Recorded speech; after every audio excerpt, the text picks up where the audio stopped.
Hello. Well, we're kinda starting this quite late, but we go.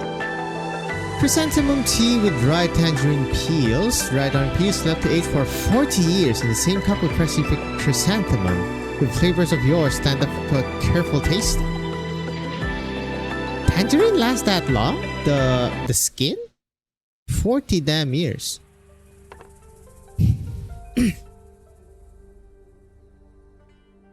Sir, are you saying such a remarkable individual actually existed in the history of Great Yan?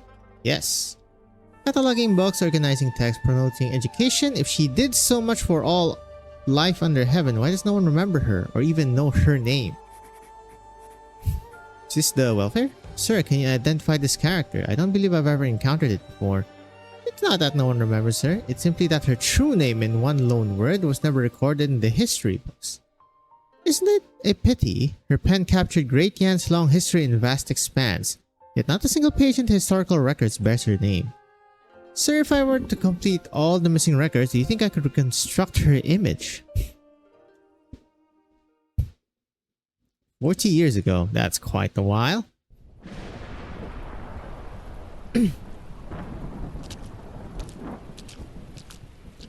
Sir.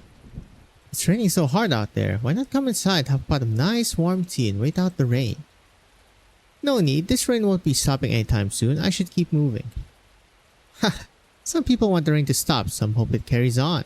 The umbrella vendor is smiling from ear to ear, but the passers-by are downright miserable. A fascinating thought. Friend, you should take a moment to rest. I was asked to remind you, the road ahead is rough and uneven. A certain someone worries you might misstep and get your shoes wet. Please just follow me, sir. Your friend is already waiting for you inside. Hey, Shuo? Yep. Hi, Minister. It's been a while. Ha! No Chongye yet. No, these days you're the Grand Shooter. It has been some time indeed since we bid each other farewell in human. I expected to meet with the Sui regulator and the Ministry of War first upon this return to the capital to deliver my report. That's why I've arranged to meet you in advance. His Imperial Majesty has passed. Okay, so the True Long is dead. When? 2 weeks ago. I think if His Majesty had died of natural causes, you would not be coming to see me about it.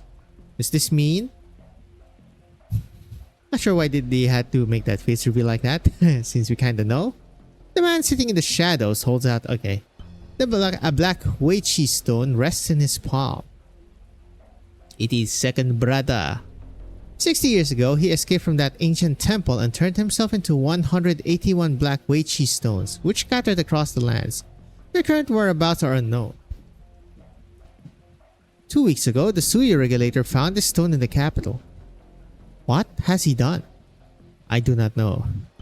The only thing I'm certain of is that he could not have entered the Forbidden City. Someone must have gone out to meet him. Investigating this person's identity would be sensitive. His machinations likely will not involve others. I shouldn't have come to you today, but when the convict caused all this turmoil before, you were the one who subdued him. Grandmaster, do you know anything of this? Not a thing. I have not seen him since the incident. Then I believe you, Grandmaster. Do you need anything from me? Do not linger here. Return to human at once. Ursus is in constant turmoil and there is a changing of the guard in human. We must not allow morale to be shaken. I will handle the Sui regulator and the Ministry of War myself. It is precisely because you are not entangled in this affair that I can entrust you with such a crucial task. This is like way before though, 1060 something? Understood. I will see the Sui regulator continue to investigate the Weiqi matter in secret. During this crucial time, you should remain out of sight, Grandmaster. We did not meet here today. Regarding the True Long, how is His Highness Yan Wu? At this moment, he should be Yan Wu. Yan Wu was the one who went to his Imperial Majesty on the night he died. Yan Wu? Any connections with Yan Wu?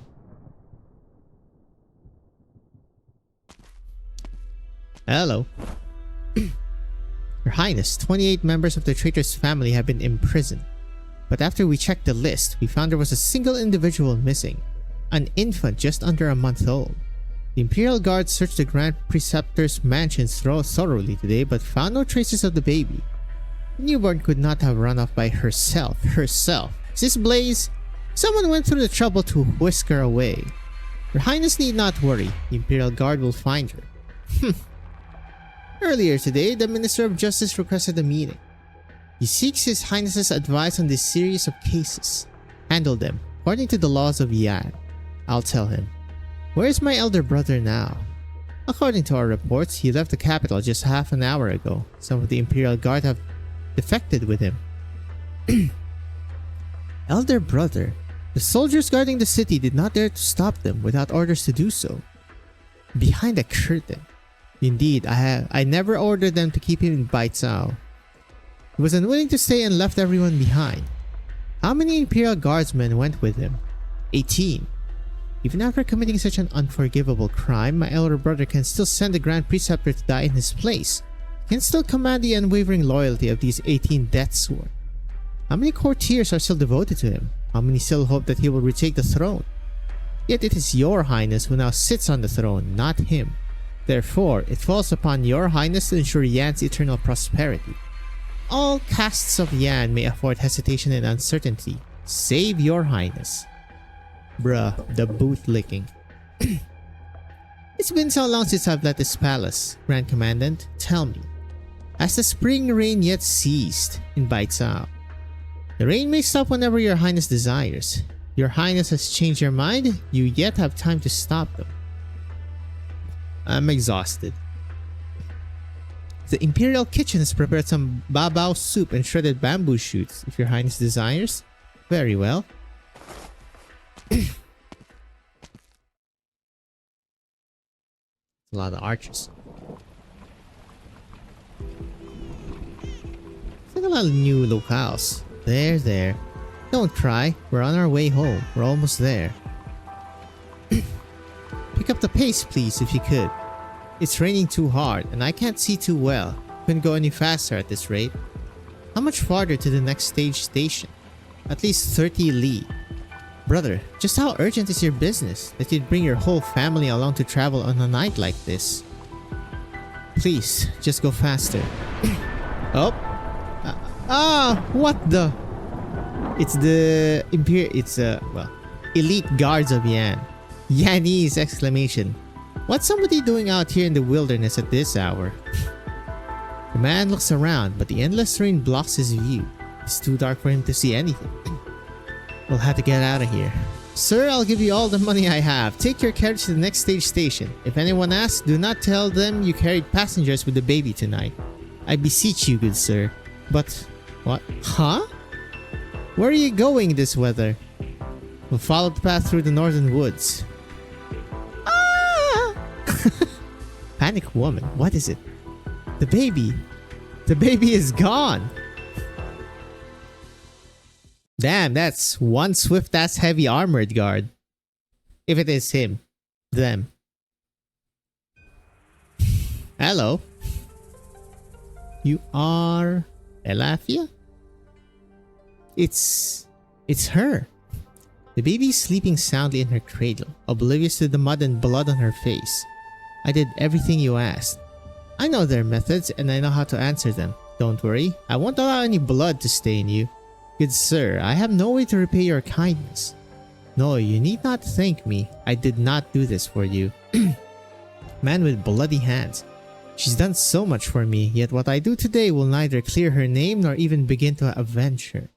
I have no family and no affairs to settle after my death. I ask only one favor of you. Please, take this girl in. You need not tell her anything. Just let her grow up and live her life in peace. You know, if she stays here, it will be risky, with a greater possibility that this old case will be reopened. But isn't that what you want? We may be powerless to change the situation right now. This might be Blaze's sister too. But if one day, be it 3 or 4 decades later, the truth is revealed, all the blood shall not have been shed in vain. Right then, I swear it. Neat. Not too long. For now. Bitter gourd with wood ear. I'm assuming all stage names are gonna be like that. A refreshing appetizer made from bitter gourd and black fungus, seasoned with soy sauce, sugar, mature vinegar, and hot pepper, giving it a little of every flavor.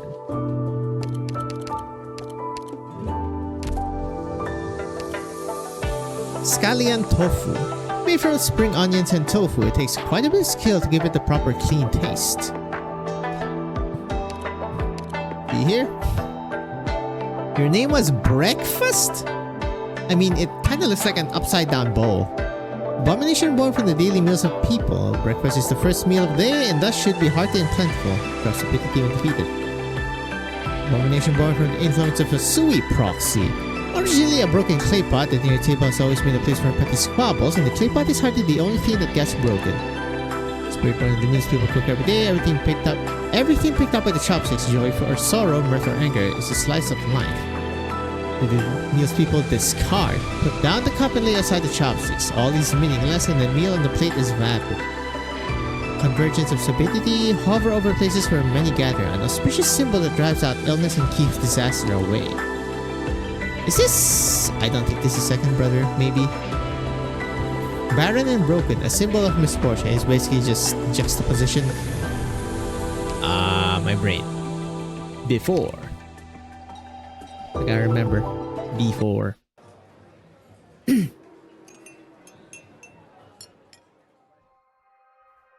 Ayo. Check, please. Wait a minute, I'm busy.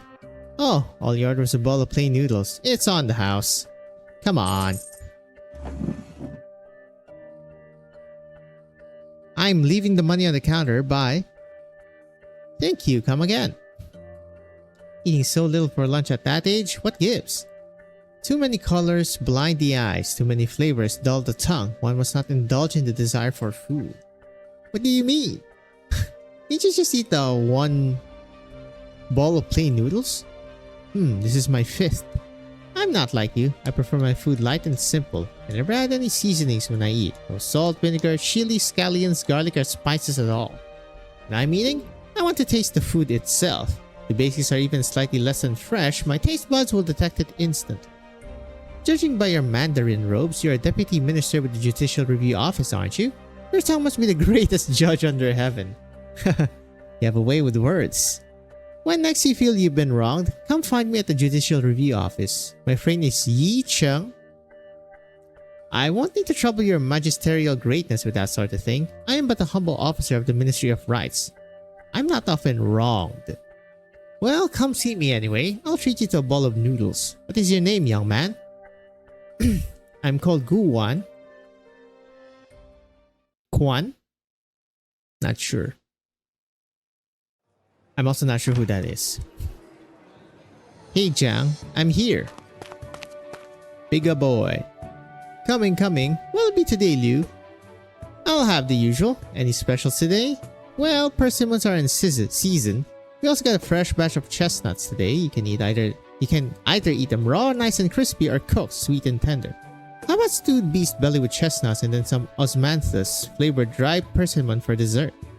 Nice. Alright, I'll try that then. By the way, that sign we fixed for your restaurant a while back. Don't worry, I checked with our chef. The meal is on the house. We've taken care of all our carpentry work the past few years. Treating you to a few meals is the least we can do. You're too kind. He's really a great cook. The greatest under heaven, I'd say. I can't find food this good anywhere else. That wooden talisman I gave him, I meant it. He was too modest to accept the gift. Come on, enough already. We're just a little old eatery. It's you who keeps us in business. You don't need to flatter us like that. By the way, where's that young chef of yours? I didn't see him sitting outside and chatting with the guests today. Don't even bring him up. He's been sulking since early this morning. There's this famous food critic going around lately, taking advantage of the buzz from the Feast of 100 Delicacies, you know? I hear she's visiting all the hidden little eateries in town, rating them one by one in the newspaper. I think I know who this is.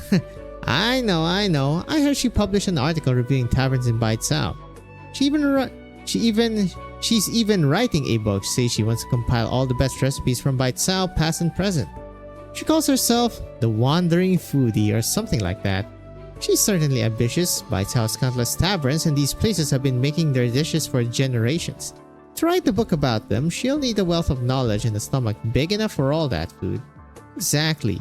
But here the book she's working on, Bites Out Cuisine and Food Culture, already earned some praise from the head chefs of the 4 great restaurants. None of them have anything bad to say about her reviews. Rumor has it, she's dropping in here today. Well, you have nothing to worry about. With your chef's cooking, even the harshest critic will have nothing to criticize, right? You know his temper. Okay, he. Whether the reviews are good or bad, he can't stand people talking about his food. Oh, by he means ye. He says he doesn't want to get into a cooking competition, but that's just because he's afraid he'll lose. Alright, that's enough of that. The only thing I'm worried about is people discovering this place. I won't be able to get a table here anymore. Knock on wood. Oh, another customer. Hey, look. 2 of you coming right at this hour. We're right across from the Judicial Review office. I guess it's kind of become your unofficial cafeteria. If it wasn't for this restaurant, I would have resigned and moved home ages ago. Don't say such things. We have a duty. What do you think of resigning? What's up? Why so serious? It's the Feast of 100 Delicacies, of course. The busiest time of the year for the office. I haven't had a good night's sleep in a month. Who can keep going like this? The precautions are necessary though. There are so many tourists here now. If something bad were to happen, it would be a disaster. No matter how careful we are, there's just too much going on. Something is bound to happen. Wink wink. Hey, enough shop talking, just enjoy the food. You think we're talking about work because we want to? Ugh. By the way, did you hear about the Ding Feng Lu case? What case? If there's something to say, just say it. Why all the secrecy? And music stopped? I'm not trying to be secretive. This case is just downright eerie. Eerie is definitely a word of choice. Nice kitchen. On the 15th of last month, when Ding Feng Lu was busiest, every one of its 100 or so stoves were burning all day and late into the night. That night, one of the stoves caught fire and the staff could not put it out. A handful of chefs were injured. The original pipe sprung a leak, was it? That's nothing new. Well, the investigators could not determine whether the pipe had been tampered with or not. Hundreds of people have access to that kitchen. Who knows if someone did something? You must know that Ding Feng Lu is the most famous restaurant in Baicao and the organizer of the feast. The thing that makes this incident particularly strange is that it happened on the 15th day of the month, and the fire started on the 100th stove. Some say they saw a strange silhouette amidst the flames.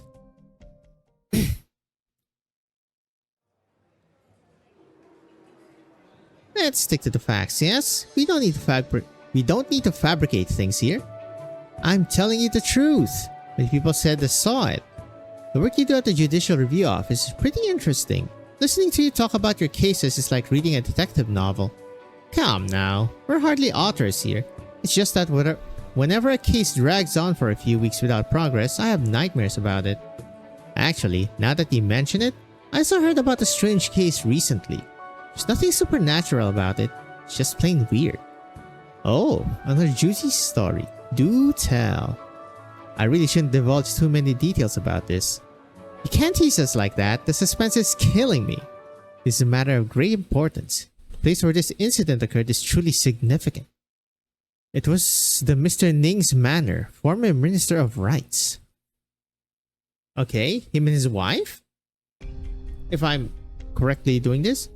My chief has been investigating this case for a while now. I've only heard an overview. He won't tell me more. Shifu. Shifu. I know. It's from Kung Fu Panda. God damn it. Master. Shifu.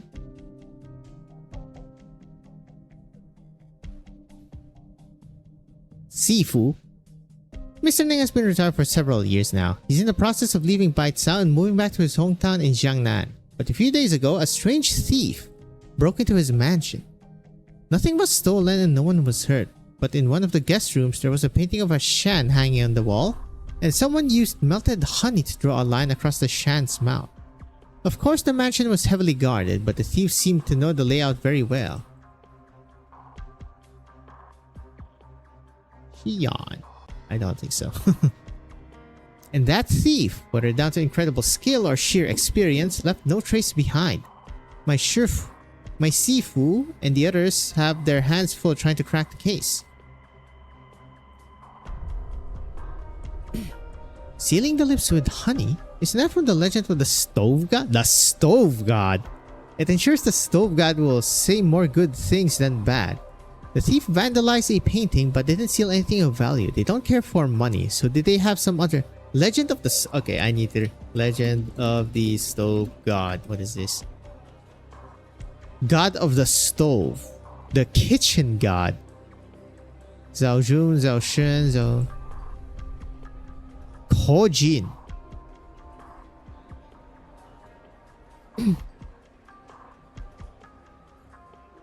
The Sinosphere, basically East Asians. Believe 23rd day of the lunisolar month, just before Chinese New Year, the kitchen deity returns to heaven to report the activities of every household over the past year. That's so funny. Many origin stories, worship customs. Okay, gotcha. So Stone God is real.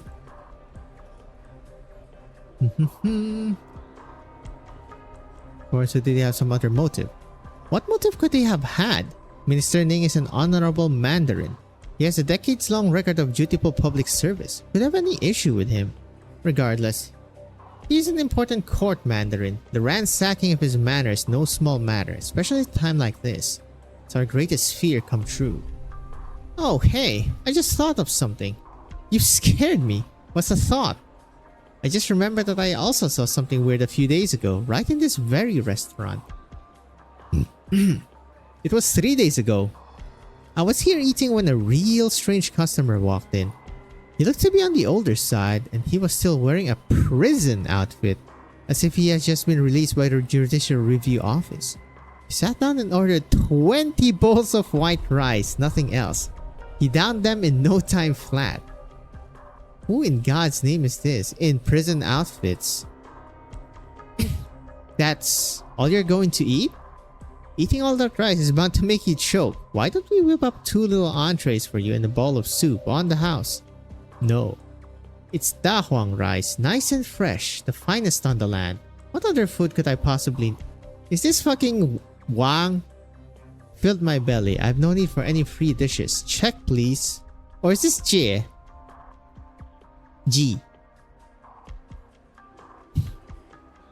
After the funny fella finished eating, he grabbed all 20 empty bowls and walked out of the restaurant. He kept walking until he reached the Judicial Review Office.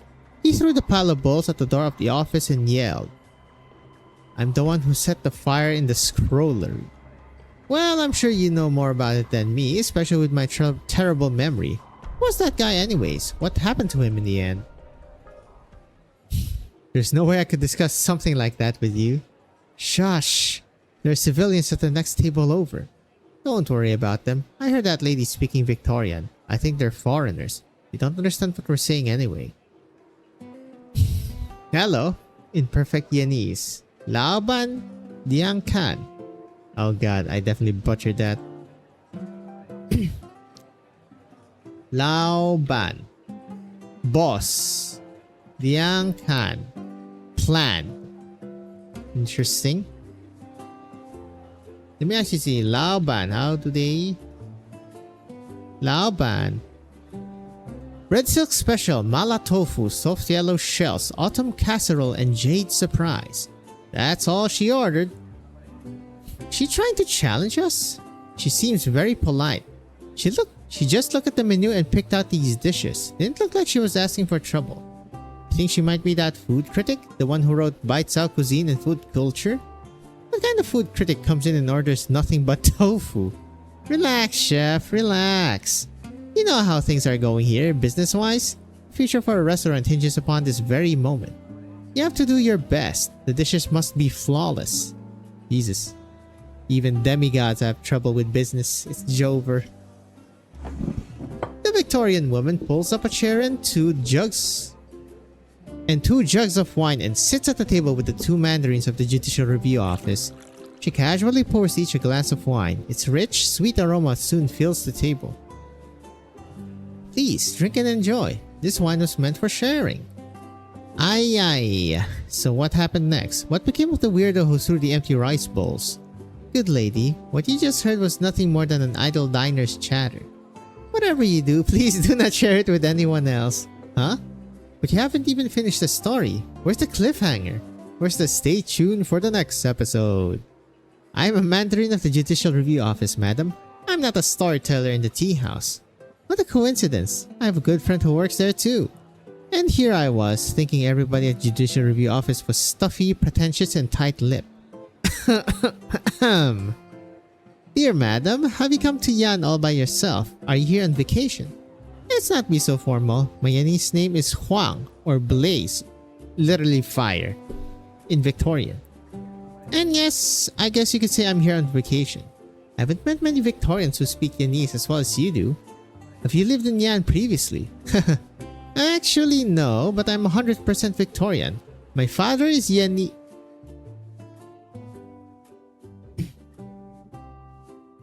Machine roads? 3 rules, you say? Yes, if you can't follow these rules, I won't be able to take you back to Baicao. Okay, lay them on me. First, be wary of strangers. Do not, of your own volition, take actions that are unnecessary. Well, that's GG. What do you take me for, a 3-year-old? I know that. What else? Second, do not tell anyone that you are an infected. Do I really need you to tell me that? Third, do not, under any circumstances, tell anyone about your father. Okay. Blades, you are an important witness in all of these major cases as well as an important piece of evidence. I need your cooperation and in return, I will guarantee your safety. Yeah, she's gonna break all of those. It's goddamn Blaze, man. What's that about your dad? I'm here to visit some family and I'm on vacation. Haha. Well, madam, you came at the perfect time. Feast of 100 Delicacies is about to begin. All Baicao restaurants compete to serve the best dishes. This is the time of the year where you can try the tastiest food. Really? Do you have any Baicao delicacies you can recommend? Or maybe a restaurant or two? Baicao doesn't have any signature dishes or Baicao delicacies, as you put it. Instead, you'll find that every single dish you eat in Baicao makes a delicacy. Ah, that makes sense. I didn't make the connection until now that Baicao means hundreds of... Wait. Oh, pie! Wait, what? Oh, goddammit.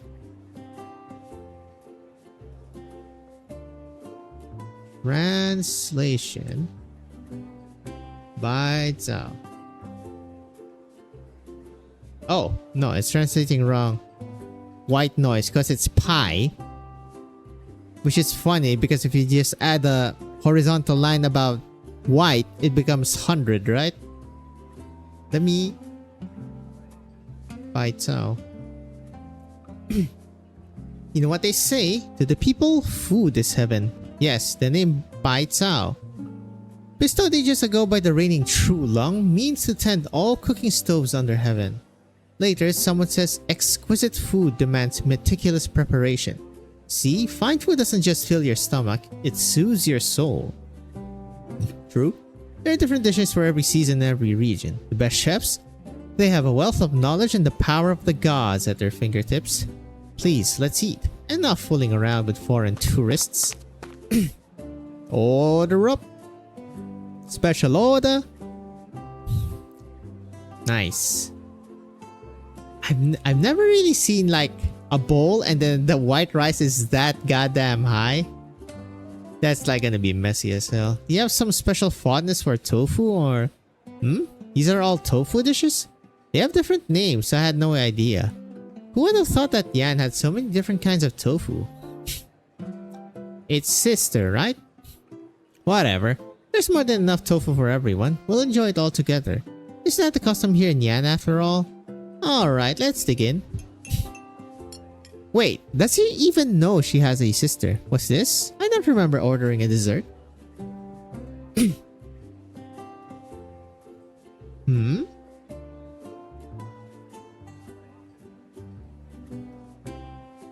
Funny that they're still not showing Yi. Did you send out the food? Does she like it? Actually, grumpy voice. She didn't really eat much. She gave most of it away to the other customers. Ugh. Settle down. She might be filling out the ambience, you know? Just calm down. Let's see what happens.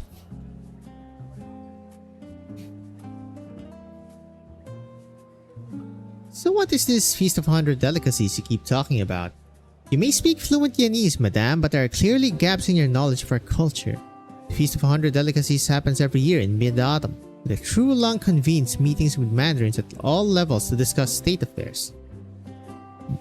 If it's just a bunch of government meetings, why is it called the Feast of 100 Delicacies? Now that has a beautiful origin story. Many years ago, the True Lung at the time held a birthday banquet, and all the mandarins presented him with gifts, including all matters of rare treasures from all across Yan. But there was one mandarin, a young assistant minister from the Ministry of Revenue, who gave the True Lung a bowl of pearl jade soup. What the hell is this? True Lung lifted the lid off the bowl, only to find a clump of rotten cabbage leaves and a scant few grains of brown rice floating in some water. True Lung was enraged, demanding, "What is the meaning of this?" The assistant minister replied, "There was a flood in Jiangxi this year, so we had a terrible harvest. What you see in the bowl here is what the peasants have been eating every day." Speaking up for what's right, that's what any good mandarin should do. Still, doing it in the True Lung's face on his birthday like that takes some serious guts. Yes, the surprising thing is, the True Lung did not punish the young mandarin. He praised him in order that all other mandarins follow his example in advocating for the people.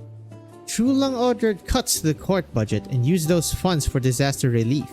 He built embankments to guard against future floods, and Jiangxi was saved. Yes, and the following year, the mandarins presented the True Lung with a bowl of sumptuous fortune soup to show him that the fineries were thriving. Ahem. In summation, the annual banquet became a tradition called the Feast of 100 Delicacies, held every year during the Mid-Autumn Festival, and all restaurants in the city served dishes from the traditional 100 Delicacies menu, welcoming all the people to join in the celebration. Oh, the Viennese really know food, don't they? This little shop here is a great example. It may look ordinary, but it serves top-notch eats. Just look at how many different types of tofu they can make. Amazing. Then again, these cakes here, they taste different to the ones I've had before, and not in a good way. I think something's not quite right with them. Huh? Why's everyone gone silent? Was it you? You're the one criticizing my food. Well, there's Yi. One after.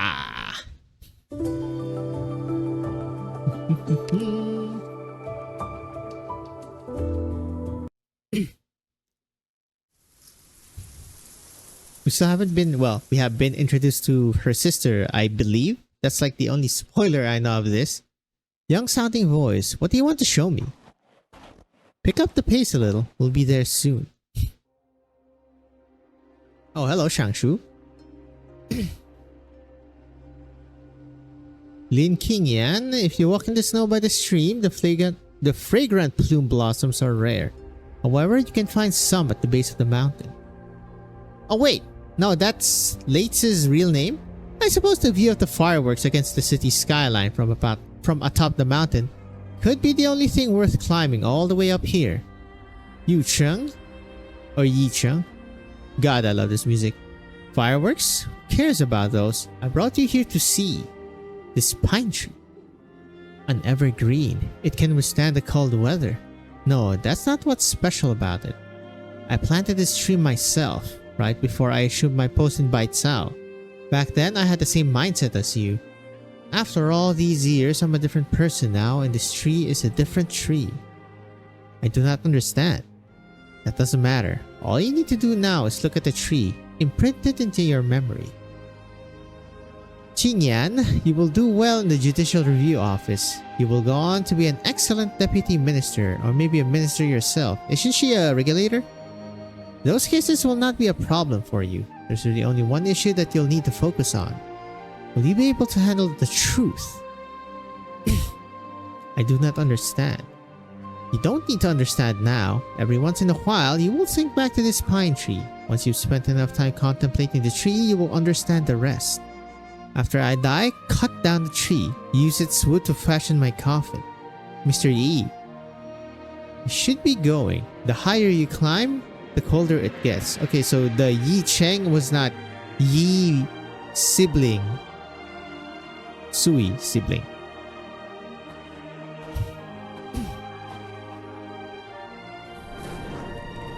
Hello, what's happening here? You cooking on a walk? Or is he being, whatchamacallit, burnt? Years of wind and snow, moments fleeting like blossoms in the morning and evening light. Once more, I think back to the pine tree and the mountain path, buried in snow.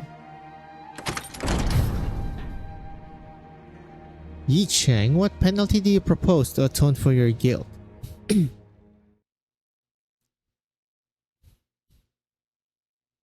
Hello?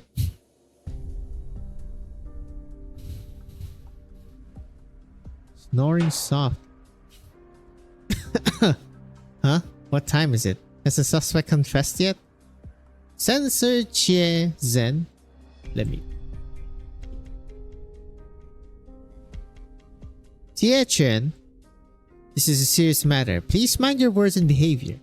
This is a routine internal matter for the Judicial Review Office. I just call it the JRO.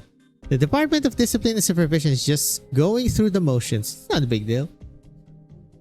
However, this trial today certainly has been interesting. The minister is usually quite well-tempered. I've never seen her that angry before.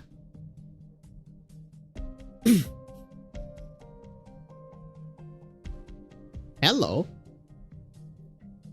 Chen-che? Okay, it's Chen-che. Nope, nothing. Yi Cheng, you served in the JRO once. You took an oath before the bronze mirror. Do you really think the JRO is the proper place for you to act like a spoiled brat? That's an unjust accusation. Ask me all that you need to ask and I answered them. What else would you have me do?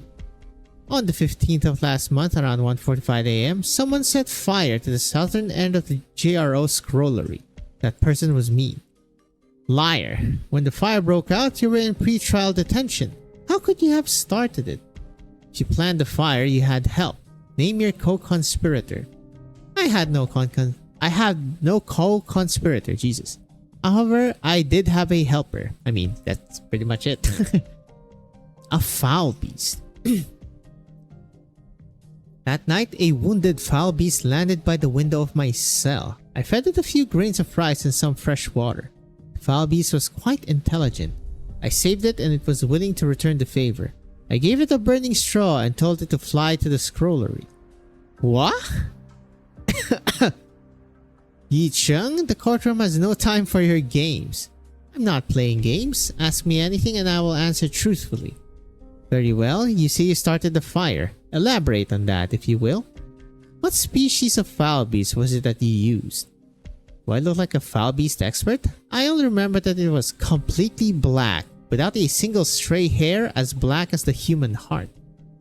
You said you gave the foul beast a burning straw. You were locked in a cell. Where did you get the straw? I picked it out of my sleeping cushion. Your cushion was made of cotton. Then my memory is mistaken. It must have fallen in from the foul beast's nest. The guards did the full search of your cell after the fire. They did not find any foul beast nest. If criminals didn't try to cover their tracks, we wouldn't need the JRO or the Ministry of Justice, would we? That foul beast truly understood human nature. Why? Alright, as for how I lit the straw in the first place, I struck the cell bars with these iron shackles exactly 863 times. One for each year of the JRO's existence. That is as much detail as I can provide on the fire. Will it do? Madam Minister, do you have any more questions for me? Very confident, sir. It seems that he has been reading some fanciful stories since his retirement. It's no time for jokes. Well, she had the patience to play along with him and indulge his insanity. You want to enter this line into the record? Of course. Interesting. Yi Cheng was once appointed Deputy Minister for the JRO's Paoran Pavilion. There he took down countless corrupt mandarins and notorious criminals. However, after his retirement, you convicted him of fabricating evidence, which is how he ended up here. As you think back now, do you regret your choice, Deputy Minister Lin? The law is the law. It bends for no man. Well, until you revoke it. Stop trying to stir up trouble, Censor G. But when we look at it, Yi Cheng's behavior is quite odd. When he was charged with fabricating evidence, he did not question it or protest it. Now, after he's been convicted, he decides to start a fire. Okay, I meant amend. That's not right. I still have questions. Yes, Deputy Minister Lin. Lin Qingyan puts down her pen and paper and happens to meet Yi Cheng's gaze. The prisoner, who has been pretending to be insane, is now staring at her intently. She wants to know the truth. She does not fear revealing herself in the process. Yi Cheng seems pleased with Lin Qingyan's reaction.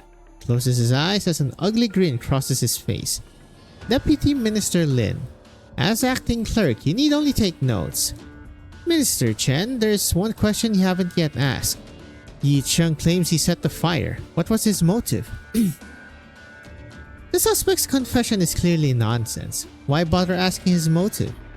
I am the one who set fire to the scrollery. You must believe me. As for why I did it, Yi Cheng? Oh. There were 74,000 case files in the southern section of the scrollery. The result of 60 years of painstaking effort and the hard work of 24 deputy ministers. And you saw fit to turn it all to ash? This is why you get backups, people. Yi Cheng suddenly droops his head. He remains silent for what seemed like ages.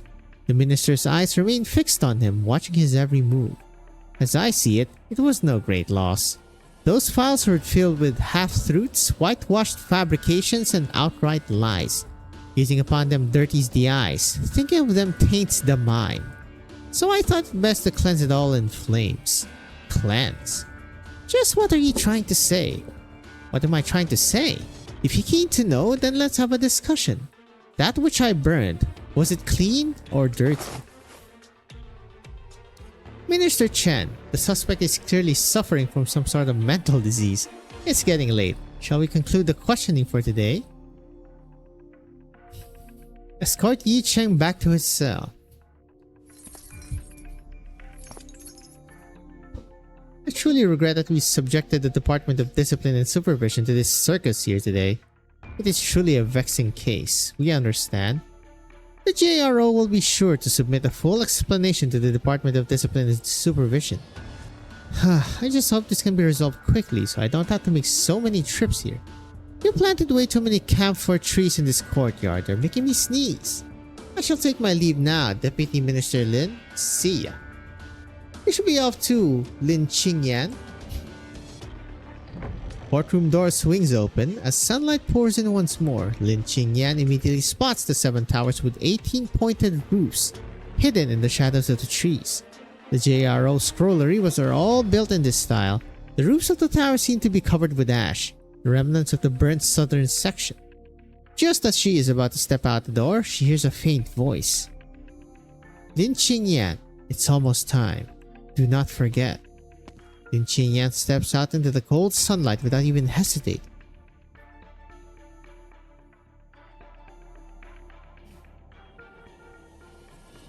Achoo! Sensor Chie Zhen, you're still here? I was waiting to chat with you for a minute. It's not convenient to talk in there. If you still want to investigate Yi Cheng's case, you better move quickly.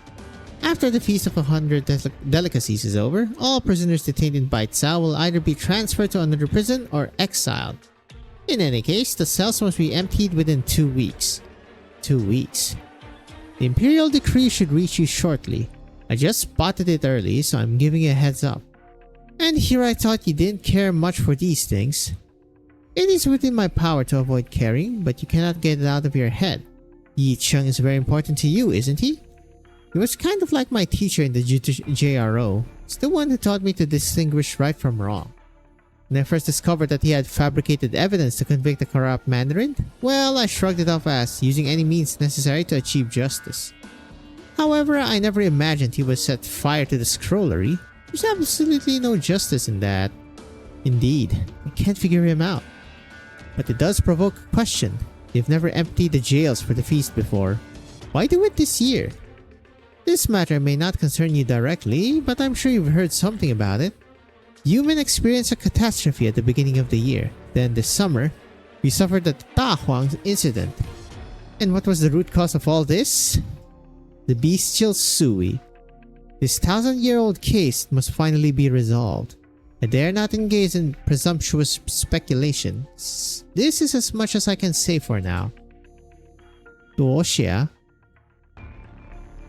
Sensor Zen, why did you terminate the ongoing interrogation? Ah, as the saying goes, words may deceive, so trust your eyes. That's so funny. I wager you haven't seen the burnt scroller yet. No, I have not. Perhaps you'd better go see for yourself. I will take my leave.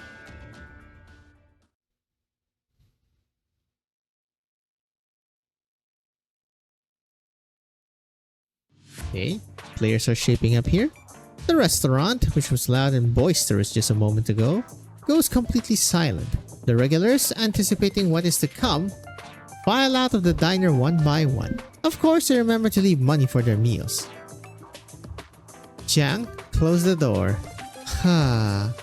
What? What happened? Jiang? Wasn't she just eating these tangerine cakes here? Yes, she was. And didn't you tell me she was criticizing the taste? No, she said they taste different. Not bad, just different. Winking vigorously. I guess you'd call it criticism. They're not exactly orthodox. Different to what I had before. So you're the head chef, eh? Pretty young, aren't you? Don't try to change the subject. I was just critiquing your food. That's not a capital offense. Besides, I thought the rest of the dishes were awesome. Now you're on to flattery. This is my restaurant, and I have my rules. You either tell me what's wrong with the tangerine cakes, or I won't let you leave. I told you already, they taste different to the ones I had before. Where and when did you eat them before? Oh, maybe more than 10 years ago, when I was living in Victoria. A relative sent them to me. Did you come here to stir up trouble? Jiang, escort her out. No, we're not in the habit of kicking customers out of the restaurant. Good madam, think for a minute. What exactly is it about these cakes that taste different? Maybe this is all some kind of misunderstanding? Let me think. I remember the tangerine cakes I had before were sweeter. Yes, you must not have used enough sugar. Tangerine cakes need more sugar? To think I took you for a food critic. You are a woman with absolutely no taste. I won't waste my time arguing with you. Please leave. You say I have no taste when the real problem is your cooking. Here we go. Oh no. My cooking, you say? Don't make me laugh. My cooking. My culinary talent. My... Alright then, I'll make you a bet. Go out this door here and sample the food at some of the other restaurants. If you find a better tasting meal, I'll give you this entire shop. Softly, no, please no. But if you can't find better food, you have to sit at this table by the window and shout out to the streets. Shout what? Apologize to me 100 times. But what would I want with your restaurant? Let's do this instead. If I find food that tastes better, then you'll let me eat here for a month, free. And you'll teach me how to cook a few of the tastiest dishes in Yenese cuisine, also free of charge. Huh? There's an old Yenese saying, give a man a fin, you'll feed him for a day. Teach a man to fin catch and you'll feed him for a lifetime. Is the Bible canon? This restaurant, when I leave, I can't take it with me. Teach me how to cook a few tasty dishes so I can cook them for my friends. But weren't you just criticizing my cooking? I told you, all your other dishes taste great. Wait a moment. Don't think you can just trick me like that. We still need to discuss the tangerine cakes. Okay, then I'll take your bet. I know I can find tangerine cakes somewhere in Baicao that taste like the ones I had before. Huh? What's that weird smell? I think it's coming from back in the kitchen. I know that smell. It's like something is overcooked. My stew! Dear customer, I apologize. Our head chef has a bad temper and is easily offended. Please come again, alright? Pretty weird. Hello. I heard that skilled chefs tend to be eccentric. In fact, I'll bet the reason he was able to become a good chef was precisely because he takes his food so seriously. Does she know? Did you notice that each of the 5 tofu dishes he ordered had tofu cut in a different way? Yet every piece of tofu within each dish was exactly the same size and shape. I don't think many chefs in Baitsao could accomplish that. You overheard our argument. Sorry, I wasn't eavesdropping. We were just within earshot. We were all having such fun, sharing your dishes amongst yourselves. Well, I believe you accidentally took the plate of tangerine cakes that I ordered. Oh, sorry about that. What a dummy I was, taking someone else's food and then having a fight with the chef over it. You wait here, I'll order you some more straight away. No, there's no need for that. I came here today to try the food. After seeing how much you all enjoyed it, well, I figure it must be good enough. However, I'm still a little curious. What exactly did you not like about the tangerine cakes? I can't really put my finger on it, but I just know I've eaten better ones before. Are you sure the dish you ate before was indeed tangerine cakes? Of course. One of my relatives lived in Baitsao and would ship me these cakes. There's no way I'd be wrong, I'm sure. May I trouble you with a request then? Is she the one who shipped them? You're going out looking for another restaurant that serves these tangerine cakes, right? Can you take me with you? Sure, you're from Baitsao, aren't you? That's perfect. You know your way around these parts. Then again, it's getting kinda late. Let's meet here again tomorrow at noon. What do you say? Certainly. Alright, by the way, my name is Blaze. I'm a tourist from Victoria. How should I call you? I'm a woman of few hobbies. I like to write and I like to eat. My pen name is The Wandering Food. Okay, here's The Wandering Foodie. In any case, you may call me Tsingzu. That is probably not how you say that, and I butchered it.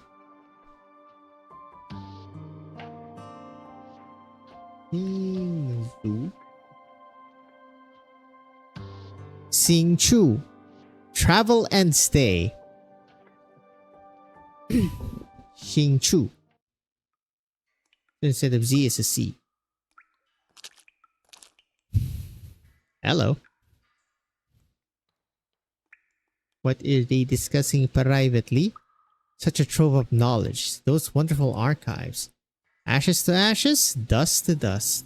The dark space still has a lingering acrid smell. On the glass beams of ironwood, murky raindrops tremble, ready to fall. Acrid is like... Oops. Strong and unpleasant taste, yep. The iron chests that once held so many records and books have been warped and twisted by the flames. Paper and ink within have smoldered into ash, leaving only faint traces of words. Do not linger too long. Rain showers after a fire send smoke up into the air. What have we learned so far? Determined this to be arson. The absurd part? The fire's time and location match Yi Cheng's confession perfectly. The scrollery was heavily guarded, yet on the night of the fire, the guards didn't notice anything. Not only was the perpetrator highly skilled in Kung Fu, but they also had intimate knowledge of the JRO's layout. They must have been working with Yi Cheng for quite some time. You're saying you think this was an inside job? We cannot be certain. How bad was the damage? All records that were burned were from old cases, which had little effect on current work. However, if these cases were ever to be reviewed in the future, there would be no evidence to go on. Nearly all of these cases were Yi Cheng's responsibility. Do you really believe Yi Cheng was the one who burned the scrollery? Absolutely not. No matter what nonsense he spouts, he was imprisoned when the fire broke out. There's no way he could have done it himself. However, I'm sure he's involved in some way. He's working with someone else. What did he mean when he suggested the files are dirty? Is there something on your mind? You still remember? The last case Yi Cheng investigated before he retired. How could I forget? 40 years ago, the Minister of Justice was stabbed in the street. The assassin turned out to be a mad beggar. The JRO did everything in their power to uncover the man's identity, to no avail. In the end, they classified the murder as a random spur-of-the-moment act of violence. But nearly 30 years later, Yi Cheng accused the sitting Minister of Rights, Ning Shu, of being the murderer. I worked with Yi Cheng for many years. I knew him better than anyone. However, in his last few years at the office, he began to change. Something radicalized him. He began doing whatever it takes to catch criminals. He even started fabricating evidence to close cold cases and settle old scores. If the accusations against him were baseless, then why did Minister Ning resign? What do you mean? Do you still remember Gu Quan?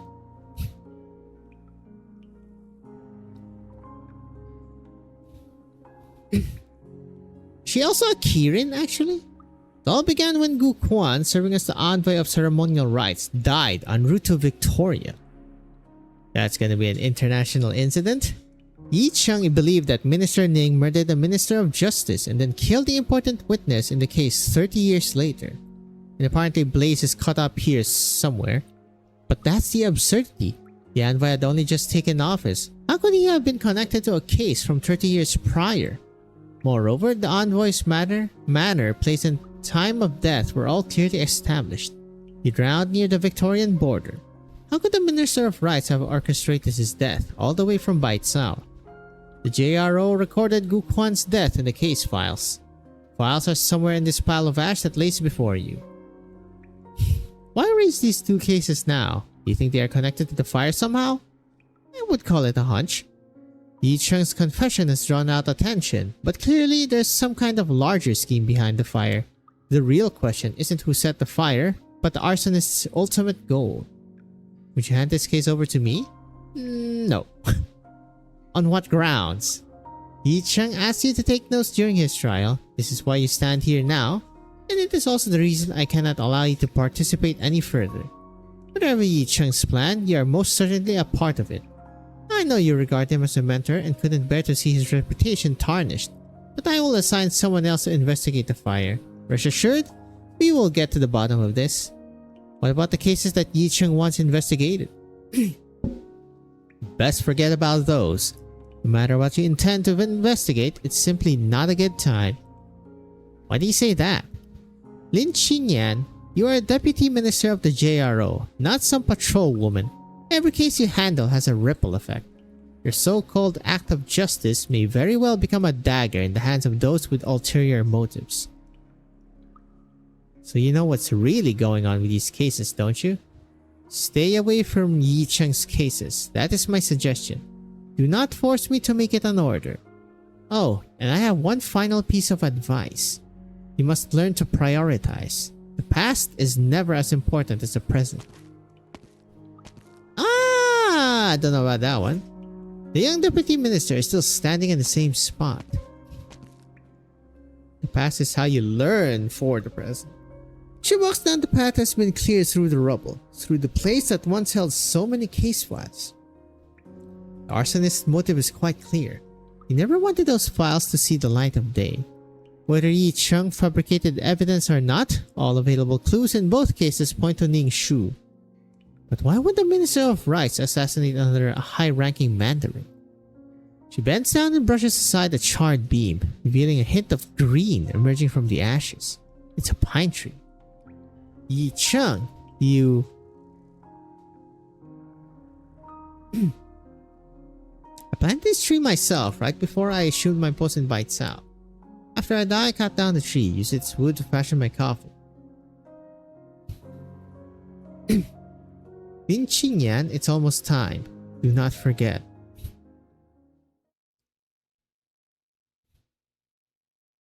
And back to the rest though.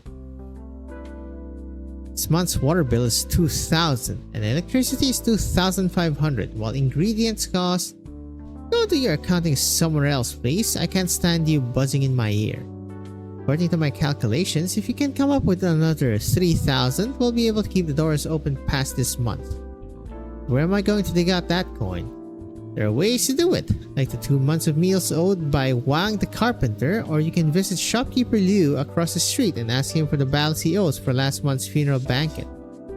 Collect enough of these outstanding debts and we'll have what we need to make it through the month. That's less than ideal, isn't it? Customers on credit are in a tough spot. Going up to them and calling in the debt right now feels awkward, to say the least. You want to play the good guy? Why? Every time the rent collector comes calling, do you ask me to deal with him? You're big bone. Even if the rent collector is angry, he won't take you in a fight. Maybe there's another way. Ding Feng Lu is coming here again today to hand out invitations to the competition. They're hiring chefs in preparation for the Feast of 100 Delicacies. If you can manage to win the competition, the prize money alone will be enough to pay our rent through the end of the year. No way, no how. I'm the proud owner and head chef of Savor at Yee's. How could I stoop so low as to work for someone else? This is no ordinary cook. The head chef of Ding Feng Lu doesn't take apprentices. But even a casual demonstration provides enough to keep most chefs learning for 3 to 5 years. Plenty of people dream of working under him, never to get the chance.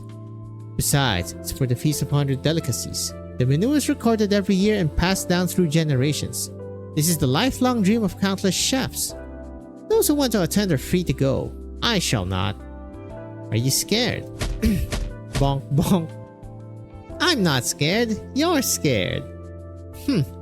What Feast of 100 Delicacies? It's nothing more than a group of old gray hairs hosting a big dinner party. All they ever talk is politics. You don't even have a chance to eat. It's a waste of time.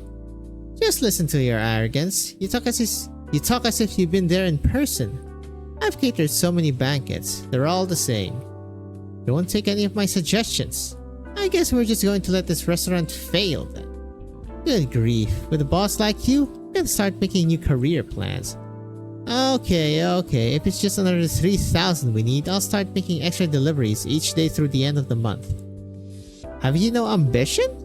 As a chef, don't you want your own restaurant to do well? I'm not even sure why you opened it in the first place.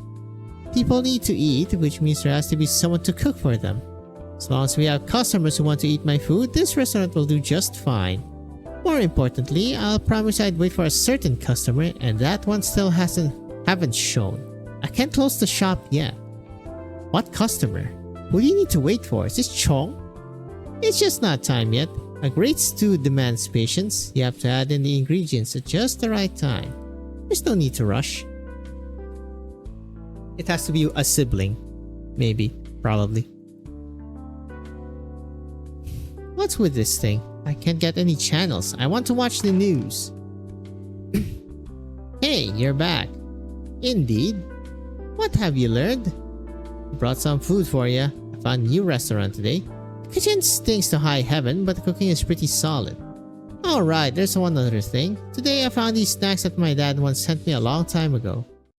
Who gave you permission to leave your room as you pleased? What? Seriously? I've been living off takeout for 3 days straight. I just wanted to go out and grab a bite to eat. That not allowed? How many times have I told you your identity and status are extremely important? Your current situation is dreadfully tenuous. Are you taking this seriously or not? Lin Qingyan, are you off your rocker? You already established the city rules. No one said I was confined to my room. I had a good life back at Rhodes Island. Then you showed up and told me my father's death was suspicious without giving any details. Came all the way here to Bite Sound, the place where my dad used to live, and you still haven't told me anything. You've made me stay in this room day after day, and now you have the gall to yell at me? That is... Forgive me, I should not have scolded you. The current situation is not as I had anticipated. What situation? Is there anything I can do to help? I don't know. A lot of unexpected things happened in Bite Sound before we arrived.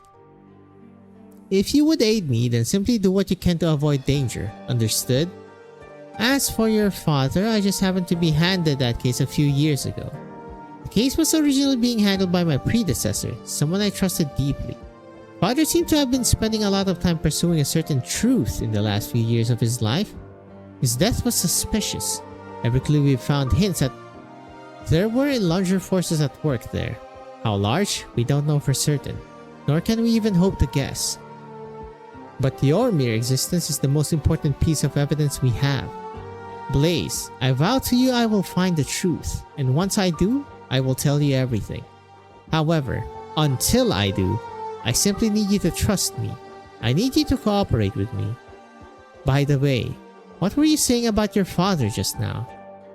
I said I found these snacks that he used to send me a long time ago. And? They don't taste the same as they used to. Maybe it's just because I'm remembering wrong. The Yanese have a saying for this, right?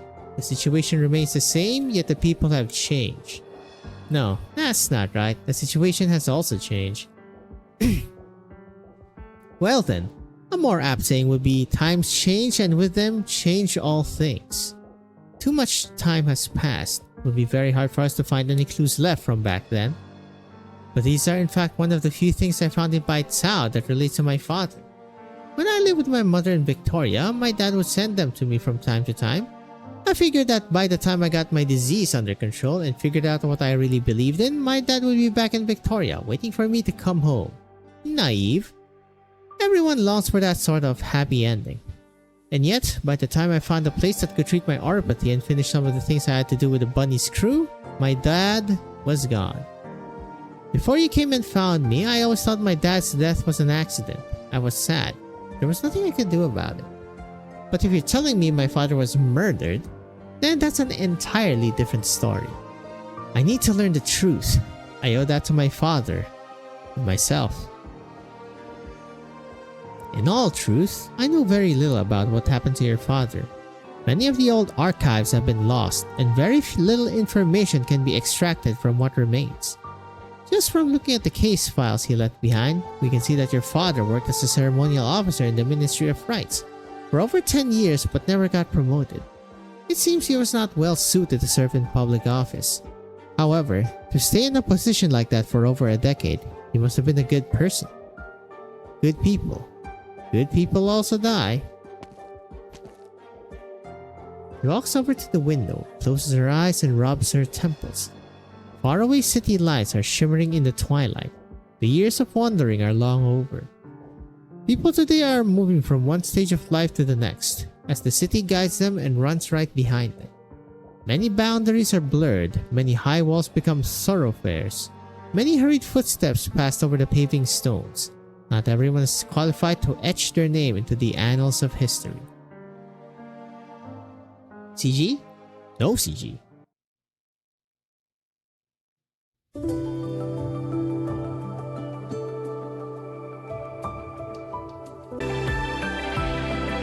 Alright, or dash a 2. Malt sugar candy. Give the stove god malt sugar candy on the 23rd of the 12th lunar month, so he reports only the good things when he goes back to heaven. Sound too strong? I'll lower it a bit. One more. It's high autumn. The courtyard is silent. Its long, thick walls prevent outside noise from coming in. It's empty, save for an old persimmon tree leaning against the wall in the shade, with its old crown extending over the top of the wall. No one knows what this old tree has witnessed over the years. We do know that since its planting, it has turned red, and green, and red again as the seasons have flown by. Each year, bright red fresh persimmons grow from its branches, and each year these beautiful fruits wipe away old memories of previous harvests. The old man sits under the tree, sleeping in the shade. Hello, grandfather. Ning Chichu? Sucho? Oh my god, I was not even close. Is this Sucho? Ning Sucho? Grandfather? What's grandfather? Wai Tsufu Wai Kong? Kinda old man. So this is Ning Shu, I'm assuming. Oh, it's you! Siqiu. Oh my god. Siqiu. You're back. Yes, I got delayed a bit on the way back, but thankfully I made it in time for the Mid-Autumn Festival. I've been thinking a lot these past few days. I've been watching the persimmons grow redder and redder. I was afraid that if you didn't come back soon, you wouldn't be able to eat them together this year. I'm not sure how many more harvests I will live to see. If you had come back any later, you may not have even seen me here. Grandfather. Ning Siqiu decides not to crack any jokes as she usually would have done. She looks at the old man closely. He seems to have a few new wrinkles on his forehead this time. Yet the wind blows suddenly, ruffling the old man's hair. We completed our trial of Ta Huang's first mobile plate last month. I finished up my work at the Ministry of Rights for now, so they allowed me 2 weeks vacation. You worked really hard. I heard about the goings-on in Dahuang as soon as they happened. I've detailed all my criticisms in my letters. I knew you were involved in the disaster relief effort as well, but every Yanese Mandarin is duty-bound to protect the people. As an assistant minister of the Ministry of Rights, you must take responsibility for the poor management here. Deducting half a year's pay is letting you off easy. You have nothing to complain about. Of course I shall not complain. I take my errors to heart. Susho, you must remember, do not focus on what you've already done. Focus on what you still haven't done. As a magistrate, you must carry out the orders of your superiors while winning over and maintaining the trust of those below you, the citizens. In your position, everything you do is only what was expected of you in the first place. However, should you fail in even the slightest of your responsibilities, it will be an unforgivable transgression. If you don't understand this, you are not fit to wear your magisterial robes. Devote all your energy to the cause, as that is all you have to give. I still remember the words you taught me so many moons ago. I shall take this mistake to heart, but I shan't despair. Quitting now will be really shirking my responsibilities. Yes. Okay, I've said enough on this for now. I am not in your position, nor do I work in the Ministry of Rights. Therefore, I have no right to interfere. Now, I am more worried about your injury. Are you well? Do not worry, grandfather. I recovered quite some time ago. Broken bones take at least 3 months to heal, so please take caution. In a few days after you get settled, make the time to go see a doctor. An old friend of mine gave me medicine patches. I'll give you some to take back home with you. Very well, grandfather. Your kids are always making me worry. I'm just about to move back to my old hometown. My son and daughter never come to see me, and your sister is never home. Everyone's forgotten me. What you say about my sisters sounds true. But as far as you being forgotten, forgive me. But these past few days you've closed your door to all visitors. Ugh, these again. Kids these days, you don't have your priorities straight, do you? I haven't had a single moment of peace in this courtyard since the beginning of last month. The youth today are clever. They're not on my door to offer me wine or tea. Instead, they've started watering my flowers, my poor hydrangeas. I spent so long growing them, and these kids have already drowned 3 pots this year. Gah. You've had so many visitors lately. I'd wager the minister came and showed you the draft guest list of the feast, didn't he? It's rare to see the true Lung even once a year. I'm sure many would treasure the chance to learn the latest court gossip. I have no reason to meet the young lad. He's the minister after all. What does he need my input for? Come now, grandfather. You served for decades in the Ministry of Rights. Your achievements were many and your legacy is secure. That's all in the past. If we keep focusing on the past, how will we deal with the present? Mr. Ning, you have a guest. I told you, no visitors. Who is it anyway? He says he is the advisor of Human. Grandmaster? Advisor of Human? Never heard of him. I don't care who he is. I said no visitors and I meant it. Grandfather, wait a moment. Might the advisor be here to see me?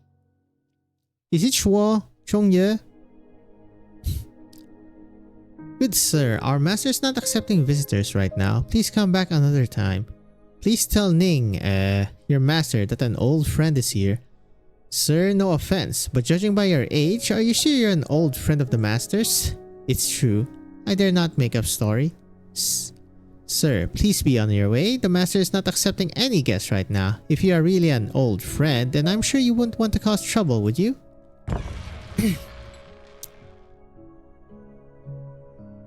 Mr. Liang. Oh. Nope, that is not him. Do you not recognize me? Miss Ning, it's been a while.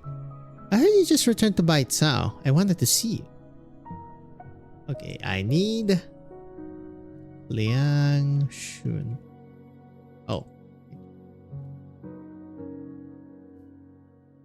Liang Xin. Liang Xin's eyes shift from Miss Ning to the figure standing behind her, the kindly old man. Is it Ning or Nung? I swear to God. Why is it Estonian? God damn it. Where's Chinese? Chinese.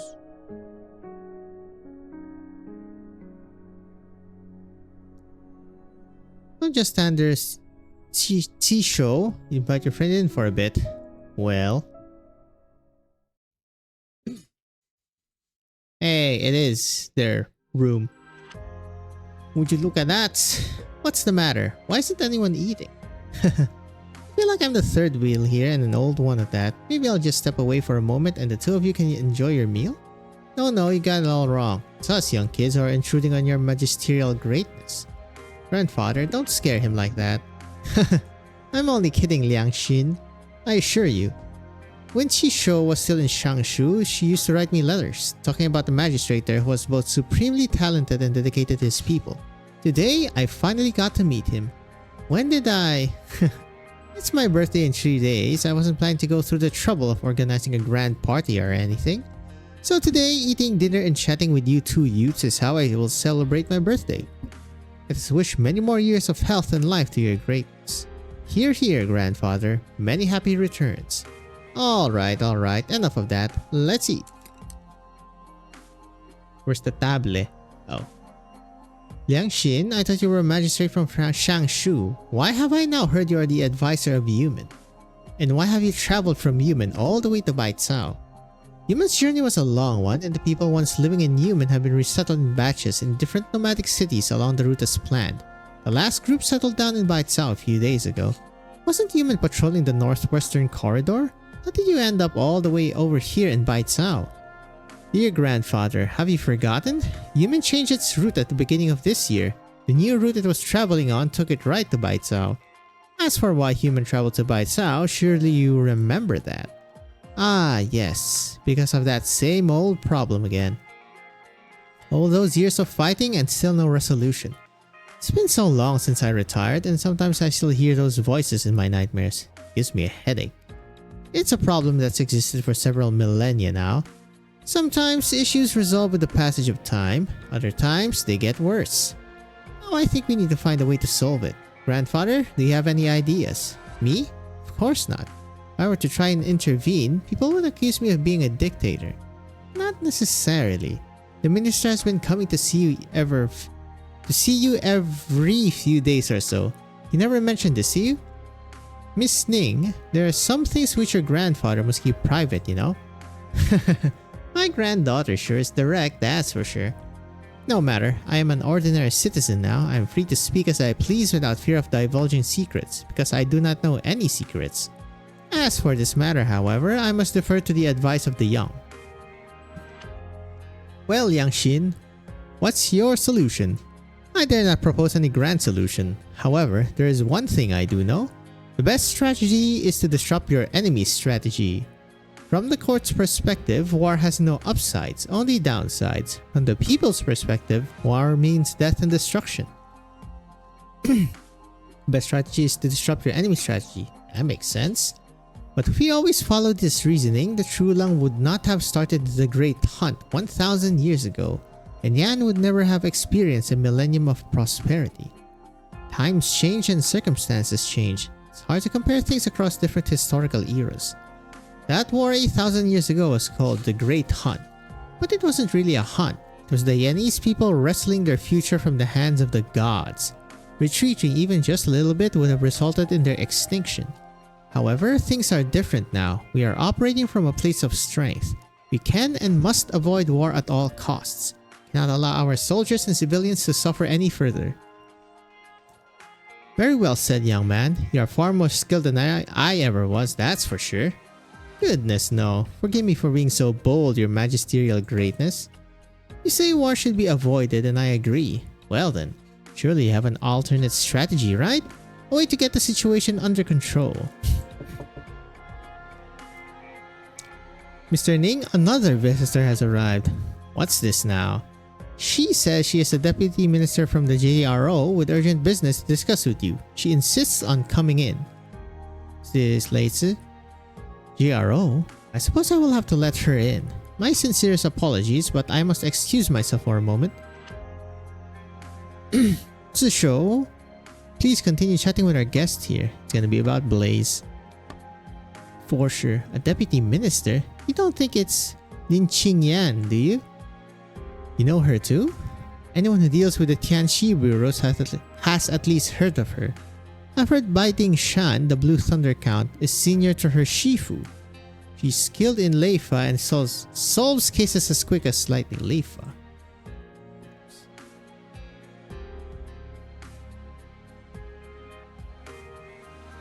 No idea what Leifa is. But I am not sure why she has come to see my grandfather.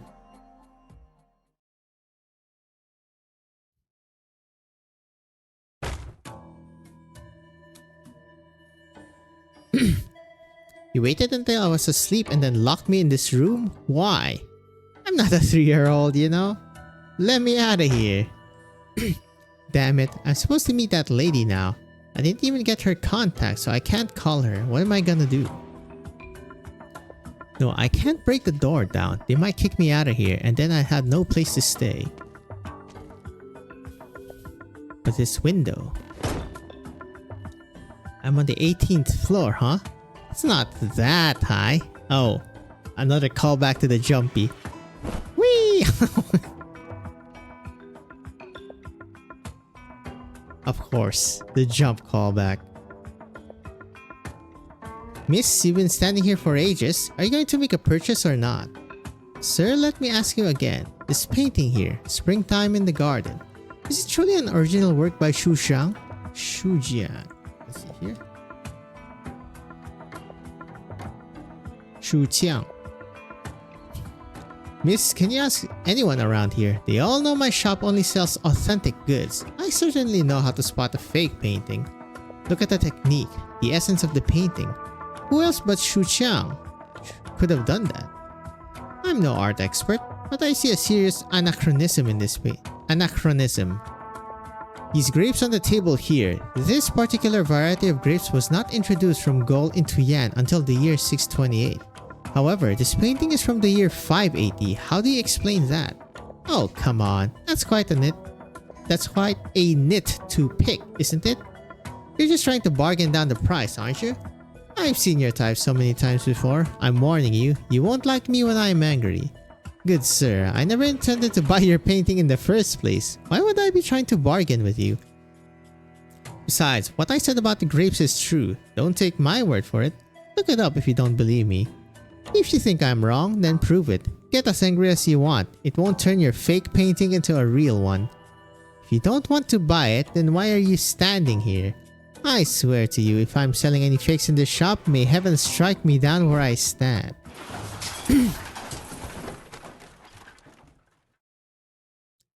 Why is there a canopy above the upper floor? Blaze? How did you... I'm not late, am I?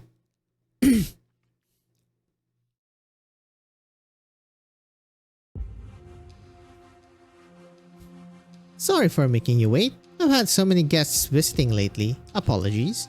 You are... Yep, there she is. Lin Qingyan. I'm a deputy minister with the JRO. I came here to ask you a few questions, Mr. Ning. JRO, you say? I haven't talked to anyone there in many years. I'm not even sure who's in charge in there anymore. Is it Yi Cheng? Yi Cheng? No, I'm afraid you're mistaken. Deputy Minister Yi is no longer working with us. Ah, that's right. Now I remember. One of the Blue Thunder Count's Leifa students transferred from the Tianqi Brewers to the JRO. Well, that must be you, yes? I heard that Tianqi Bai is... No, it's not English, dang it, Google Translate. Was transferred back to Baitsa a while ago, yet he still hasn't come to see me. Not even for some tea or a bite to eat. I guess he doesn't have time for this old retiree. These are extraordinary times we are living in. The Tianqi bureaus must be extremely busy. I'll mention it to the Count the next time I see him. Sorry for going off on a tangent there. Please, sit down and have some tea. Sit down in an elegant room that's tastefully decorated and furnished. Seems to be an empty space on the wall where their painting should be hanging. I don't think this is a room. A part of the wall that has once been covered by the painting is a slightly different color, which makes it stick out even more. Mr. Ning, the tea is elegant and so are you. Everything in this room is excellent, but something is missing. A painting, perhaps. Yes, the missing painting is in fact a longevity painting that someone gave me many years ago. It's supposed to help you live longer, but as the saying goes, the older you grow, the heavier birthdays feel. I believe it served its purpose. I would not have expected you to be superstitious, Mr. Ning. Growing old has left me at fate's mercy, hardly free to act as I wish. must make you laugh, yes? But I heard that a thief tampered with one of your paintings recently. They sealed the lips of the painting with honey. It's an old folk custom to celebrate the new year. They do this in hopes that the stove god will only say good things and not bad things. Whoever the thief was, they have some other motive in mind besides theft. Why did you not report this vandalism? If I never reported it, then how do you know about it? One of my colleagues is handling this case. I saw the case file. The one who first reported it. I don't believe it was anyone from your estate. Well, I'm glad there's at least someone out there who cares about an old man like me. I would not have expected you to believe in those folktales, Deputy Minister Lin. I am a mere citizen. You, on the other hand, are a Mandarin, and your time is valuable. You came here today to ask me something. Just go ahead and ask me directly, please. I'm here to ask you about someone, not something. Do you remember an individual named Gu Quan? Let me see again. I don't think that's it. 10 years ago, Gu Quan accompanied some Yenese dignitaries on an official visit to Victoria. They encountered a catastrophe, a blizzard, along the way, and poor Gu drowned in the river. Have you any memory of that, Mr. Ling? Yes, how could I forget? I believe it was December. Definitely happened in the winter, by the time the news reached Baitsao, it was almost the new year. I remember the messenger told us that after the storm came in, the envoys got trapped on the mountain. Gu Quan stayed at the back of the line, helping shepherd everyone else across the river. In the end, he's the one who ended up falling in. The river must have been freezing cold. Looks like that, isn't it? It looks like that incident made quite an impact on you. Gu Quan was a very good worker. He served the ministry very well. He was very well read and had excellent calligraphy. It's a pity he had no family. The only remnant of him is a cenotaph in Cemetery of the Virtuous. Every year, the Ministry of Rights sends someone to tend it and pay their... He has a cenotaph. No family. Look at me, blathering on again. Well, anyway, why do you mention Gu Quan? A Yenese diplomat dying in a foreign country. That is a major international incident. According to the laws of Yan, both Yan and the other country must send experts to conduct a joint investigation and compile a final report. However, after Gu Quan's death, the Ministry of Rights did no such thing. Even more startling is that the JRO's records of the case are remarkably sparse. I'm confused. This is clearly a question for the JRO. Why are you asking me? I was in the Ministry of Rights. Well then, let me remind you. 2 months before the team left on their mission, Gu Quan was just an ordinary 9th rank Mandarin. How did he suddenly get promoted to envoy, much less be sent on a mission to Victoria? Well, you are the one who signed Gu Quan's transfer order. At the time, you were the Minister of Rights. Now I understand. You're saying that I deliberately arranged for Gu Quan to go on a diplomatic mission to Victoria, and then disposed of him. No, that's not what I'm saying. There is something strange going on here. I intend to solve these cases one by one, and I humbly ask for your guidance, Mr. Ning. Since you're so curious about all this, why not ask a few more pointed questions? Do you think it's odd that I, as a former Minister of Rights, would trouble myself over a mere 9th rank ceremonial officer? Are you implying perhaps that he discovered some unspeakable secret about me? So you're just here to ask me about a 10-year-old case? No matter. Ask whatever you wish. Just remember, if you keep asking the same questions, you will keep getting the same answers. What kind of answers do you want? Truthful ones. I already have 1 foot in the grave. What reason do I have to deceive you? Then again, if you suspect me of committing so many crimes, then you surely don't view my testimony as credible. I just want you to tell me why Gu Quan was suddenly transferred. Once you tell me that, we'll be able to figure out the rest of it. Okay. You came all this way to see me, so I think I should tell you what you want to know. Gu Quan was indeed transferred for a reason. Because he specifically requested it. He wanted the transfer. Yes, he said he was ill and was afraid he didn't have much time left, so he wanted to return to his hometown in Victoria to live out the rest of his days. So I agreed to let him join the delegation to Victoria. What illness did he have? I'm not clear on the details either. I only vaguely remember that Guquan did seem to be in poor spirits around that time. But as such a low-level Mandarin, Guquan would not have had many opportunities to even meet you. How did he make such a request? To be honest, it's a bit embarrassing. But there was a hint of selfishness on my part as well. Guquan had magnificent penmanship, so I sometimes had him write letters for me. I also asked him to serve as my children's calligraphy tutor. He had done so much for me, I felt I owe him a favor. Besides, I did not feel his request stemmed from greed. That's all there is to it to say about Guquan's transfer. Do you have any other questions for me? Since I've heard it directly from you, I'll take what you're saying at face value. However, I disagree with one thing you said. What? Anyone who wants to know the truth, be they a Mandarin or an ordinary citizen, does not need a special reason for doing so. Please know, Mr. Ning, that I am indeed only after the truth. I have no other motives. Now I shall take my leave, sir. Good day, madam. Wee-woo, wee-woo. Say, where's Liang Xin? It's rather late, grandfather. I saw the young man out many hours ago. My word, you invited him to have dinner and then you had him wait there forever. This is a poor way to treat a guest. Yes, where are my manners? Tell him I apologize. And please let him know that he's welcome to come back anytime. Next time, I will be a proper host. I owe him that much. Liang is a reasonable man. I am sure he'll understand.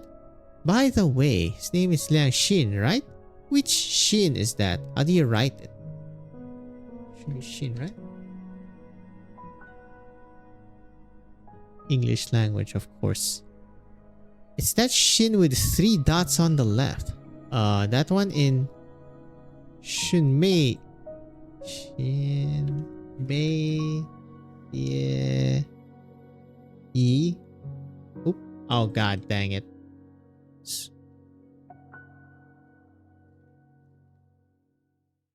Truly beautiful and unique. Shunmei Qie Yi. A spray of spring gifted to you. Such a beautiful name. I'm rather fond of it. I've heard that people with the 3 dots in their names, name characters are as clever and swift as water. Funny, the others all say he's as dull as a board. The old man walks to the table, picks up a pen, and adds another name to the invite list. Maybe he is rather dull. He came all this way to see his sweetheart, but look at the gifts he bought. Human's tea. Some strange liquor called Lai Daozi. What the hell is that?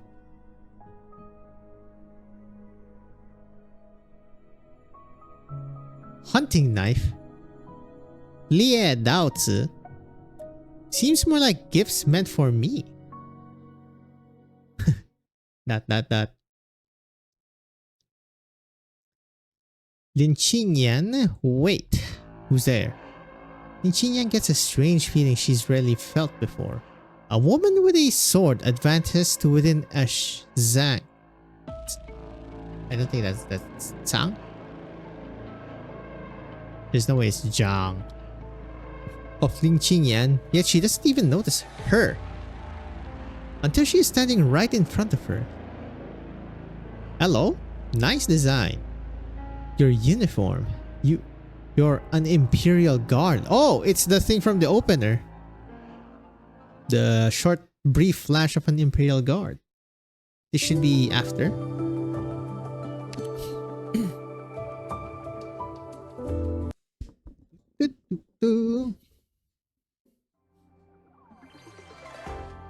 I don't know if they even know that they are sisters, I think.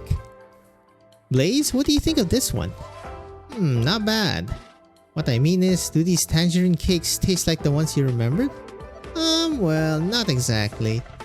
They're still not as sweet as the ones I had before. They also don't have quite the same mouthfeel. They use mouth. That's strange. This place uses traditional cooking methods. Their snacks are definitely authentic. They haven't changed their recipes in 100 years. 100 years? Have tangerine cakes even been around that long? No, tangerine cakes are not quite that old. Many famous bite-sized snacks do have quite a long history. The tangerine cakes you're looking for were actually invented by a scholar who came to Baicao to study in its early years. The scholar's hometown was famous for its tangerines. After he moved to Baicao, he missed those tangerines. It was too far to go home and get them, so he improvised. He smashed up some old, dried tangerine peels and made them into dough. Added some sugar, shortening, and spices and baked them. It was a cheap, easy way to get his tangerine fix. He gave the recipe to his landlord in lieu of paying rent. He even wrote a small poem about them. These tangerine cakes are bright and fresh, just like the orange groves back home. After the scholar passed the imperial examination and assumed office, the tangerine cakes became very famous. People began to view them as a symbol of homesickness. Interesting. Symbolic food. First time I've ever heard something like that. Yan is a vast land with many different climate zones, each with their own cash crops and produce. That's why there are many different types of Yanese cuisine. You can trace all of Yan's history through its food. For example, Yan's 4 major cuisines match up with its 4 great restaurants, which predate Baicao's transformation into a nomadic city. Cities develop, but flavors remain. It would be odd to find any snack without its own bit of history behind it. One of my colleagues told me that there are many different kinds of tianxis in Yan. You know so much about food, you must be some kind of tasty food tianxi, right? There really was such an individual, someone who could use arts to transform stones into vegetables. That might be worth studying, eh? Alas, I am just an amateur foodie. I like to take notes on the food I eat and its history. Over the years, I've compiled several notebooks full of such information. To put it another way, Blaze, if there really were a better recipe for tangerine cakes out there, surely someone here would know about it. But I'm telling you, the ones I had when I was younger, they were sweeter and just better. That really is rather odd. Traditional tangerine cakes emphasize the fresh essence of the tangerines, not the taste of their pulp. Very little sugar is used because tangerine cakes are supposed to be a light snack. You're telling me you've eaten much sweeter tangerine cakes, and I'm telling you that I've never heard of such a thing. Maybe we can ask one of the chefs around here to try cooking up a batch with extra sugar so we can compare? But even if we do that, it doesn't prove that the sweeter variety of tangerine cakes ever actually existed before. What I want to know is, how did the taste of these tangerine cakes change during their journey from Baicao to Victoria? I'm sure there's a story there somewhere. It seems you're just as much of a foodie as I am. I was afraid you'd get tired of traipsing. Hold up. I know traipsing is also a word. Yep. Like, yep, pada. To all these restaurants. You're the guide. You lead, I follow. Alright then, let's keep a looking. My word, look at the time. We should have lunch first. Lunch? Yes, it's lunchtime. Should we have some lunch? I just finished eating snacks from 5 different restaurants. Snacks are snacks, but lunch is lunch. You must have proper lunch, you know? I don't think my tummy has any more room for lunch. I know one restaurant that I can guarantee won't make your tummy ache. I'll give it a try. You're the foodie here, so I and my stomach trust you. What's wrong? I feel like we're being followed.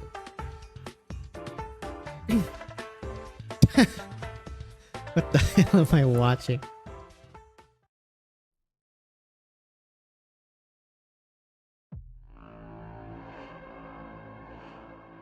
Your Imperial Guard.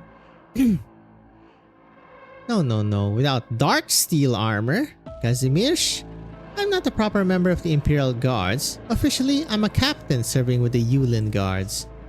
Deputy Minister Lin, I doubt you'd want to encounter anyone wearing dark steel armor anyway. Certainly not in broad daylight.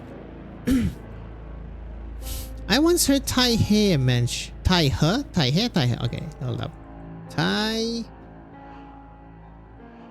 Oh, come on.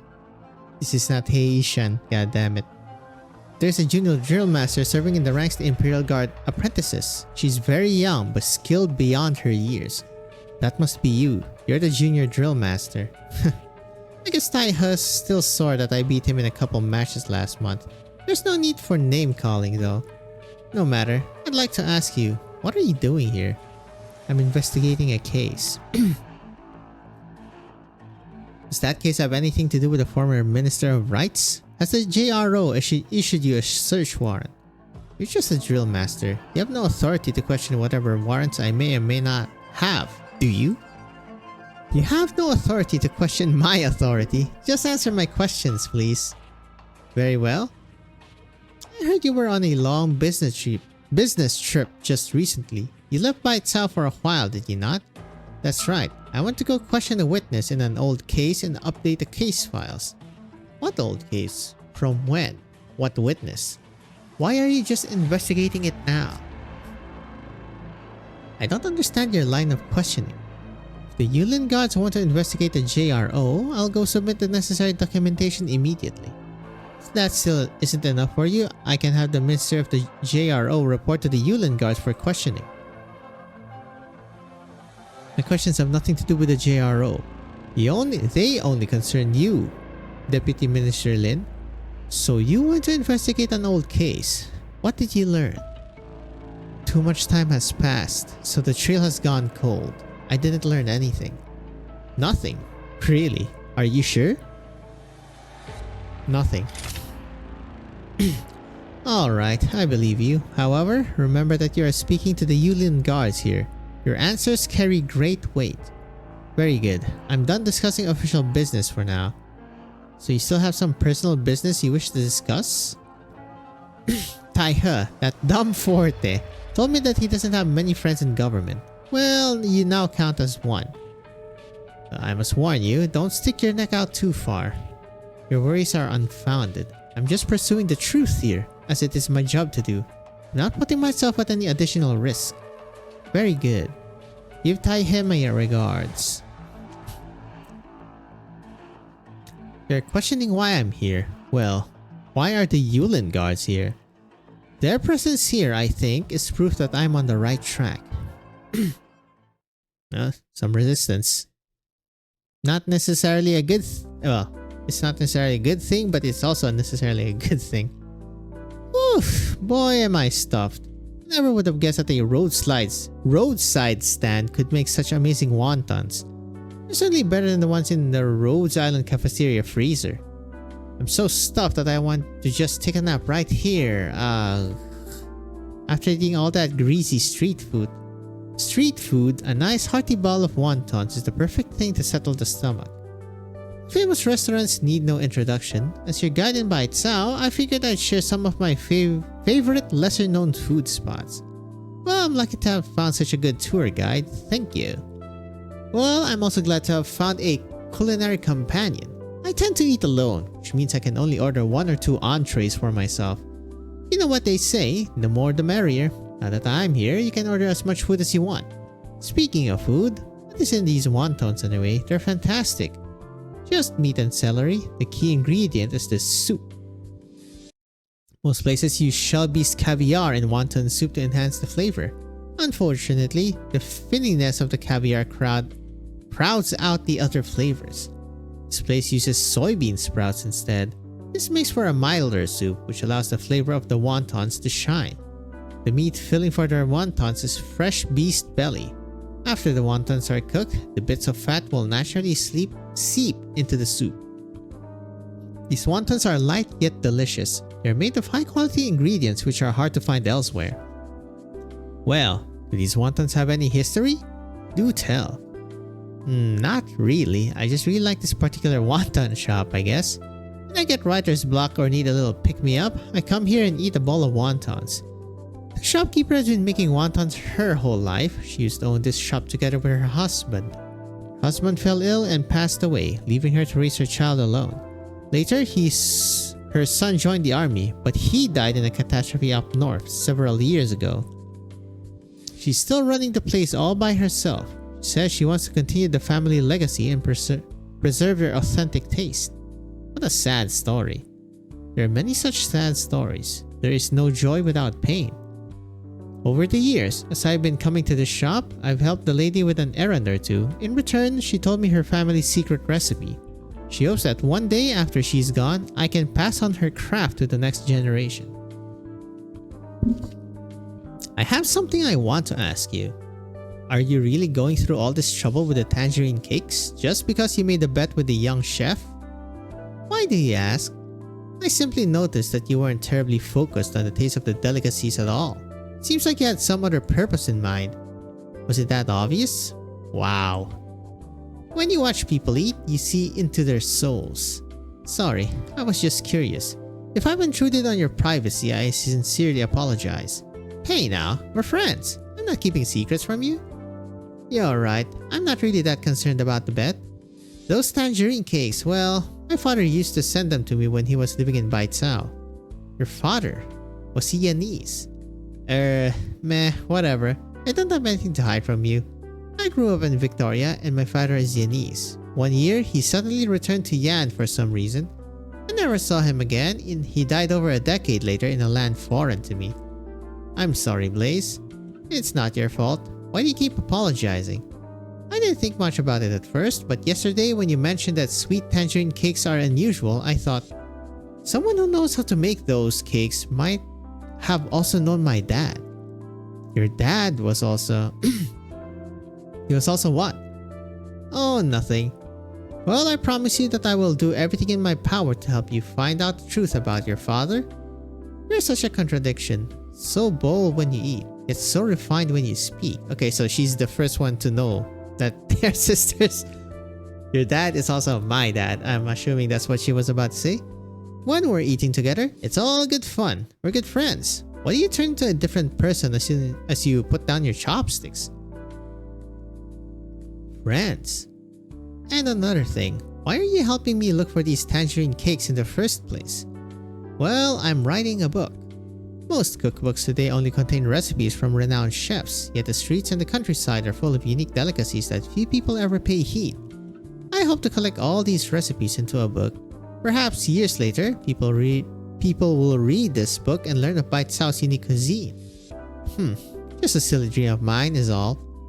And also, what? I think I'll keep that a secret for now.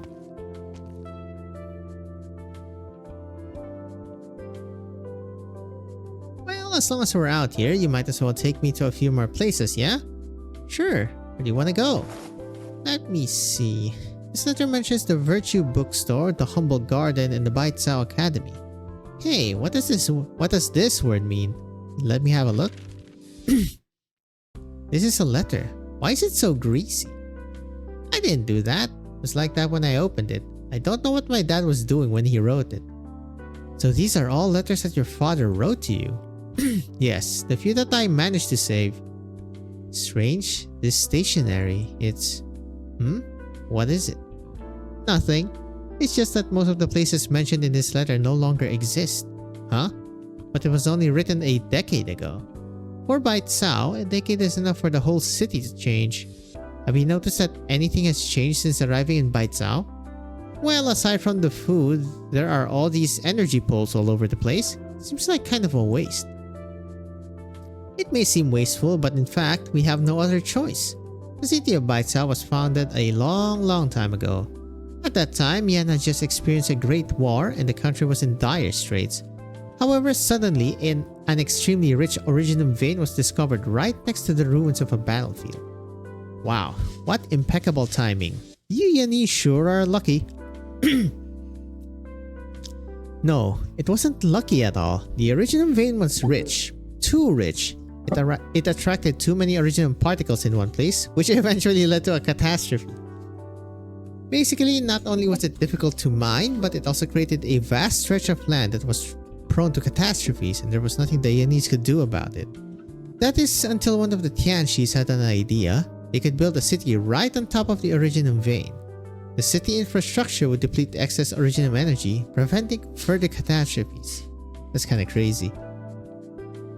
You're basically filtering it. Building a city on top of an originum mine. That sounds like a recipe for disaster. It was indeed an extremely dangerous undertaking. However, the True Lung decided to go ahead with it, and that's how Baitsao was founded. How did they do it? I can't even imagine. Honestly, I'm not totally sure either. In all the Yanese history books, there is only a single passage that talks about that period. Skilled individuals were sent to the disaster zones, and after 53 years of effort, A city was built and established as its capital. The city name was Baitsao, with the hope of tending all cooking stoves under heaven. Skilled individuals, quote unquote. As for the more advanced technical details, you'd probably have to look at some of the materials from the Tianxi bureaus. That's beyond my area of expertise. So to this day, the Baitsao government still encourages us to use this energy. Baitsao is constantly changing. That's how these skyscrapers appeared, as well as the numerous nomadic city plates. And what happened to the people who built the city?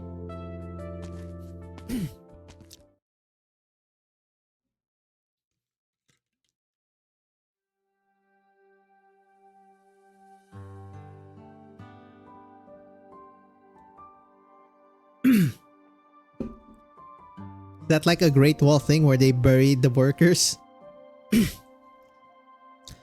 I'm completely stuffed, but I still haven't found the taste I'm looking for. I'm taking you to every restaurant I know that sells such cakes. Maybe tomorrow we can go look in some of the larger restaurants. What did I tell you? What did I— oh my god, the gremlin immediately. You looked the whole day, yet you couldn't find your so-called authentic tangerine cakes, could you? You were following us whole day? You were afraid we would find better food, weren't you? Me? Afraid? Ha! I already told you before, if you're looking for the best chef in Baitsao, you already found him. If I can't cook it, no one else can. Blaze, I've tasted this food. It really is quite excellent. A rare treat. The fucking smug ass look. You really know how to flatter. Besides, you're arguing over the details in how a single pastry is made. How could that possibly be the standard for judging a chef's skill? Still, I can see that you, chef, are still curious about those sweet tangerine cakes that Blaze is talking about, are you not? Not really. How about this? You two set aside your bet and we'll see where we can find these sweet tangerine cakes. That way, Blaze will find the tangerine cake she's looking for, and you, chef, will learn a new recipe. Sounds like a delightful arrangement, no? Huh? What? What about my 1 month of free meals? My cooking... Excuse me. My cooking skills are so superb that no one can match them. But there are other chefs that I respect. If I had to name one in particular, it would be... well, it would be... who? The head chef of Ding Feng Lo. The highest rated of the 4 great restaurants. Okay, I don't want to... Ding Feng Lo. Ding Feng Lo, I mean, pretty much the same thing? You mean... oh god, Mobuf. Ufu. No dissatisfaction, that's funny. Mobufu. Everyone at Ding Feng Lo is busy preparing for the feast of 100 delicacies. It means the old man is prepping for his last feast. His last feast? You mean he's retiring?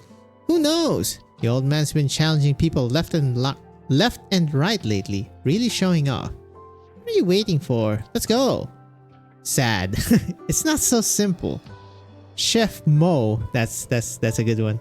He's quite an important man. He is responsible for the entire feast. We can't bother him with trifling matters such as some tangerine cakes. I think we have our suspect here. The girl is clever, but she's only half right. If you really do want to go meet him, I have a way. Last month's receipts. No, not in this pocket. Ah, here it is. An invitation to the Ding Feng Lo chef selection. Blaze, we won't get many opportunities to meet Chef Mo. Then what are we waiting for? Whoever's going to the competition, take me with you. As to who will participate in the competition? Huh? What are you looking at me for?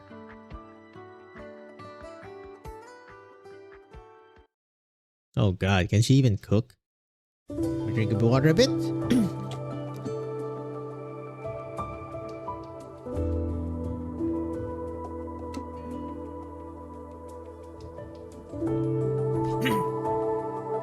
Oh, new enemy. Vanity. Put that one on my tab. Abomination born of the influence of a Sui proxy. Often appears in drunken squabbles, but it is fragile and disappears easily. This is the pulling. Yep, it's the puller. Alright, OR3.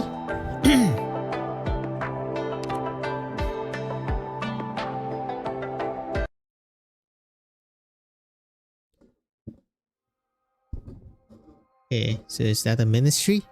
Looks like a ministry building. Okay, library. Oh, you came to the library too. What a coincidence. Hello, Yi. Are you here to look up some case files? Just grabbing some books to put under my pillow. Haven't been sleeping well lately. Maybe some reading will help. Okay, which Yi is this?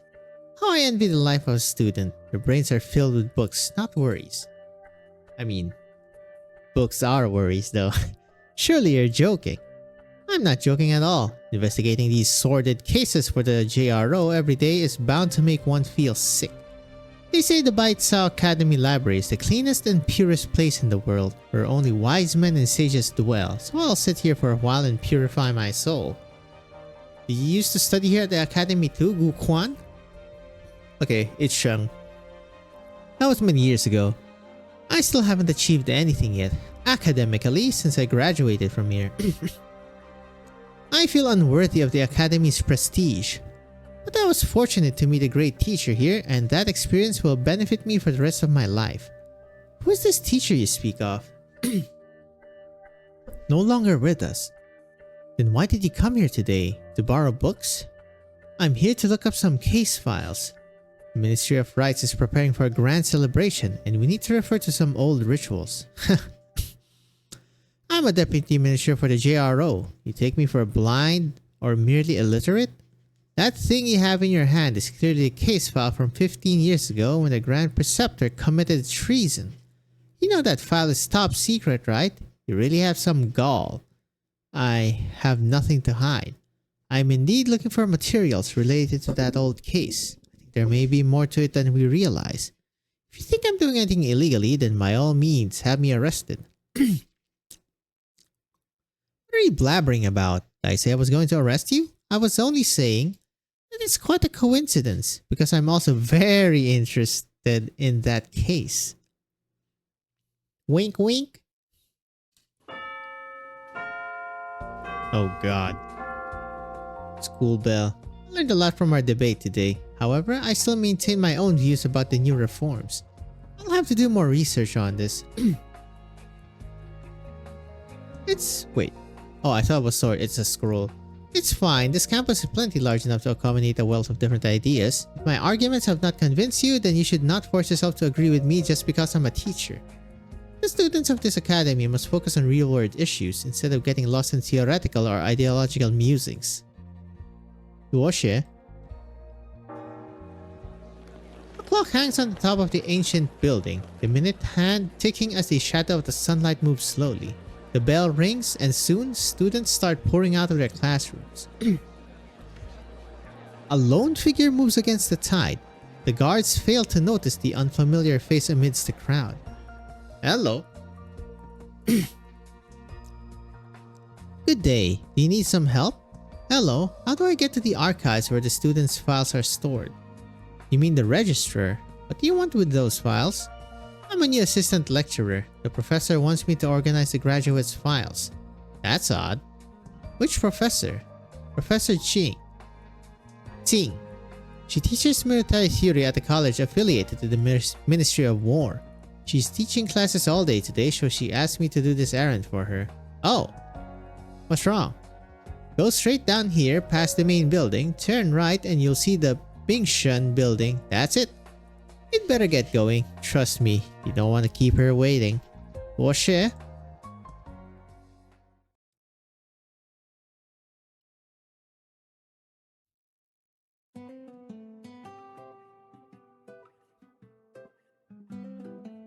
Ahem.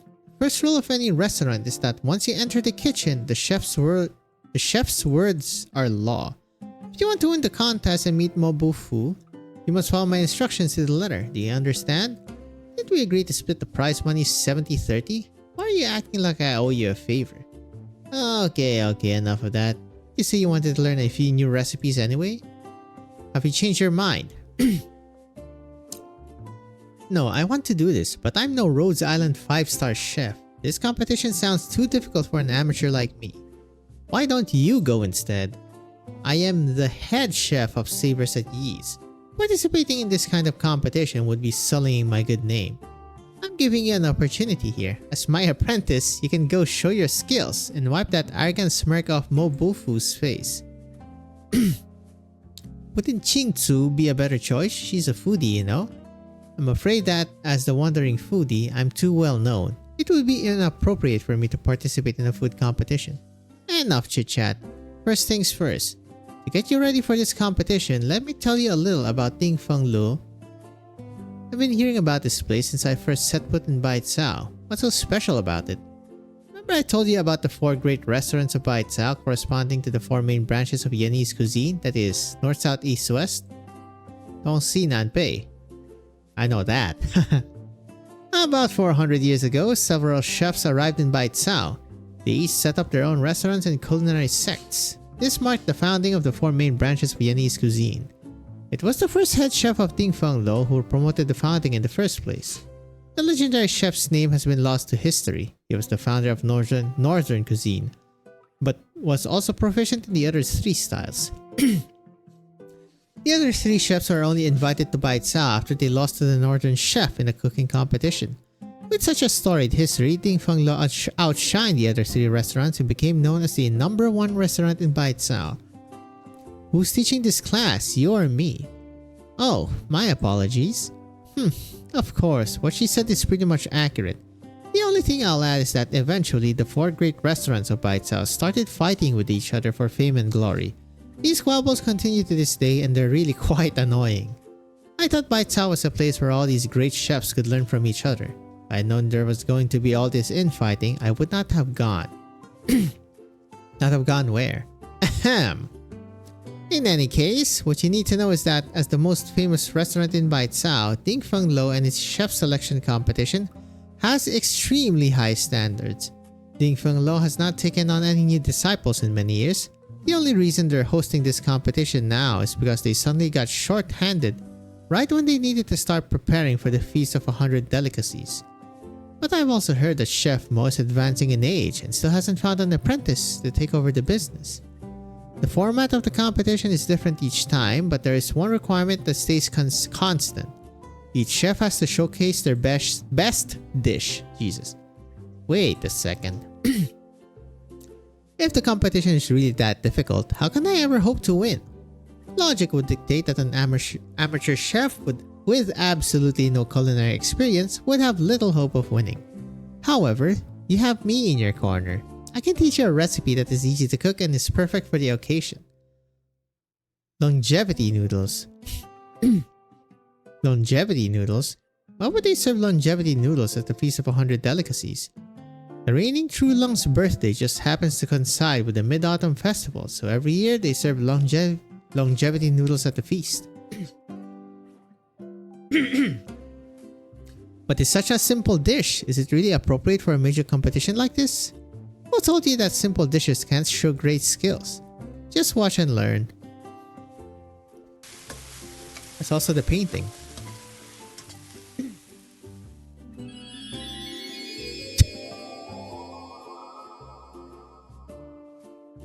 Oh, where's the noodle? Steam. What's that smell? That smells wonderful. What is it? Oh, he hasn't said his name yet? What do you think? He's still a young chef. It's like magic. You really only use the ingredients you showed us before? Nothing else. Fresh shell beast meat, mushrooms, scallions, bok choy. It's a simple recipe with basic ingredients, but the result is truly amazing. Sometimes the true skill of a chef hides in unseen places. There's more to this bowl of noodles than meets the eye. Another chef can use these exact same ingredients, but if the ratios, the heat, or the cooking time vary just a little bit, it will taste completely different. You know how long I spent perfecting this recipe. Don't just stand there, dig in. Oh, I'm gonna eat dinner soon too. Oh god. The fucking slurp sound. Wow. I take back any criticism I had of your food. You just inhaled it. Did you even taste the flavor? Blaze can actually replicate that taste, maybe she can meet Chef Mo. But are you really up to the task, Blaze?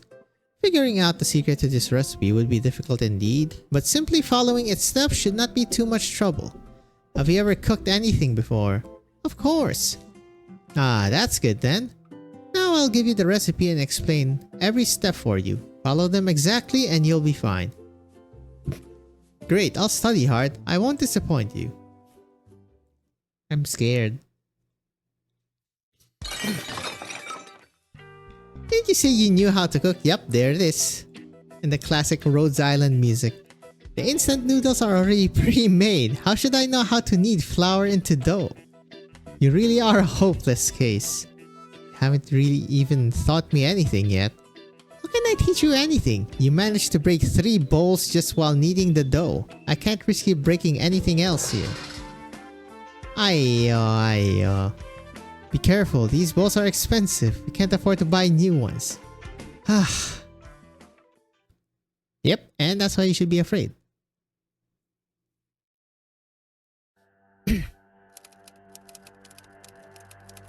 What is that? Some sort of typewriter? Search. Huquan. Filter returned from Victoria. Filter. No results. Why are there no records at all? Search. Huquan. Filter enrolled in 1076. No results.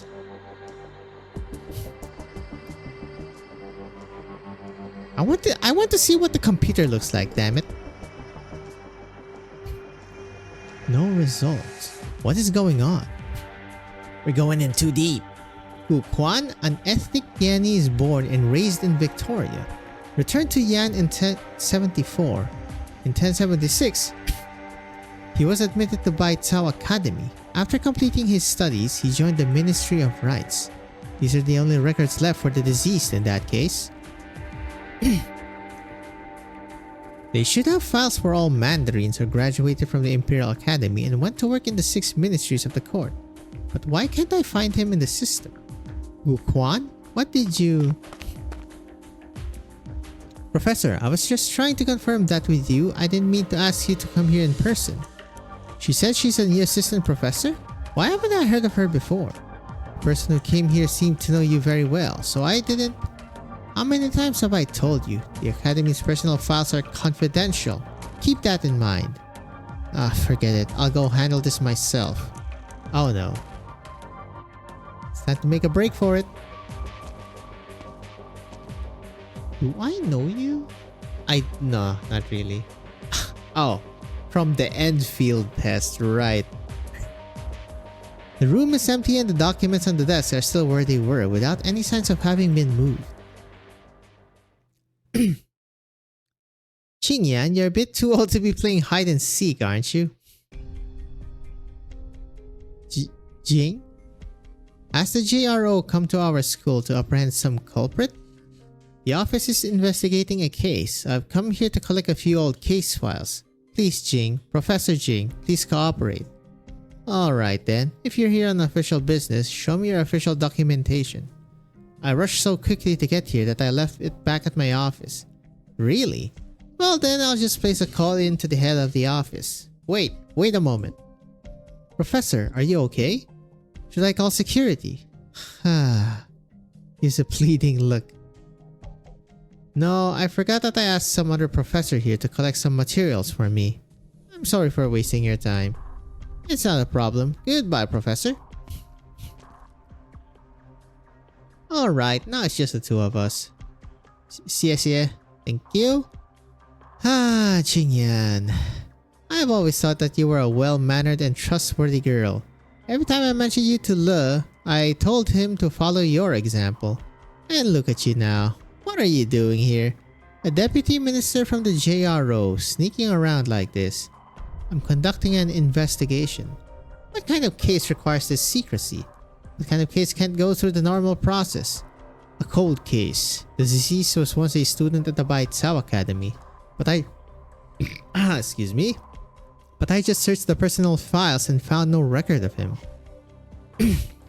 The academy has a record of every student. This person you speak of, how do you know they once studied here? I saw it in the files at the JRO. The JRO collects its files directly from the Ministry of Rights. However, the Ministry's files do not match up with the Academy's. Someone made a mistake somewhere. Is there a chance that someone altered the Academy's files? How could that possibly have happened? The Academy is one of the Yanese government's most important talent pipelines. Once a student's information is entered into the system, it is archived under strict supervision. No one has the authority to modify this data unless... Unless what? No, that's impossible. Enough of this nonsense. You better leave now. It's almost mealtime. Pretty soon, lots of students will be crowding these halls. If anyone else sees you here. Also, please don't go doing something like this again. Mealtime. Mealtime's great. You need to go back to Baitsao to investigate. Why are you looking at all these travel guides? These places. I've seen them in my dad's letters. Humble Garden, Virtue Store. Oh, and when he was studying there was a Shangshu diner near the main entrance. He said they've had the best twice-cooked pork in town. Now that I'm visiting Baitsao, I want to visit all the places he mentioned to me. Say, is there a restaurant near campus called the Shangshu Diner? Huh? You want Shangshu food? The place you're talking about closed more than 30 years ago. How would you possibly know about it? More than 30 years ago? Are you sure? Yes, it closed in 1065 when I was in school. How could I forget? Lots of students used to go eat there because it was near campus and served tasty, affordable food. But then in 1065, there was a terrible catastrophe in Shangshu, and the restaurant owner had to return home to deal with the aftermath. Students even made donations to help with the rescue effort. A man who was born and raised in Victoria and did not come to Yan until 1074. How could he know about the place? Unless he had visited Yan before, or maybe he wasn't born and raised in Victoria after all. Maybe he was native Yanese. What are you mumbling about? If Gu Kwan's Ministry of Rights records were modified, but he was indeed a student at the academy, well then there will definitely be something worth digging up in the academy's files. What year was Blaze born? If we work back from there, does the system have the records of students enrolled between 1052 and 1062? You help me just this once. It's extremely important. Thousands of students graduate each year. You want to look through 10 years of records at once? Do you know how long that will take? The person in question worked for the Ministry of Rights. He probably studied at an affiliated college. May help narrow the search a bit. If the person you are looking for was not a high-ranking Mandarin, you may want to start looking at files after 1055. That year, the academy was restructured. It became a true public education institution instead of just serving as a talent pipeline for the government. The enrollment figures shot up. I see, Doxie. Go, you only have 2 hours. It's time to hackermans. Found you.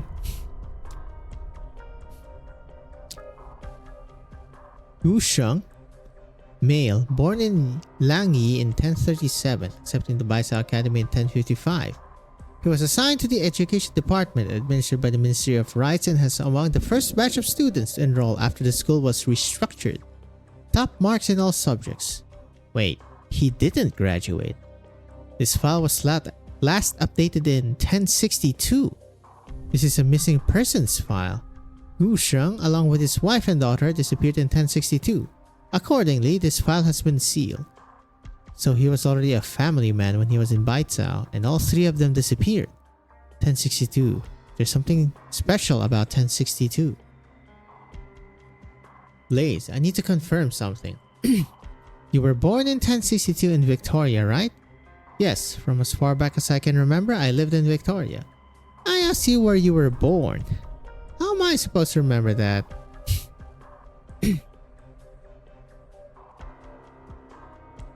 Gu Quan, Gu Sheng. Qingyan, your time is almost up. You should get going. Yep. It's a baby Blaze. What What did he say?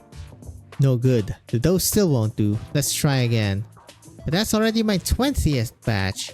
Don't worry, you have been practicing all day and you're starting to iron out the issues with your technique. Success is not far away. Probably. I'm really sorry. You don't need to stay here with me through all this. It's not a problem. You've been helping me so much, I guess. You must also be interested in that outcome of all of this, huh? Alright, just wait here a minute. This time I'm sure I'll do it and I'll whip you up a big nice bowl of noodles for dinner. Did you have something else you want to say to me just now? What? Never mind. To be fair, the recipe the young chef gave you was indeed simple enough. You probably didn't expect that your biggest difficulty would be kneading the dough. Look at you defending him. I'm sorry. I'm doing all I can do. It's hard. When I work, my body temperature rises and the dough starts to dry out in just a few seconds. Okay, that's a problem. I add more water to the flour and then more flour to the water and then more flour and water. The dough that was originally the size of my fist is now almost as big as my head. The situation with your rising body temperature is certainly unique. Anyway, you need to think positively. So long as you learn to knead the dough, making the longevity noodles will be no problem at all. Speaking of which, for someone who has never cooked before, you certainly have some impressive knife skills. Well, back at Rose Island, elite operators like me perform surgery on ourselves in emergency situations. I guess there's not much difference between using a scalpel and a kitchen knife. Show me you're not using it like the young chef does when he chops vegetables. Can even use the skills I learned from stitching my own wounds to mend my own clothes. I wouldn't have thought your job would be this dangerous. Not a big deal if you have the time to practice. The more I think about it, the angrier I get. Can't you just have more patience with me? Hey, look, I think you're getting the hang of it. The amount of force is just right. Keep it up. I haven't even had any dinner yet. Hold on to that anger, fold the dough over and continue kneading. Right, you can get even angry if you want. No, I can't get any angrier. Boy, the noodles he makes sure are delicious. I'm spent. Lost the dough. Ugh. Why is cooking even more exhausting than combat training? I understand this is really hard for you. I don't want to deal with that peep squeak anymore. Can I be your apprentice instead? You're a gourmand. You must know how to cook, right? Spare me the compliments. I'm nothing close to him when it comes to cooking. And you know, it's funny that I never actually eaten longevity noodles before. They are just noodles, right? You've tried so many different restaurants. How could you have never eaten longevity noodles before? I've been to many restaurants that serve longevity noodles, but it only makes sense to eat them on your birthday. I celebrate every birthday at home. You don't allow me to go out on my birthday. Okay, but even if you celebrate your birthdays at home, your mom or dad never made you a bowl of longevity noodles? Actually, I've never met my parents. Oh, I'm sorry. Although I have never seen my parents, I still have other family members. Every year on my birthday, my family holds a big banquet for me. At banquets like that, I don't think they care much about longevity noodles. However, I'm always a little afraid of birthdays. Isn't it nice that other people remember your birthday? I can't really explain it. I always feel that every time I have a birthday party, I will be surrounded by a lot of people who want me to laugh and also cry. But it doesn't seem to matter whether I'm there or not. And not talk about me, you're from Victoria. Do they eat longevity noodles there? I grew up in Victoria, but my parents are both Chinese, at least by blood. When I was little, every year on my birthday, my mom would make me a bowl of longevity noodles. The taste was nothing special, it was just regular old home cooking. After I left home and could no longer eat my mom's home cooking, I even forgot what it was like to celebrate a birthday. That is until that night. That night? Oh god, Rhodes Cafeteria. The seasoning packet, the vegetable packet, and I'll add 2 sausages. Hehe. Why are the lights off in the cafeteria? Hey, what are you guys doing here? You scared me. Shh, keep your voice down. It's late. What are you doing in the cafeteria at this hour? Ace, why do you look all serious? There's not another urgent mission, is there? What are you holding there? Instant noodles? I stayed too long at the training grounds this afternoon and didn't have enough for dinner. What? Now that I'm an elite operator, I can't eat instant noodles anymore? Captain isn't scolding you for eating junk food. He's saying, today is your birthday and you're eating instant noodles? My birthday? What didn't Dr. Calcit say? That's why I told you to lower your voice. So long as we don't make too much noise, even if she hears us, she'll pretend not to hear, yes? I even suspected that she deliberately arranged for our fieldwork breaks to overlap, just so we could throw you a birthday party. Think of it as her way of giving you a birthday blessing, even if it's hard to imagine.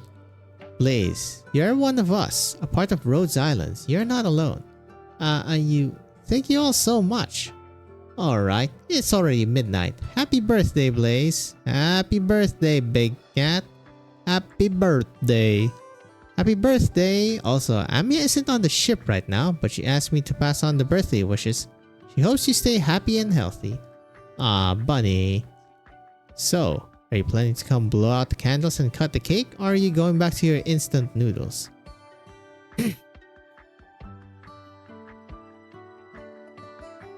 That was the first time so many people celebrated my birthday with me.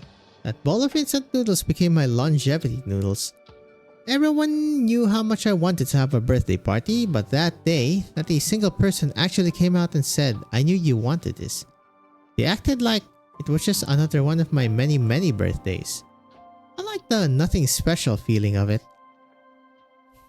Now you're making me jealous.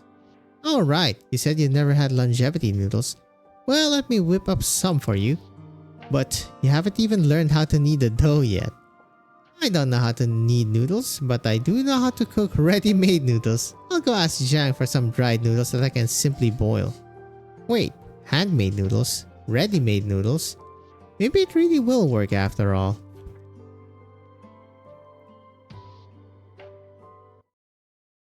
Right, and then after. But I will eat first.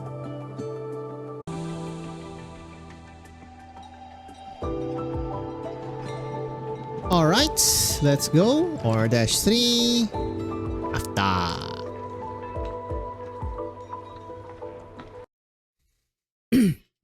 Next event is soon actually. Early the next morning, the restaurant is still quiet save for a few foul beasts jumping back and forth on the fallen leaves beside the door. The night watchman at the JRO lets out a loud yawn. The foul beasts take off in all directions. Oh. I had a nightmare last night that the Beck beast ate all the flour in my kitchen. How terrifying. Morning. Have some noodles.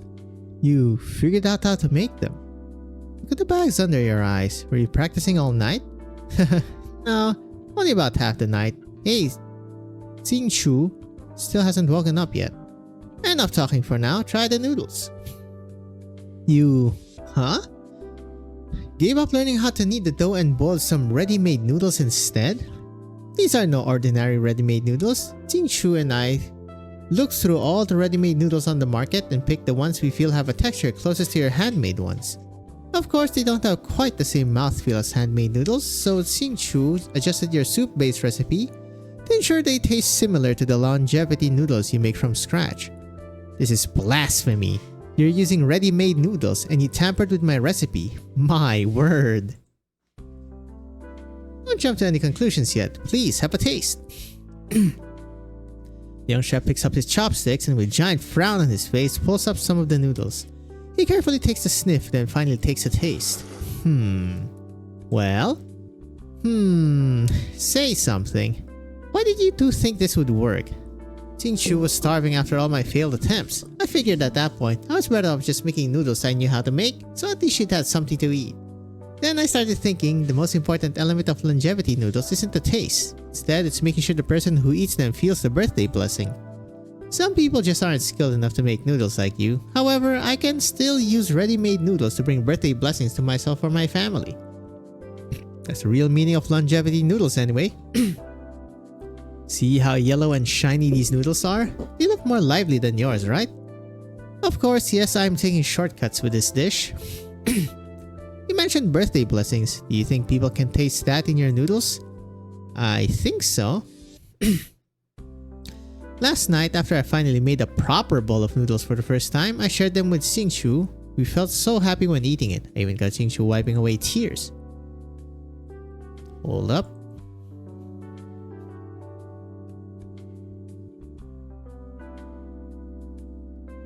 Swapping out the noodles, then adjusting the oil and salt ratios accordingly. Quite some innovation there. Xingqiu sure has a sharp palate. But the ready-made noodles need to be rinsed with cold water after cooking. You rinse them, but you didn't drain all the cold water out.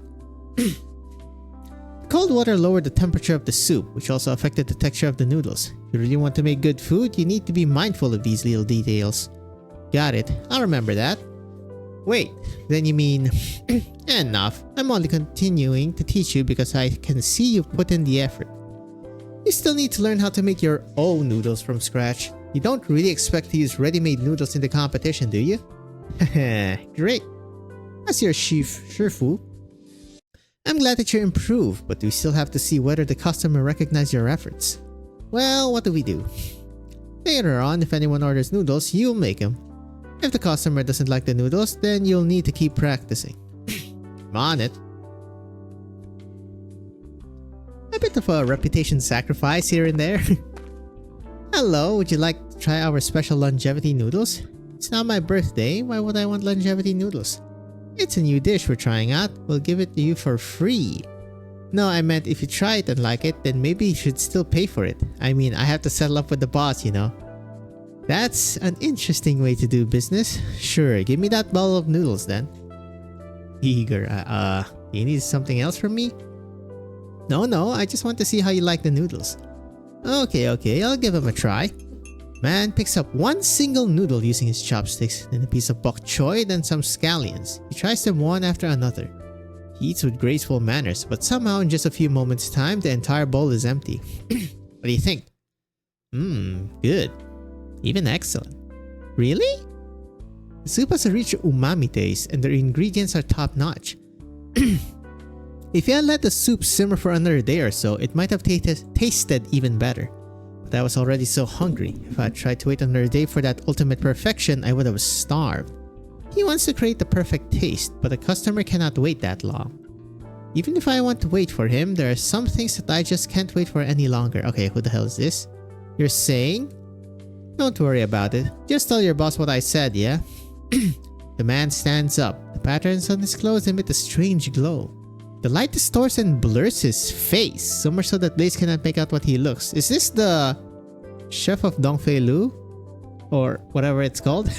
Hey, you didn't pay. Oh, well. Just deduct the funds from my account. Of course, it's G. Is it G or T? J-I, right? Because J-I-E is the one that died. Well, quote-unquote dead. Regardless of what you're looking for, after you leave here, do not tell anyone you got this file from the academy. Do you understand? Yes. What's wrong? Do you have more questions? Do you remember that bloody case back in 1062? This isn't the sort of thing you casually bring up in a conversation. I just happened to think of it. It's the Grand Preceptor you previously mentioned, the one who supported the academic reforms which benefited countless poor students. The same Grand Preceptor who murdered the Emperor and plotted treason 40 years ago? I have no way to answer your question. I will never speak about things that I do not know. I have never met the Grand Preceptor in person, but I have read some of her writings on political and social issues.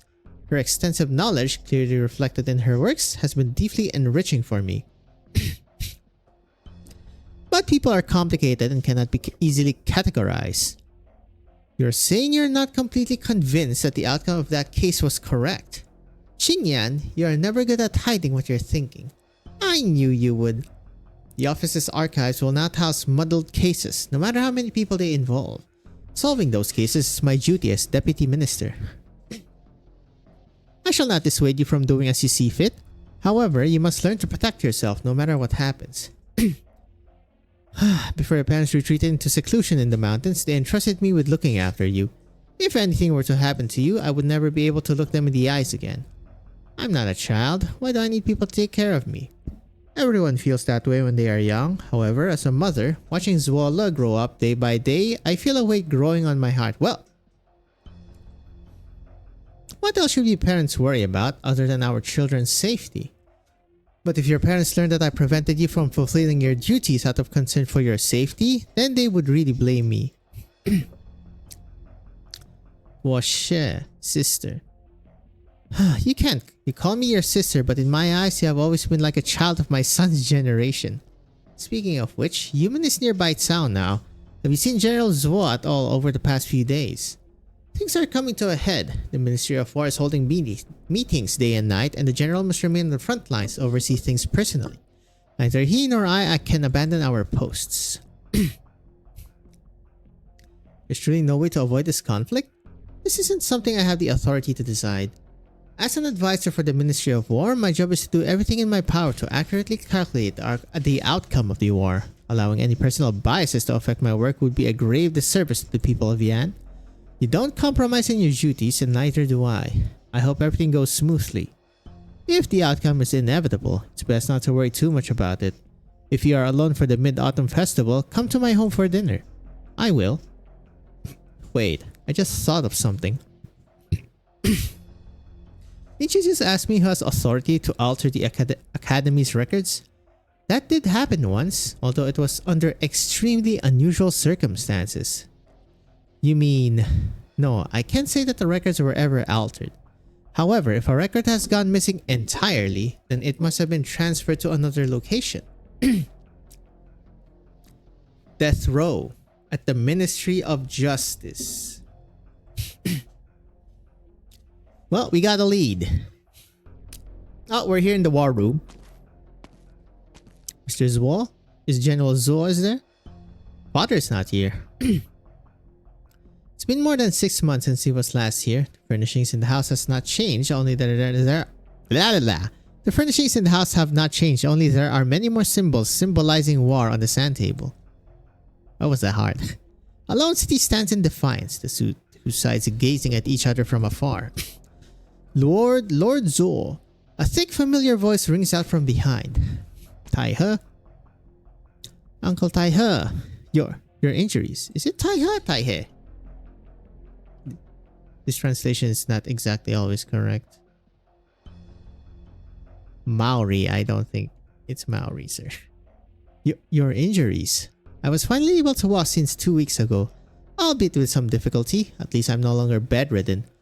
Zuo stares at Tai He unbelievably, who does not look like the man he remembers. The wind lifts a corner of his cloak, revealing his thin, withered figure under his wide robe. I have never seen his figure. Tai He, once a man so strong and sturdy, is now emaciated. It's as if a mere gust of wind could blow him away. Uncle Tai He. Kung Fu is merely an external tool. I am, after all, still a monitor censor of the Department of Discipline and Supervision, and there will always be opportunities to realize my aspirations. Okay, so the probability of this guy becoming an operator went down drastically. If you continue to dwell on this, Lord Zuo, then you're only underestimating my skills. No. Tai He, I know you are no ordinary man. A few injuries aren't enough to stop you. It has been over 6 months since we last met. You look stronger than before. The General will be pleased. By the way, Father is... The General has been in constant meetings with the Sui regulator and the Ministry of War. He's barely had 10 minutes to rest. The situation could change in an instant. Is the court still ready to go to war at all costs? Now, after the incident in Dahuang, the bestial Sui is no longer under the Sui regulator's control. There are some minor disagreements between the cabinet and the 6 ministries, but their overall opinion is clear.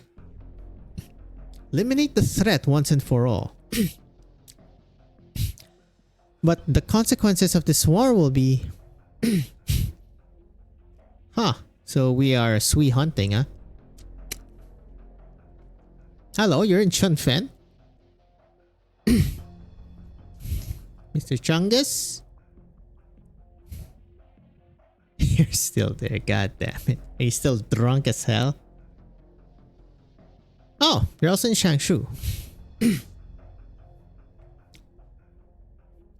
I heard that 1 month ago, other candle holders discovered traces of the convict nearby Cao.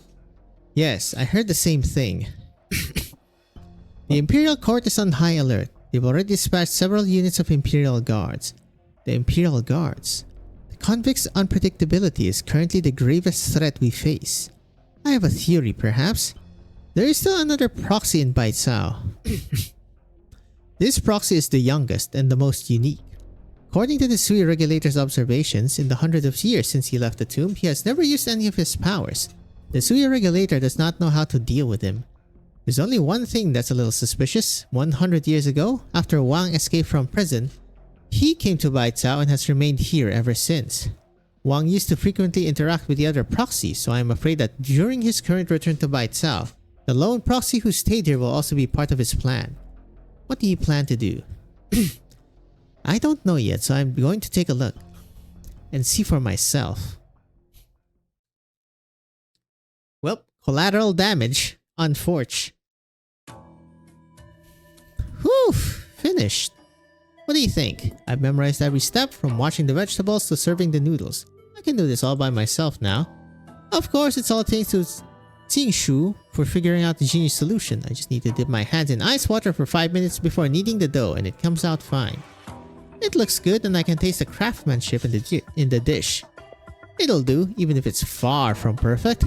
If anyone could cook as well as me after just a few classes, then all my years of study would be in vain. Hey, I've been working hard for so long and tomorrow's the big day. Can't you at least say something encouraging? I just don't want you to get a big head. Alright, maybe you're right. A little pep talk might do you good. Otherwise, you'd be too scared to cook the minute you met Mobufu. Remember, there's nothing to be afraid of. Mobufu is old. Show him the power of your youth. Okay. Everything's ready. Let's go win at Ding Feng Lu tomorrow. Already tomorrow. We are at -4. Actually, what's the enemy here? Diet. Abominations. We proxy originate chopsticks holder left to collect that. Chopsticks are laid aside where food no longer has taste. Too tired to live and too tired to die. What does? Too tired to live or die? He's just tired, man. Pickled pot herb mustard. Place the vegetables in the pot and seal the lid. You will know it is time when the lid can no longer keep the aroma contained. R4, B4. Let me drink a bit.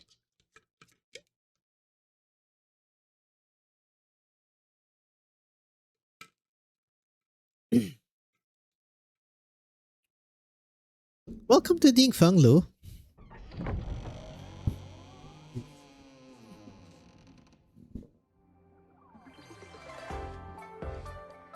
Oh, new sound. Oops. Wow, so this is the place everyone's talking about. Are you nervous? Huh? Don't think I should be. The competition is nigh and yet I feel apprehensive somehow. I mean, nothing to fear. The young chef said it was fine. Besides, it's not like we're trying to be cooks here. We're just on the hunt for that legendary chef, right? Try to ask him for his tangerine cake recipe. Cold comfort. But I suppose at this point, that's all I'm getting. Yes, chef. Uptight examiner. It's about time. All spectators, please remain here for now. Competitors, follow me. If you get anything difficult thrown at you, don't bluster. Just keep calm and think. There's always a way. Relax, okay? I'll see ya.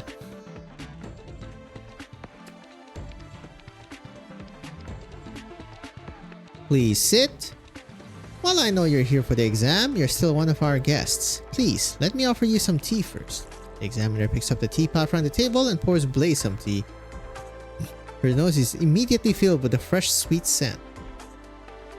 For a competition, you're all being pretty friendly here. Well, can't say I haven't been thirsty. Thanks. Blaze grabs a teacup and drinks it up. As she does, the examiner places a pen and paper before her. This pot of tea is infused with several ingredients. Please write them down. Yeah, Gigi? Patoy. Spit take. What? Blaze glances down at her cup, naught but a bead of tea left on the side. She looks up at the examiner, polite smile still plastered over his face. Could I, have another cup?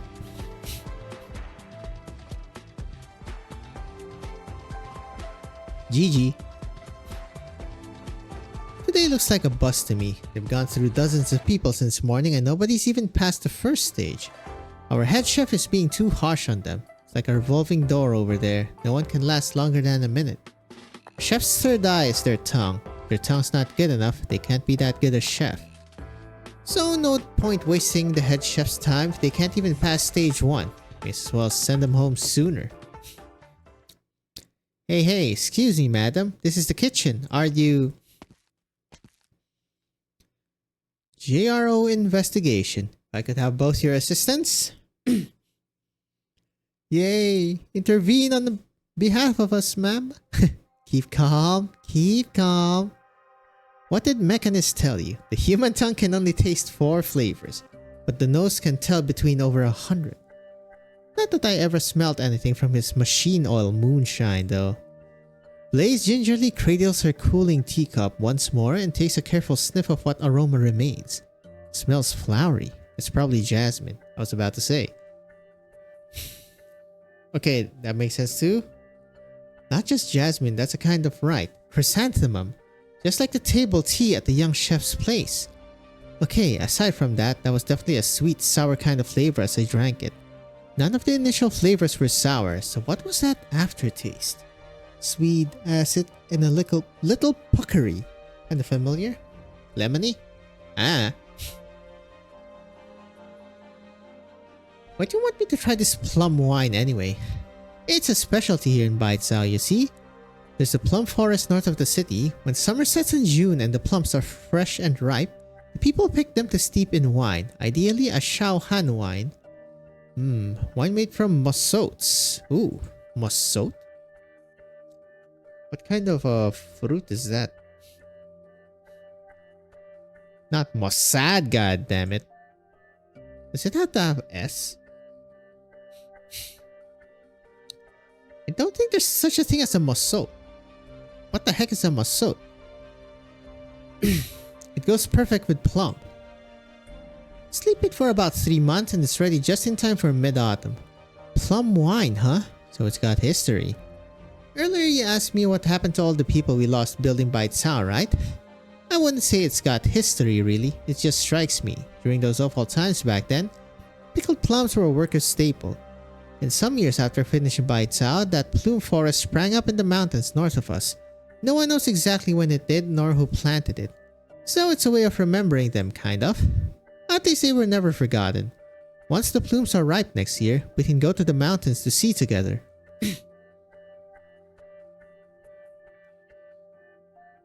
Here's my answer. Jasmine, chrysanthemum, green plum, Mount Tien blossom, rock sugar, Shaohan wine. I've heard there's a plum forest north of Baitsao. Plums in June get root from mid-autumn. Again, I'm guessing the plumes in this were picked earlier than that, which is why there's still a mouth-puckering taste in it. The alcohol steamed away while boiling the tea and left just the sweet sourness of the plum, plus the mild and subtle aroma from the flower. It wasn't obvious when I drank it down, but the aftertaste really stays with you. I really like another cup.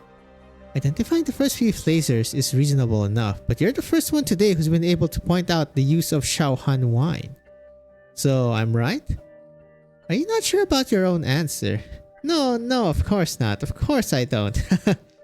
Then congratulations on passing the first stage. Please, follow me upstairs. What the hell are the other candidates doing, if Blaze of all goddamn people? From the rear hall sounds a gong, whoops, and the doors next to Blaze yawn open. First stage, how long is this thing? Who we talking to here? Where's the manager? Here you are, madame, the list of chefs at Ding Feng Lu. If you don't mind me asking, what are you investigating exactly? The case is confidential. I'm not at leisure to tell you for now. Okay. The head chef here, their name is Mo Bufu. Yes, I don't think there's a cook in Baitsao who doesn't know of Chef Mo. Do you know what his occupation was prior to Ding Feng Lu? That, I have no idea. Chef Mo arrived just under 10 years ago? Not quite a long time, but not short either. His cooking skills are the real deal. They're sublime. Almost straight away, he succeeded the previous head chef. Where is he now? I need to see him. I'm really sorry, but he's holding an exam right this moment. There's no way he can meet you. Exam? What exam? You could call it an enrollment exam for Ding Feng Lu. It only happens once every few years. If you're interested, we're televising it right here. That contestant. Blaze? Well, GG, ma'am.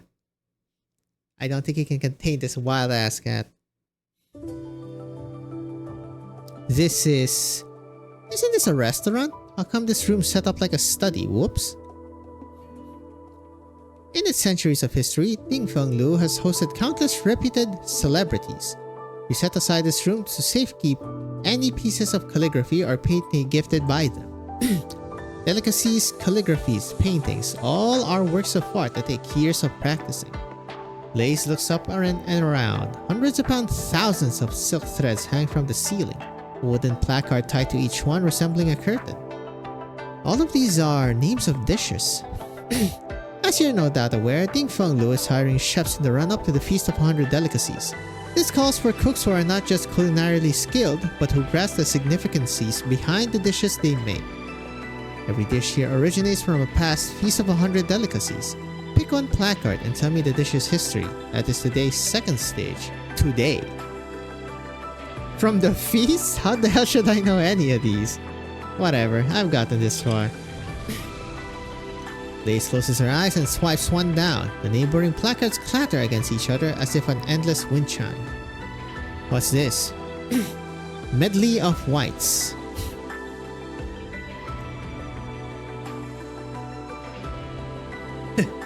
Blaze barely knows how to cook anything. Passing the first stage was already a miracle. She spent basically her whole life in Victoria. How could she possibly know any of these stories? Blaze, I really wish I could help you.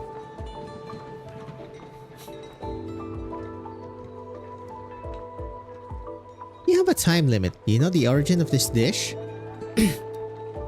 About 50 years ago, give or take, Yan's Grand Preceptor presented the True Lung with a dish, the simplest, plainest stewed radishes. But the special thing was the radishes used came from all over the land and each one had a massively different flavor and texture. But having been stewed for long enough, they absorbed enough broth and were all equally tasty. I hear Yan's always put education first, but because the country is so big and every city has wildly different circumstances anyway, the farther out you go, the harder it is for students to really achieve. The Grand Preceptor was trying to tell the True Lung that every student, no matter what their background, should have equal opportunity. True Lung took the Grand Preceptor's advice, advocated hard for educational reform, tore down any regional restrictions, and brought equality to educational resources. Nice. Desegregation. Well, yeah, kinda. The next year, did I click? The next year, when Baita Academy announced its successful applicants, students from remote regions made up more than half of the 1,000 plus that qualified. In the decades after that, the Tianxi's buried in their bureau's books. The students studying like hell in our academies, all of them thank the Grand Preceptor for boldly advising. That, if I'm not mistaken, is what Medley of Whites represents. Blaze senses the spectators stop chattering. She's not wrong. Everyone is nervously watching her right this moment. The hell does she know that? How did Blaze know that? And why would the exam writer leave the name of this dish in there? You don't just mention her, not in front of everyone. The Preceptor? Did I, say something wrong? Interesting. The voice descends from a few meters above. Blaze stares up above her but doesn't see anyone. A foot lands on a stair-steep plank with a dull thud. Subdued yet powerful, the kind nobody could miss. It approaches, closer and closer until Blaze can finally make out who it is. A stern and solemn man, far older than her, alighting from his long stairwell. Okay, Mabufu. Let's see your getup here. Neat. Haha. Yeah, the pocket sand. After so many years, I didn't think anyone would remember this. Nice to meet you, The story you've told is far older than you, girl. How come you know it? Well, someone from my family told me it a long time ago. He said he was one of these students in poverty all the way back then. To know the spring of your water. I imagine your relative was a grateful and righteous man. But as for you, just what motive brought you here? I'm here to compete, of course. Seeing as you've made it here, I'll give you one chance. Final stage. No frills, no fuss. No fuss. Make me a dish. Come. Quote unquote. So it's gonna be some sort of riddle thing, huh? Too early for dinner time. The restaurant is almost empty save for a couple of diners. There's no waiters, no proprietor, and even the kitchen is quiet. Hello, Mr. Zwolle. Which I didn't get. Madge. Excuse me? You, young man, help me out. I was in a hurry this morning and forgot my money. You're a well-to-do boy? Anyone can tell. Be a kind man. Spot me a little. Okay, who the hell is this? I'm not here to rip you off. Here, take this family jade for now. Once I grab the money later, I'll pay you back. Not that I mind lending you, but couldn't you just tell the owner instead? We're total strangers. How would you find me and pay me back?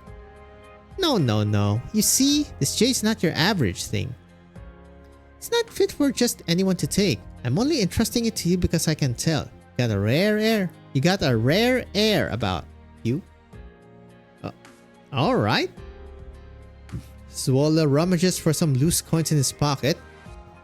Hands them to the diner, whose face immediately broadens with delight. When do you plan to pay me back? Where would we meet? We'll meet if we do, and we won't if we don't. And if we don't, you can just go ahead and pawn this jade off. Relax. Made a favorable deal today, young sir.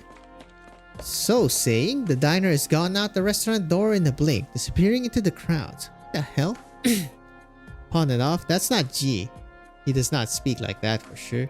See, it's like very bubbly. There's my dish. Pretty good job, wouldn't you say? Longevity noodles? Mobufu's hands rest on the table, chopsticks in his grasp. For a while, silence before he finally picks up the spoon and tries a mouthful of soup. Blaze examines Chef Mo's face closely, but the satisfied look she is hoping for simply does not blossom out across the old man's face. These noodles, this soup base, who taught you this? It was this tiny little chef. I really put my back into learning it too. The owner of Savers at Yee's. Who is he to you? How come you know? I thought so. The disgrace of him. Huh? I see he has talent and give him the chance to display his skills. He's not grateful for that, fine. But now he even sends an amateur to humiliate me. Alright, Chef Beef. Oops. Keep hitting my damn microphone. There's the chatter. What's happening? Blaze finished it up with no trouble. Nothing should be wrong with the flavor. Does Mobufu know the young chef somehow?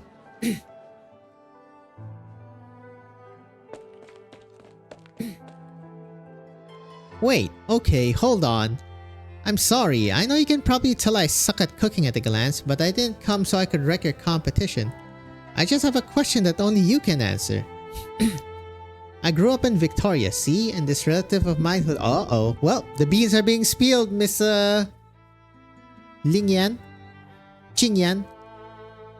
I grew up in Victoria, see, and this relative of mine far away in Yan would always send me these tangerine cakes. They were so sweet and tasty.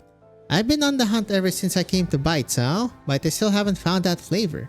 I was thinking, since you're the best chef in all of Baicao, maybe you would know. A single pastry? You thought it was worth entering this competition to meet me over a single pastry? I have tons of other questions still, but this is the only one I can solve on my own. This is the one clue, the one link I have to my family. You. The greatest taboo when making tangerine cakes is to blindly add sugar, that is, to mask the poorness of your craft and ingredients with sweetness. I don't know if anyone's skilled enough to make tangerine cakes that are sweet and yet taste good on their own. You've asked your question, now go. Wait! A muffled sound from above interrupts the two. Blaze and Mobufu look up at the same time, but both of their faces get struck by something wet. Why is it leaking in here? No, this is oil. What the hell is Yi doing? Is this a Yi thing? And the moment she says it, the lamp suspended from the dome ignites in a blink, becoming a fireball. Get out of here. Wait, is he igniting this? Or is Blaze igniting this? That's so funny. After... I believe. I should check the enemy units first, actually. Watch out! At least show the fire on screen. What even? There you go. Flames burst forth above their heads, raining cinders down from the ceiling, igniting the flour and oil atop the stove. In an instant, the kitchen is a sea of fire. You go. I'll be fine. Cover your mouth and nose, don't talk. I'm not too good with this move yet. Let's give it a try. Excuse me, just duck. Blaze grabs a knife, then slices her palm open. Okay, she's doing the S2 basically, right? Oops. Gradually, a whirlwind forms in Blaze's hand and expands straight outward into a blast wave. The violent surge of air sweeps the whole room. In a blink, she puts the fires out and strewn the cookware about in shambles. Unfortunately, S2 is the only one that can actually burn. What a skill you have. Could you be... Tuoshe? You're welcome. Looking up again, Blaze sees the lamp's frame is charred black, red-hot metal peeking through the burnt coating. It's on the verge of falling. Mobufu, move! Push. Blaze grabs the old man's arm, trying to pull him to one side, but the lamp's already falling. With a stifled crack of thunder, the remaining of the fixture are abruptly flung to one side and smashed hard against the wall. Are you alright there? Leitze, what are you doing here? Maybe I should ask, what are you doing here? But we can talk about you later. Could this be a repeat of the Ding Feng Lu fire last month? Lin Qingyan scans her surroundings. The kitchen chefs are in a frenzied jumble, but her gaze quickly locks onto a masked figure among them. Huh. Do they have fire extinguishers? I mean, I guess they can use arts maybe? Who seems to meet her gaze, then turns and vanishes into the crowd. Who this? Blaze, stay here. Keep Mobufu safe. Hey, where are you going? Jeez, the smoke is killing me. On that pillar there, there's a breaker. There's a lot of them here. Which one do I pull? Just pull it. They're probably all the master switch. Flitting like a flower. Flitting like a fowl, Lin Qiyan has her target cornered in just a few spry leaps.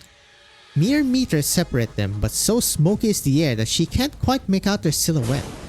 Just as he makes to run again, a thunderclap strikes next to his feet. Hey, that's fucking Leitze Arthur. That's so funny. It's a he. Wait, is this gonna be Yi? Is he actually the one who caused the fire? Oops. Move another inch and the next bolt is hitting your head. Answer my questions. Why set fire to Ding Feng Lu? Is your target Mobufu or someone else? All the previous incidents, they were your doing too, weren't they? Also, the scrollery? You and your accomplices must have some aim in all these actions. What is it? Not talking? Then I'll take you back to the JRO for a nice long questioning. Deputy Minister Lin, surely you wouldn't ask if you didn't know the answer already? Can you not see the truth, or do you simply pretend you can't because you don't dare to? Is this Chencha? The office is a good place, but I don't plan on visiting it for now. Besides, when your will wavers, the thunder you throw isn't so frightening. It's time you opened your eyes. Wait. And with that, the masked figure is on the move. Just as Lin Qingyan would give chase, the ceiling sprinkles start up out of nowhere. Ice cold water pours down, soaking her head to foot. Leitze, you alright? Damn it. It's a he though, so no, it's not Chen Shi. I'm stupid. I mean, who else could it be, right? It's probably, God, what's his face? Sheng. Who? Sheng? No, not Hu Sheng. The Sheng guy, the old man. Hu Sheng. Customers are all safely out of the way. There's just a few in shock. Thank goodness no one was injured. We reported it to the authorities. The Mandarin should be here any moment. Don't we have a Mandarin here already? Head chef, I'm fine. I owe this girl. There's nothing left for you to do here. Go on. Go home. Once the chefs leave, Lin Qinyan locks the door to the room. Mr. Mo, if I could have a word or two with you. You know this girl, madame? She's a friend of mine. Chef Mo, she's on the trail of a really important case. Would it be alright if you, tried to answer her questions? I don't like what the Mandarins get up to, but I don't like to spurn a favor either. You saved my life today, and that's more favor than I'll ever repay. Go ahead then, ask away. I'm looking for one of your restaurant chefs. He's a witness in the case. I believe 10 years ago, he was working in the Ministry of Justice death row prison, making last meals for convicts. Chef only makes last meals. How exactly did he pass the Ding Fenglu exams? Ding Fenglu serves all manner of mandarins every year at the Feast of 100 Delicacies. That means every chef's background must be clear as day for the record. I imagine he shouldn't be hard to find. What exactly do you want me to say, madame? First, my restaurant catches fire for no reason. Now you say we have a chef who made meals for dead men. Should I even bother to open Ding Fenglu again? I understand your situation, sir. That's why I'm choosing to ask you these things in private. Whatever. It's not like I can't admit to my own past. Oh, his son? Wait, the chef you're looking for, the death row caterer Mo Xiaolu, that was me. A pen name. What? I thought so. And making last meals is nothing shameful. The powerful need to eat, and so do the powerless.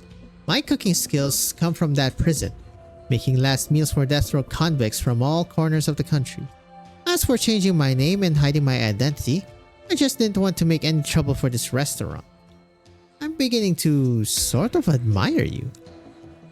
Do you remember? 10 years ago, a convict admitted to the prison by the name of Gu Quan. If you don't remember the name, you should at least remember that some decades ago, he was the one and only person to be released from death row.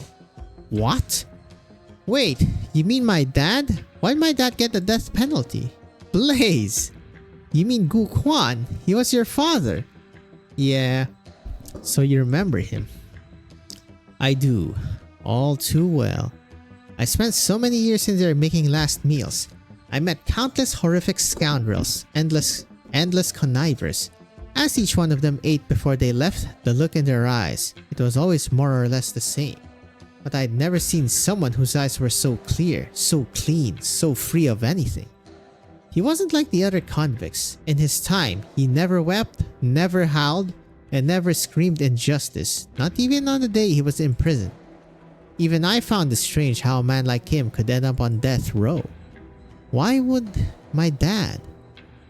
Then do you know, at the time, what charges Gu Quan was sentenced to death on? Not at the time. Not at the time? But 1 year later, when I joined Ding Fenglu and began taking part in the Feast of 100 Delicacies. Okay, that makes sense. I came across a menu for a feast from a few years before. That was when I learned that at the feast, Gu Quan served a dish to the true Long. Just so happens that it was the same dish this girl pulled down earlier, medley of whites. But next to that dish, he placed a steamed flour bun, and in it was a filling of red pickled tofu. So what does it mean? Why would he get locked up just for serving that? Lin Qiyan, you gonna say anything? Hold up.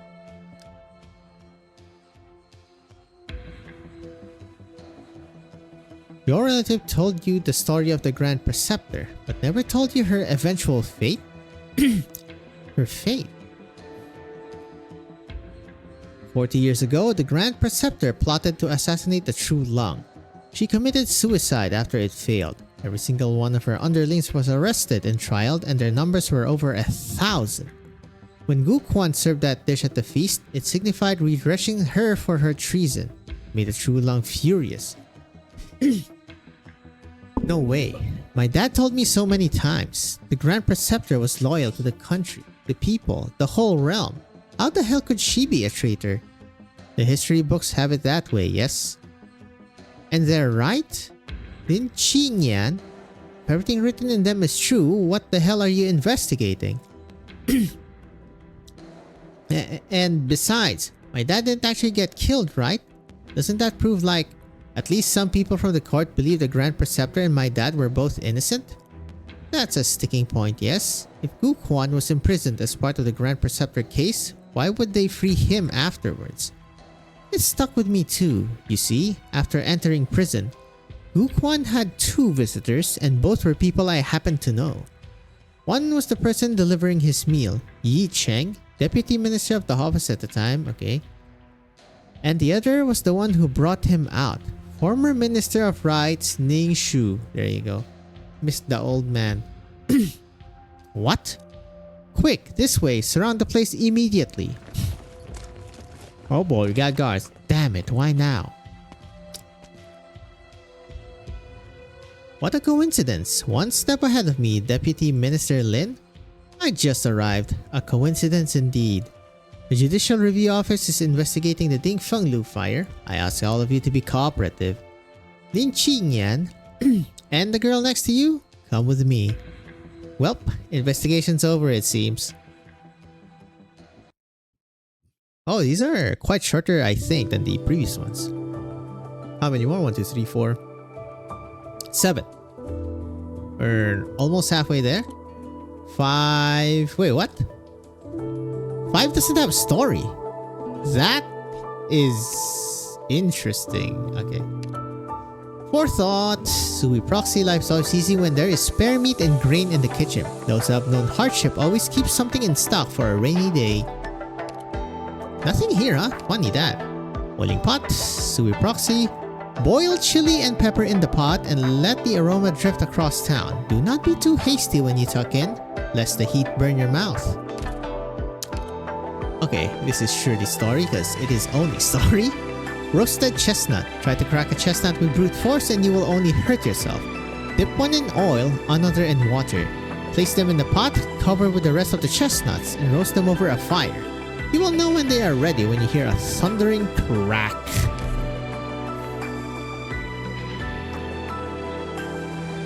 Is this all gonna be like an entire entree of dishes? Let someone better take over. If Water heard that, I'm sure he'd be chewing your head off. That's the first time I think. It immediately shows everything.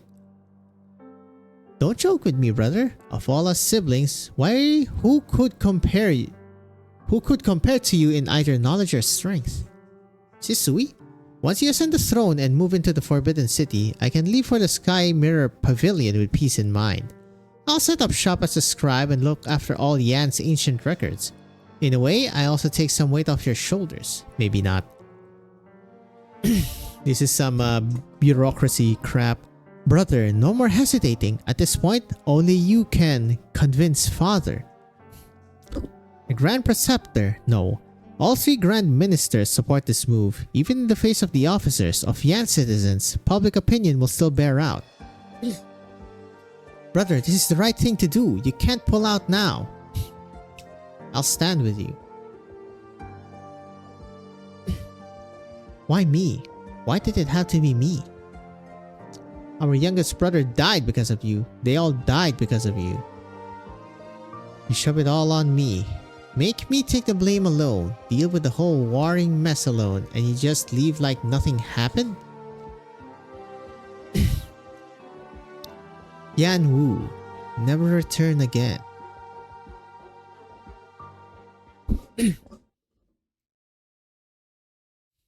Hello. Yep. Knew it. Yan Wu and Yen Wu. Look how idle you are. All the mid-autumn festivities of Lungmen and you don't plan to attend a single one. Should I? Who wants to see my wrinkly mug on their TV anyway? The Schweier's girl is a planner. She'll handle it. She can make anything lively.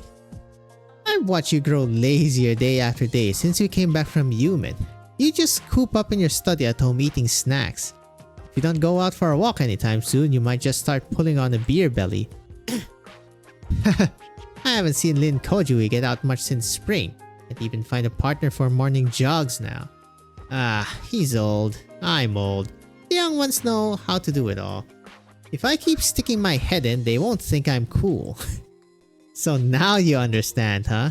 If you'd realized any sooner, would little Chen have ever left? Well, that shut him up real quick. How long ago was it? Sorry, what? Little Chen, how long has it been since she left? 5 years. It's been 5 years. You don't even know what she's going through out there or how her disease is. I know she was at Human when I was there.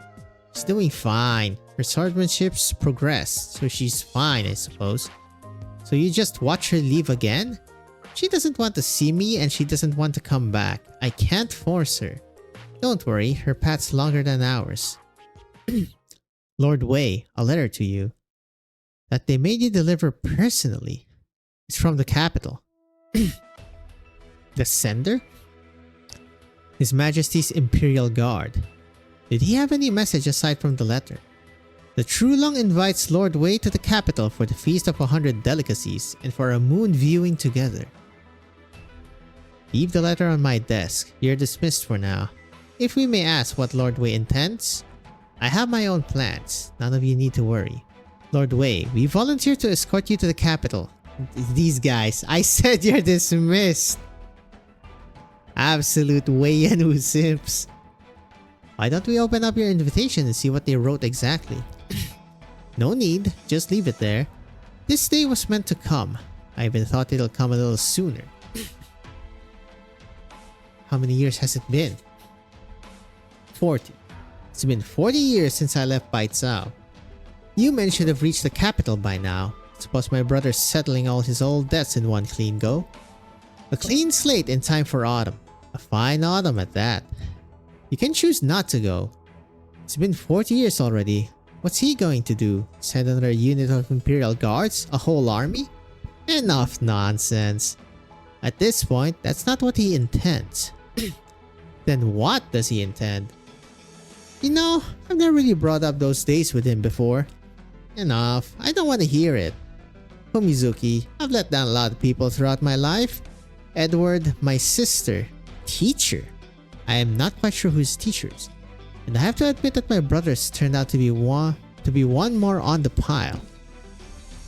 You can also say that it was the position that killed so many people. And who had a choice? Then it wasn't your fault. Even if he stayed, would things have turned out better? Would there be no blood? Nobody would have remembered the minister pleading the commoner's case. He would only remember a regicidal, fratricidal prince. Damn. A sibling killer, a king killer.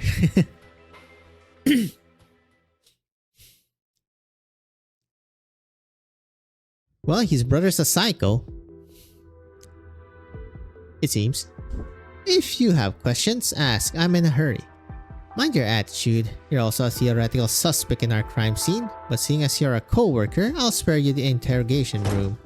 I told you, I saw the culprit on the scene. I just miscalculated and failed to arrest him. Calm down. Are you going to physically vent on me just because you didn't catch the one who did it? You had to match your strength first. Good, you're still somewhat sober.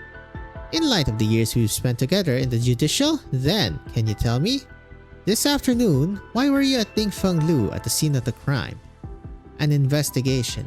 In the run-up to the Feast of 100 Delicacies, we'd had a scrollery be burned. Then 2 fires at Dingfeng Lu. Don't you think this string of cases could be connected somehow? So you're saying you knew beforehand that someone would set fire to Dingfeng Lu today, and thus you were lying in wait for them? I was just there following up a lead. Just there following up a lead? Do you need me to list off every action you've taken the last few days? You've been tailing me? I don't have that sort of free time, but I have ways of knowing these things, naturally. Let me ask once more. Who were you meeting at Dingfeng Lu today? I fear I'm not the only one working on the sly. Explain. For your information, you never told me the Minister of Right's files on Gu Quan were forged and that he was sent to death row before leaving Bai Cao. As a minister, you must have known these things. These are all clearly key points of evidence. Why were they nowhere to be found in the JRO archives? And why would you cover up? So this is the lead on the Scrolly fire that you've been toiling over for the last few days? How did you find any of this out? It's none of your concern, I have found out. There's a piece of advice I gave to Yi Cheng in the past and I will give it to you now. Some past affairs are learned of, some are not learned of. In both cases, there are reasons why. Some things are best left forgotten by all. I never imagined I'd hear those words come from a minister. You may consider me a schemer all you like, a minister merely booted over from the Ministry of Justice. But I know exactly what I'm saying. And I know that regardless of the thousands of reasons you might have, the truth is still and merely the truth, not anyone's tool to broaden the divide. There will always be someone who remembers the truth and the meaning behind it. For example, that girl shut in the next room, whom you took every pain to secretly bring back to Bai Cao all the way from Victoria? Yes, I did uncover that Gu Quan had a daughter in Victoria. She too can provide vital testimony in the Gu Quan case. Lin Qingyan, when will you stop playing dumb? You've already found out that the Gu Quan files are fake. You know Yi Cheng is on the trail of that very case. So I'm guessing you also found out about the child who the Imperial Guard brought back 40 years ago, who they recorded in the files as deceased. You have your suspicions as to the truth of this case, correct? Was that girl you brought back here born in Victoria or born in Bai Cao? You know full well.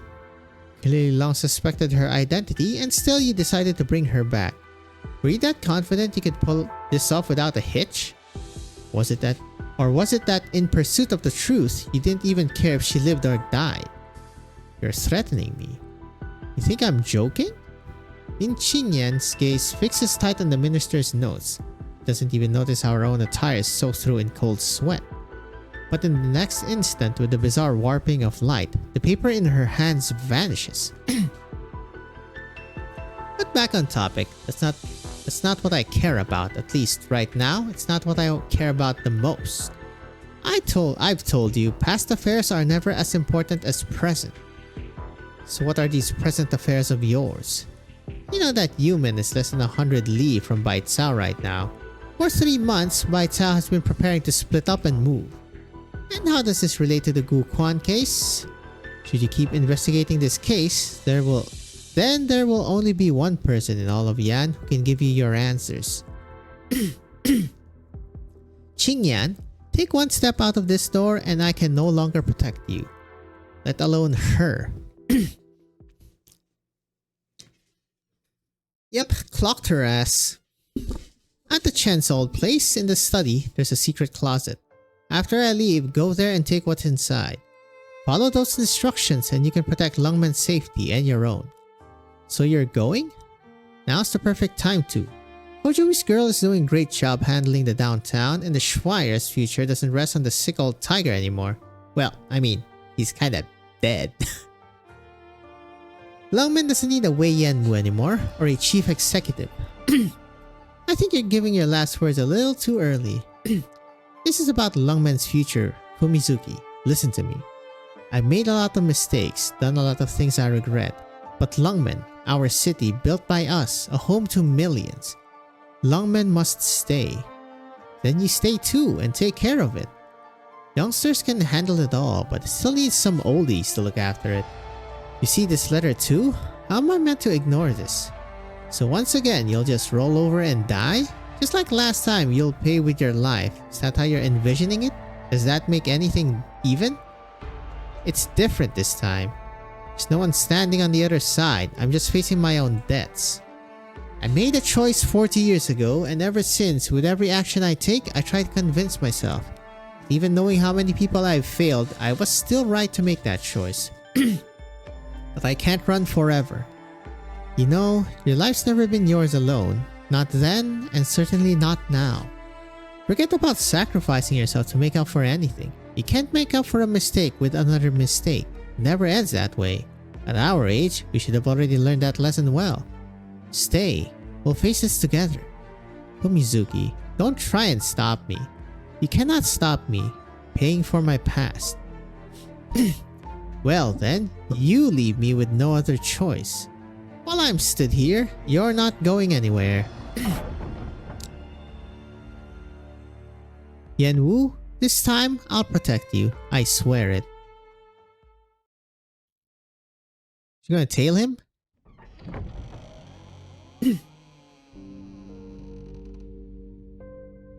Leitzu, you're alright?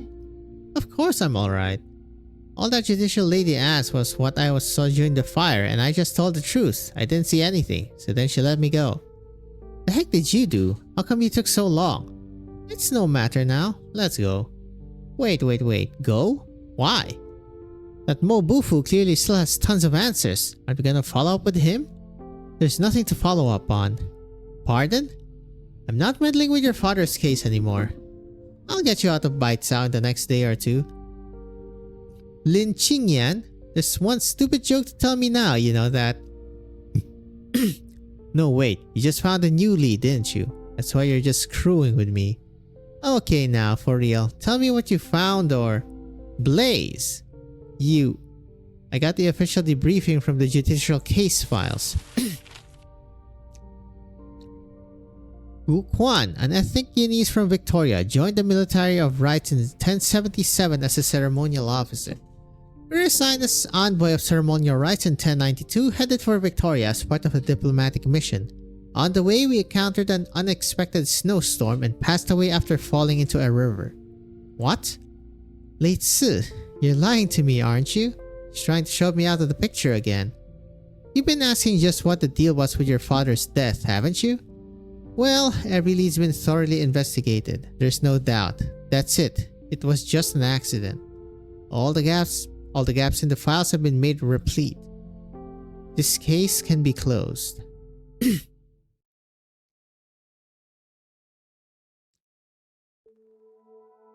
In creeps the mid-autumn. The night sky is moonless. Out in the streets, the energy poles churn away at max output, but the drop in temperature is still noticeable to some. All falls still in the dead of night. The human sea recedes. The biting breeze blows through. Hello, Jiang.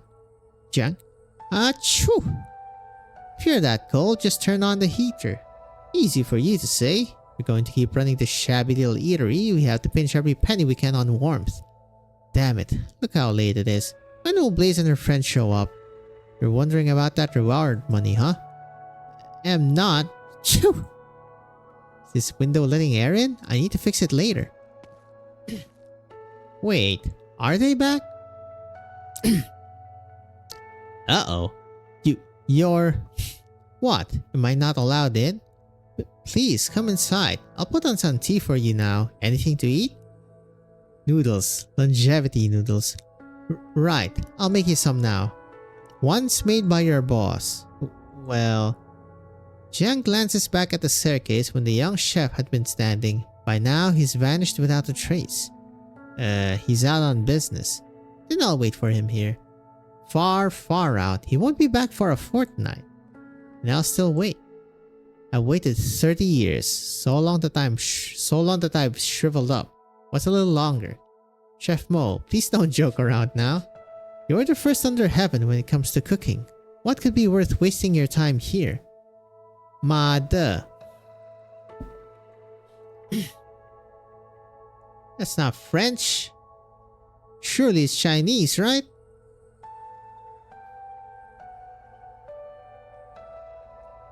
First under whose heaven? Mobufu downs his teacup in one go. The hot tea spills from the corners of his mouth and drips down his wizened white beard. I remember clearly that winter 30 years ago. A catastrophe wrecked my home village. Those of us lucky enough to survive took off. Me with nothing but my cooking skills. We thought, let's scrap by and Baicao. We went through hell. We were almost there when we ran into another group of refugees. Or maybe a bandit gang, I'm not sure. We followed us for a long way across that icy waste, weapons in hand. We began to realize that they were after the remaining supplies and rations we had left. By that time we'd been trekking for a month, plenty of us were sick or hurt. We had barely scraps left to eat, far from enough for both sides to cross that wasteland. There was no escape, so we decided we may as well risk it all with them. However, when we were just about to go out fighting, we smelled something delicious. That's when we saw him.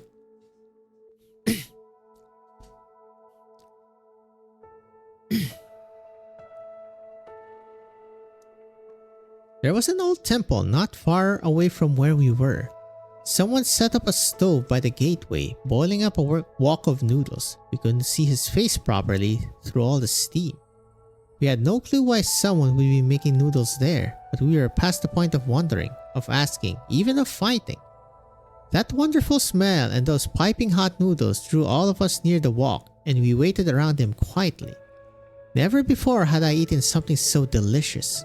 The moment those noodles entered my mouth, I felt like my tongue had been numb for decades, only to spring back to life right then and there. All along, I never knew that a meal could taste so arresting, so absorbing. It felt like a flavor beyond us humans. By the time I finished my noodles and looked up from my bowl, he was gone.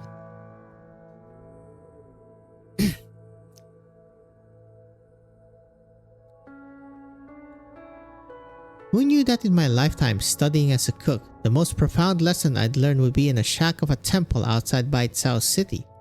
From then on, I apprenticed all over so that one day I might make a bowl of noodles like those. But I couldn't. In the end, I just can't. You know, what if you're misremembering? I mean, look, you were starving at the time, maybe that's why you found that bowl of noodles so tasty. Do you not trust my tongue? 30 years a bowl of noodles has been burned into my mind. 30 years I've been searching for it. If whoever that was is still in Baitsao, he must be over 50 by now. I searched all over the city. The well-known tea maker in the north, nothing. The guy who made the best pastries in the south, still nothing. I searched and searched until my fellow oldies in cooking retired, and only I was left. I was on the verge of giving up. But today, once more, I tasted it. I don't know why. Her cooking skills were immature, but the noodles she brought forth tasted exactly like it. It was your chef here who taught her these noodles, am I right? How do you know? We sent out 100 written invitations for the Ding Feng Lu competition. I can't recall every one. I've long been aware your saviors at Yi's had a reputation. I don't know what kind of relation your chef and the savior of mine have, and I have no clue why he's willing to waste his talents away like this. But I won't do the same. All the cooking skills I've inherited over the years, I can't let them end with me. Mobufu stands, produces a letter from his pocket and places it on the table. You tell him this. That untrained disciples of his, she passes. Tell her to report to Ting Feng Lu 2 days later before noon. Huh? She just passes.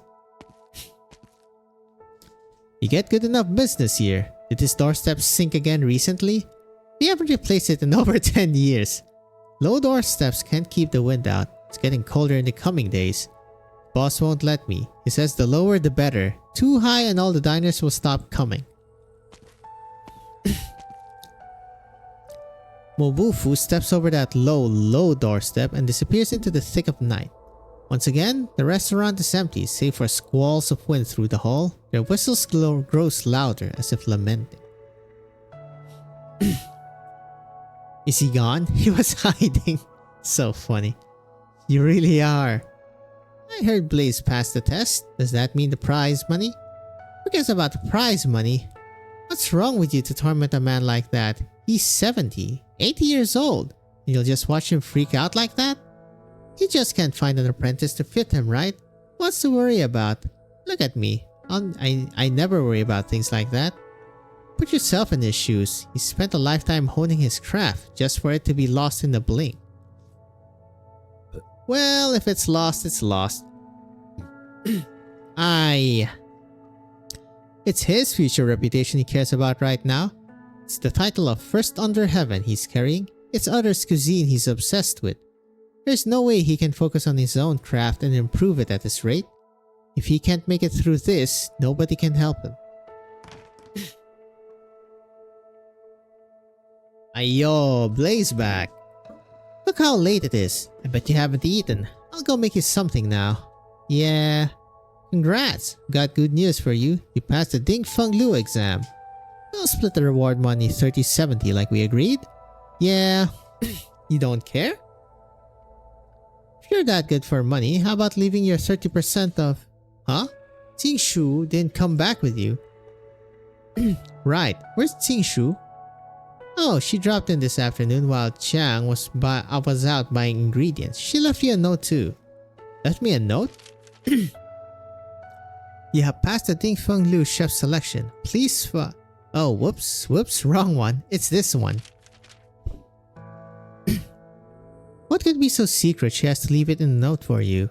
She's inviting me to her home. Ning Manor.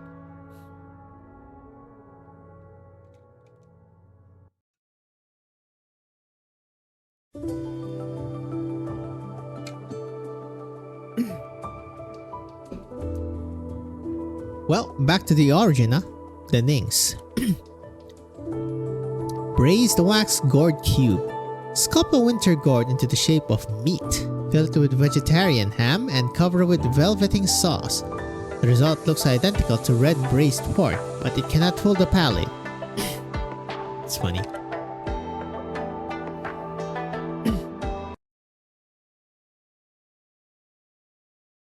You came.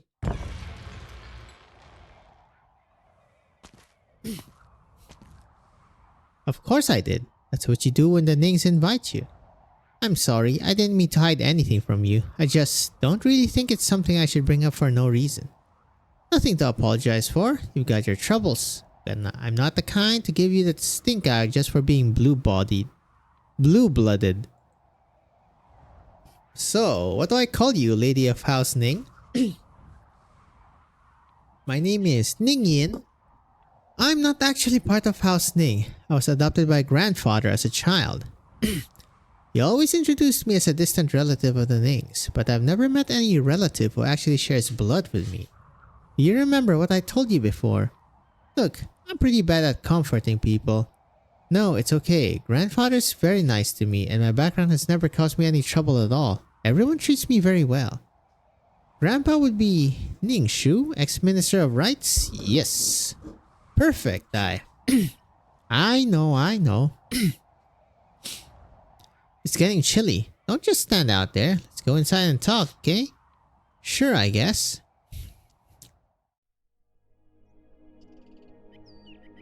Guess so not though. Corridor meanders on, through a rock garden and a bamboo thicket, then between the two halves of a lotus pond. Cool breeze brushes through, the autumn waters softly ripple, and in them Blaze's reflection follows behind Ning Yin's as they pace across the bridge. Two pass through a deserted room, packed up belongings and dead leaves strewn everywhere. Courtyard is messy, I know. Not presentable to guests at the very least, I apologize. The whole family's moving out of here soon. Grandfather can't take bite South's dry climate in his old age. We're planning to move back to the old place in Jiangnan. God, I want a cool climate too. Though Ning Yin's pace is glacial, she can only hurry up once she notices her friend in no mood to appreciate the scenery. Up ahead, we're almost there.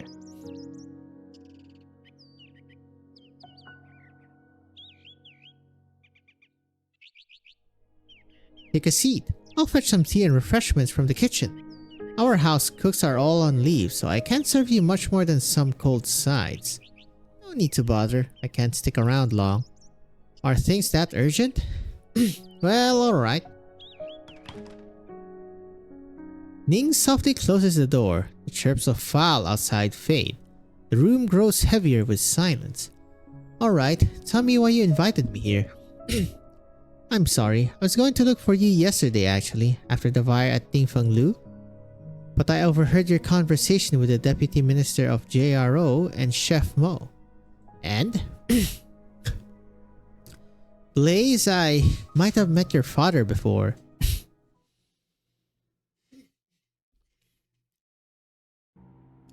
When I was 15 years old, I remember we had a visitor. Grandfather was always busy with work.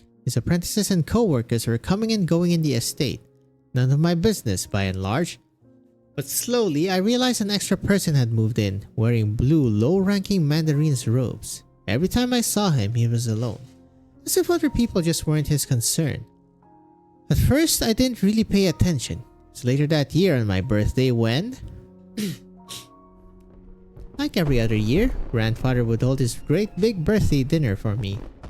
With lights and banners strung up everywhere and friends and family all around, not that I knew more than a handful of them.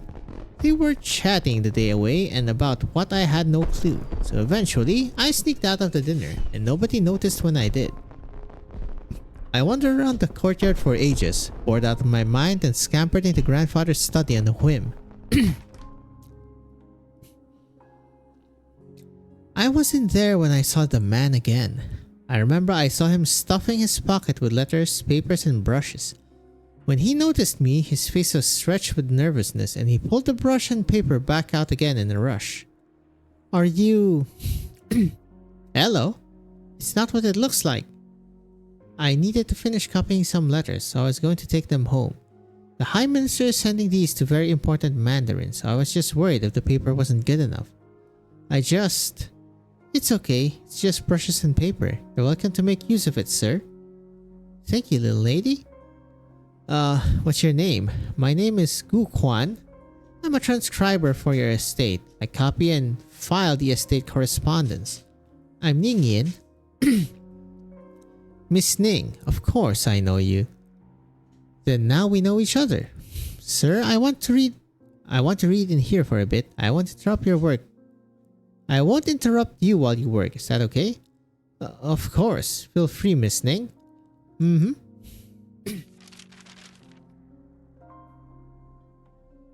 Miss Ning, are you into these historical books? Grandfather always says one should view history as a mirror. We must use it to study our ancestors' wisdom and character and learn from their teachings. But I think reading's just fun. Just like all these amazing people recording the texts are coming to life before me and they're all my friends. I think someday it might be nice to join the Imperial Historical Cabinet as a historian myself. You've got quite a unique outlook, Miss Ning. If you're interested in following the High Minister's family footsteps, I'm sure you'd do well. You think grandfather's really cool too then? Of course. Minister Ning's been helming the Minister of Rights for decades. He has plenty of D's to his name. He's the Mandarin everyone loves. Everyone in his family is so cool. My uncle and aunt are always away from Baicao, traveling all over the country. I hear Yan couldn't have set up the meteorological and earthquake systems it had today without them. How do I pronounce this again?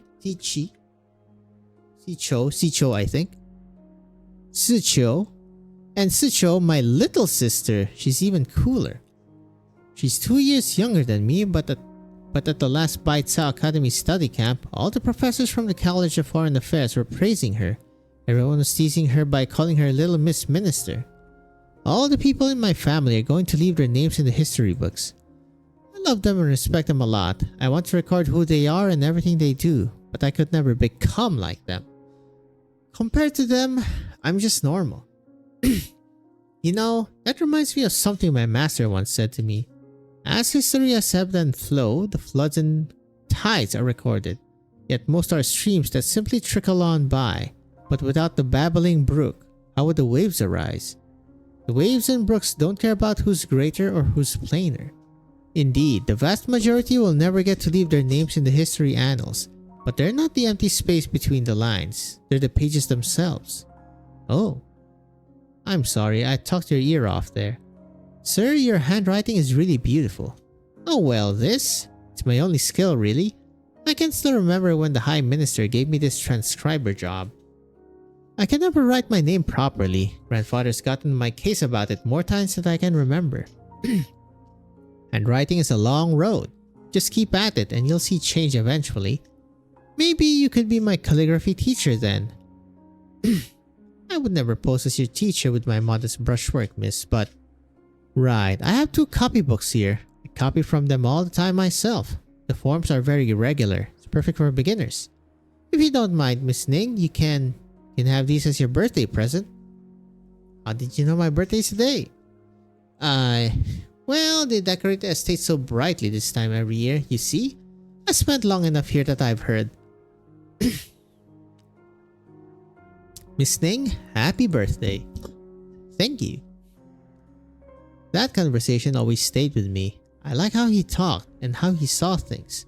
And I don't know why, I can't really say, but he felt so close to me in a way. But after that, I saw him much less around the estate. Next time I got to talk to him, it was years and years later.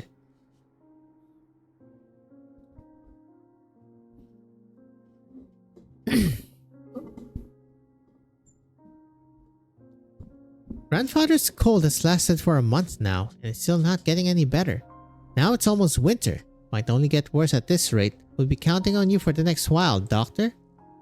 The High Minister's malady is mostly from overwork. You could remind him to rest more often, my lady. I will. Bump. Sorry, I'm sorry. I apologize for running into you, miss. Very, very sorry. It's alright. Sir, are you okay? Why don't you sit down and rest for a while? You really look quite ill. I'm fine, I'm fine. Sir, you dropped your... Sir?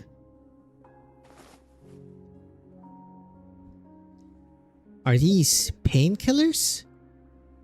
Strong painkillers at that. Whoever that was, he must be quite badly ill.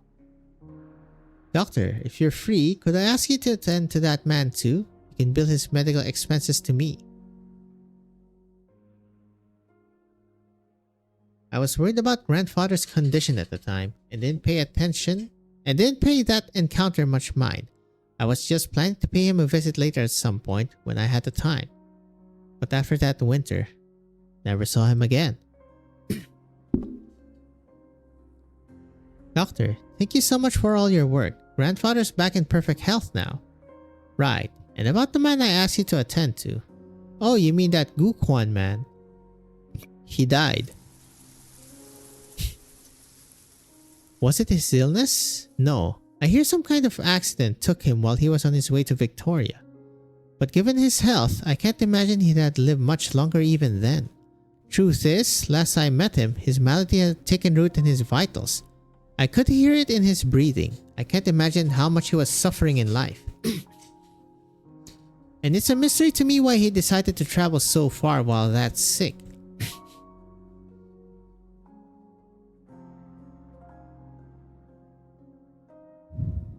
This very room. It was the study Sir Gukwan was using. It's been 10 years since he passed away. The place has gone through some changes in that time, but... This. I couldn't tell you why, but I kept hold of his medicine bottle ever since. Blaze, I really am truly sorry. No. My dad was nothing like that. I don't think he was ever that fighting fit, but he was never weak. Whenever I was with him, he always had this light in his eyes. How could... Even now, I'm not sure I understand Sir Gukwan, but I know he was a warm, gentle person, I could tell. I blame myself over and over for not being able to do anything more for him. Why are you bothering to tell me all this? I know you suspect that my grandfather was somehow behind your father's passing. At the point, I can only tell you what I know, but... You told me all of this just to try and convince me Ning Shu is innocent? No. I just wanted to implore you, please, find out the truth. Whether for Sir Gukwan's sake or for the sake of the truth itself. Whatever that truth even is. Are you... You don't have to tell me twice. I am gonna get the bottom of this. There she goes. I guess they're not sisters. Whoops. What first struck Lin Qingyan about the JRO was the solemn hush. First time she ever set foot through this courtroom's door, all noise promptly vanished behind her. She remembers Yi Cheng telling her why it was designed so. Silence begets peace, peace begets thought, thought begets results. Shouldn't the JRO be drowning in work top to bottom? And yet you've got the office all to yourself, Deputy Minister Lin? Jiazen, what are you here for?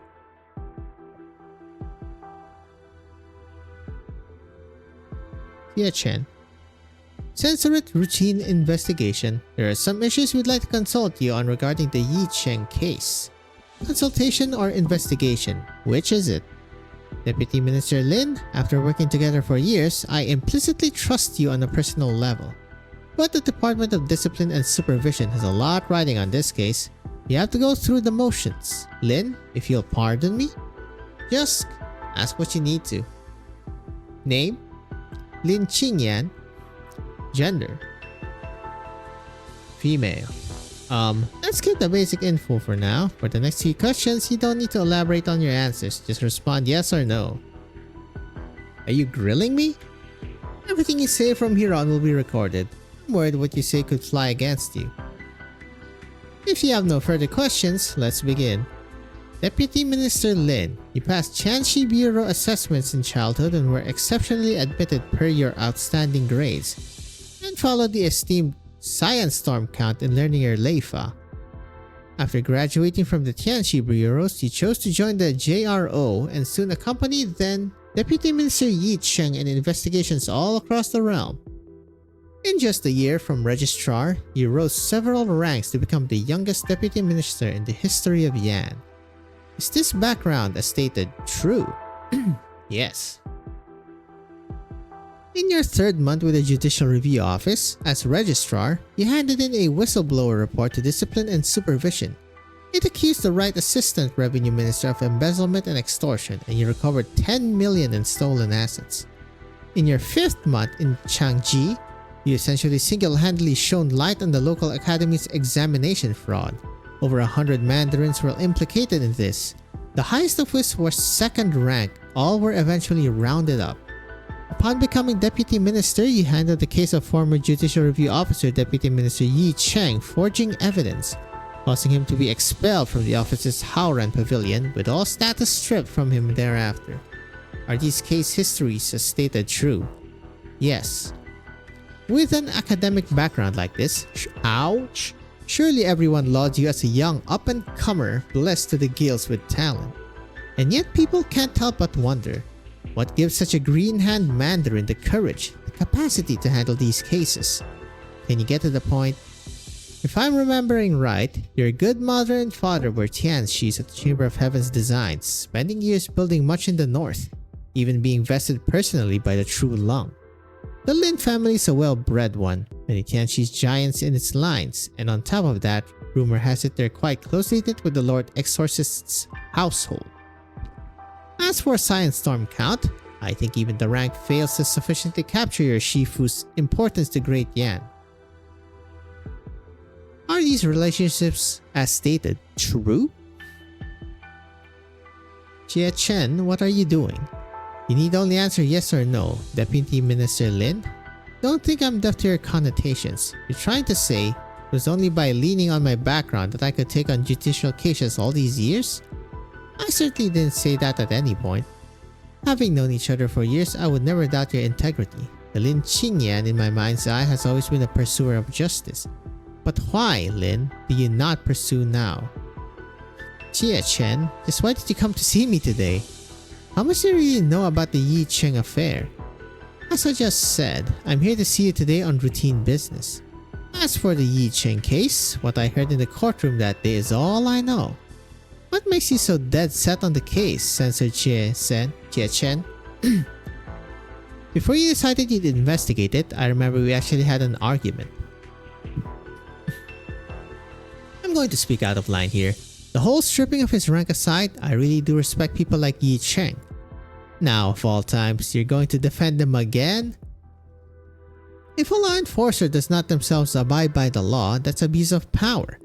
That goes for every last member of the three organs of justice. What kind of double standard could you possibly be applying here? No, the JRO's verdict is settled on Yi Cheng's mistake. I have little more to say there.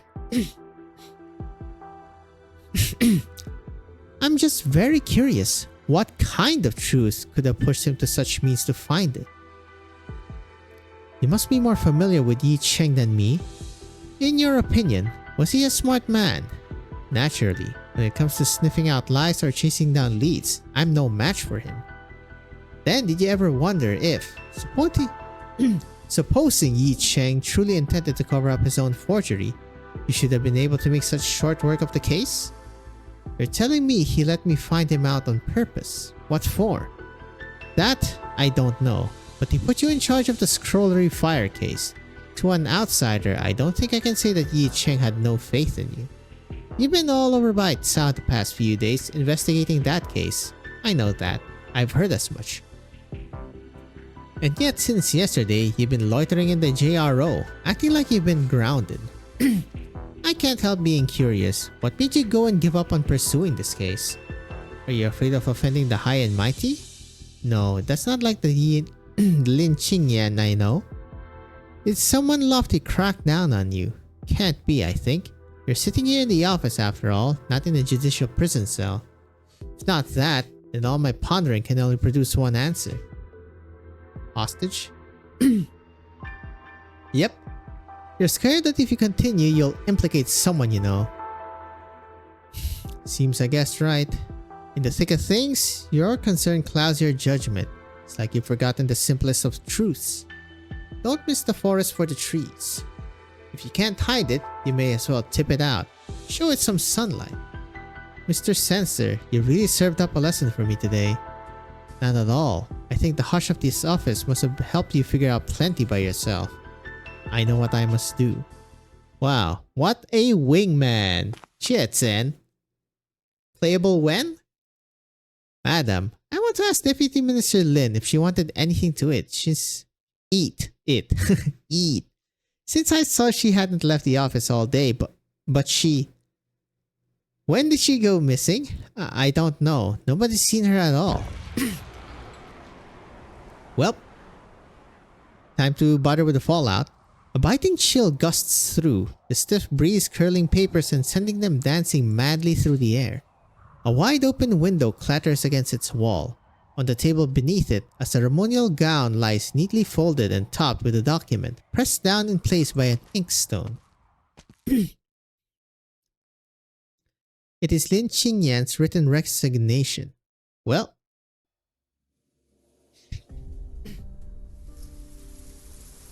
watching as Blaze vanishes far into the distance, Ningxu clutches the door knocker.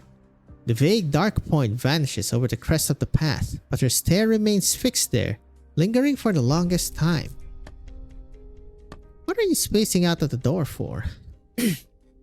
Grandfather. This man. That before or after? I'm assuming that was before. We shall see. Wait, this is when... Nope. It was before. Your friend left so soon? She won't even stay for dinner. She had urgent business. She couldn't stay. Even as a child, you never brought friends over. Here I thought I could drop in to see what she's like. I don't know if you even count as friends, really. Seeing the dejected Ning Yin, the old man tries to think of something to say, but can't. Simply reaches over and brushes a leaf off her shoulder. Almost time to move. Plenty of things still on your plate, eh? What about you, grandfather? For days I was all raring to go home. Now that we're about to, I look around at our little garden, I think, oh, only I could stay. Do you remember? It was here in this pavilion we laid out some sand and grabbed a stick, and I taught you how to write with one stroke at a time. You said by next year you'd be writing all the estate couplets for us. Then you spent 2 months with me learning, and after that you had to give up. By next year, you really did write me a couplet. Bountiful blossoms in the full moon, may joy last forever. I'm surprised you still remember, grandfather. How could I forget? Ah, another year, another mid-autumn. How quickly the days pass. The two of us hasn't chewed the fat like this in the longest, haven't we?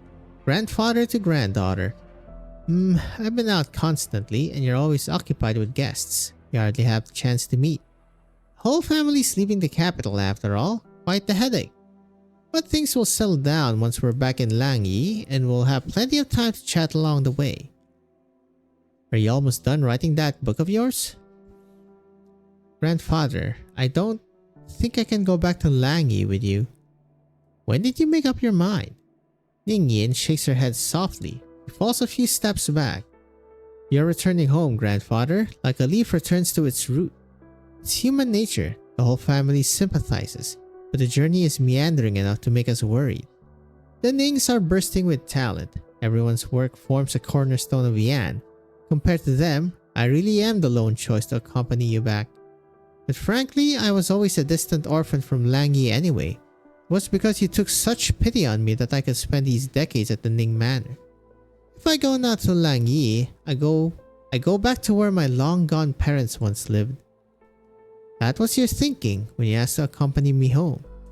Grandfather, that was my thinking. It all seemed to fall into place. I almost managed to convince myself. But I've spent the last few days on a farewell tour of sorts around Baicao's streets, so I can finish up the Baicao cuisine and food culture somehow. And I realize all my memories are of this city.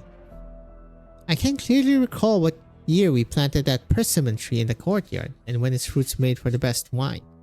And every restaurant of every road and alley and what their chefs are like and how many different ways you can cook each dish. All of a sudden, it hit me that this very city, more so than the Ming Manor, feels like my home. That's on me. That's on me for not asking you how you feel. I've been nothing but me this whole time. Grandfather, you're my one and only family. You've always been since I was little.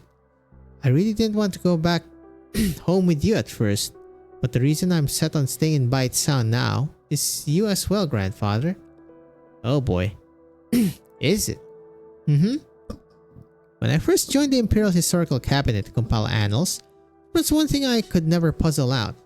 At some specific point in Yan's millennia of history, out of nowhere, the written word proliferated and education became for all. Even the earliest of the tablets we were studying only went back to that period. So I thought in that period, someone must have pushed for those changes. But I flipped through practically all the material we had and I couldn't find a single clue. I had this strange feeling that there in Yan's history, one person seemed to be missing. Then one day, I met someone strange at the Go Club who told me the story of that person. I thought he was just a yarn-spinning storyteller at first, but as I further researched, I gradually found all his stories to be corroborated. According to him, she, I'm assuming the Grand Preceptor, was a gentle person who gave her heart and soul, her blood and sweat to the well-being of the people, and she gave too much. But how could someone as good as her fail to leave her name in our annals? That was when I realized that the history book isn't a container but a sieve. Stories that stay behind are few and far between. Oh, I like that analogy. Grandfather, I want to record your story. But then I look back and it dawns on me that for all the years I've spent with you, I can't even write with any clarity about what kind of person you are. Ningyin finally lifts her head and meets the old man's eyes. She waits for his reply, his answer to her unspoken question. She's waited for so long.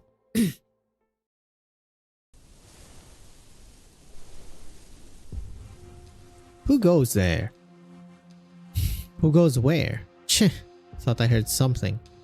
It's all the bizarre cases these days. Makes me feel like someone's going to barge in any moment and wreak havoc. This is the JRO. What kind of miscreant would break in here? Quit jumping at ghosts. Guard duty's almost over and then we can clock out and head home.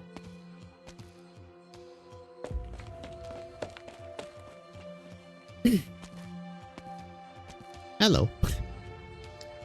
Just wait a second, then enter through the front. So you're here to report the case, then find a floor map on the way to the waiting room. The window in the waiting room yesterday faces north. The judicial entrance faces south. Behind is a high perimeter wall. Lin Qingyan's office is third floor. Get out the window, climb up the sprinkler pipes, and no one should notice me. Tamade. Once I find her, I'm gonna sock her in the... Tamade? Hamada. Damn it. Who's there?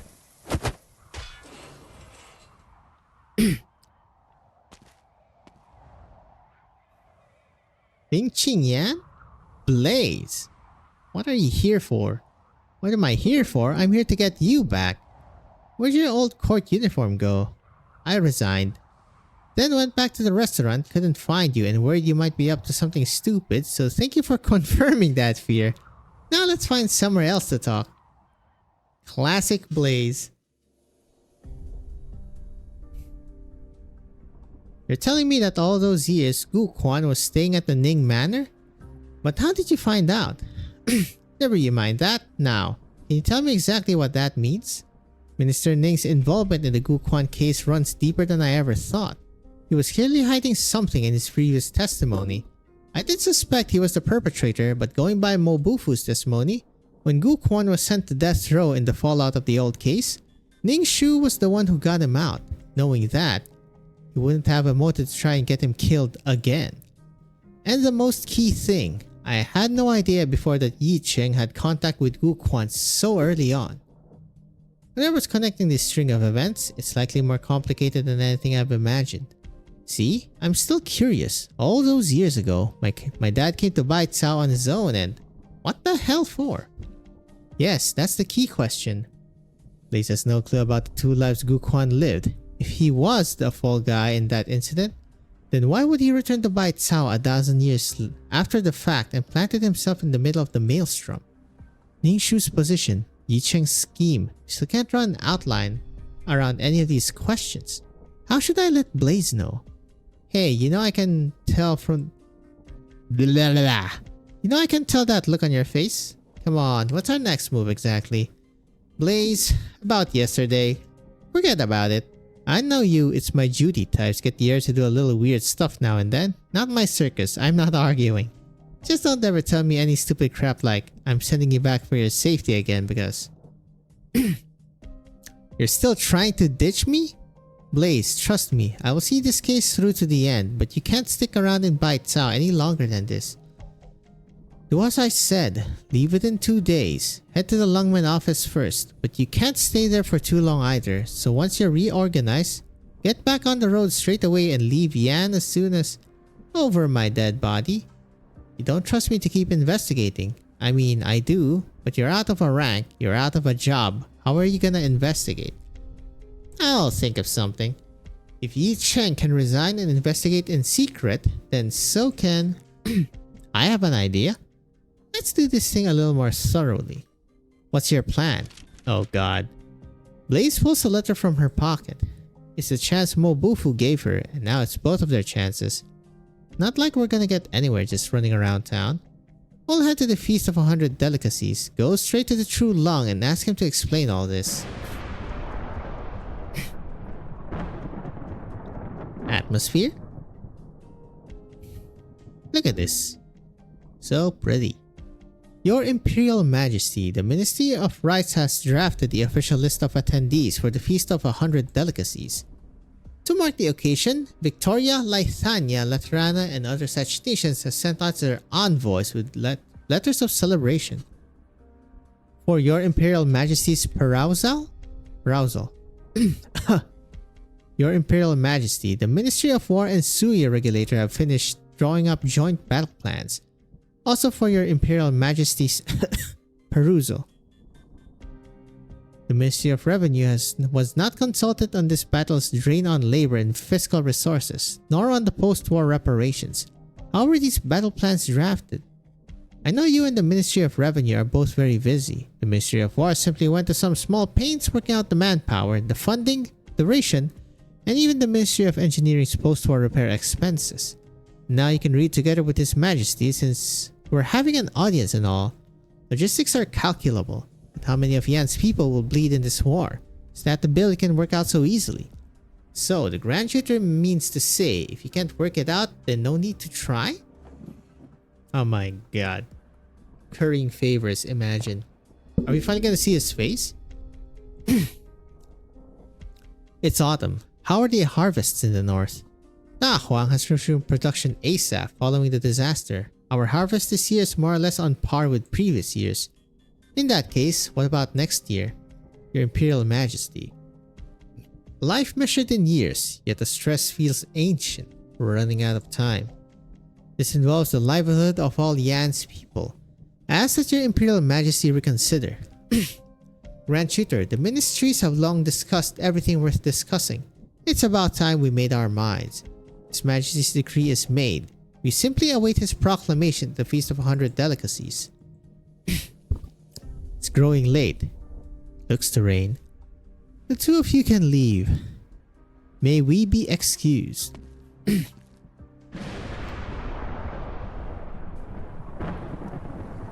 Man behind the curtain lifts his gaze. In this desolate palace, 3 banquet seats lay set out in a row to his side, and one of them is truly showing its age.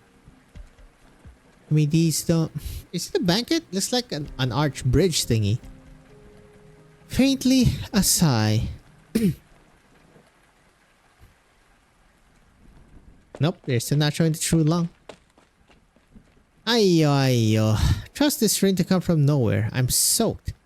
Autumn drizzles and cold snaps. We'll be out of fresh vegetables in a few days at this rate.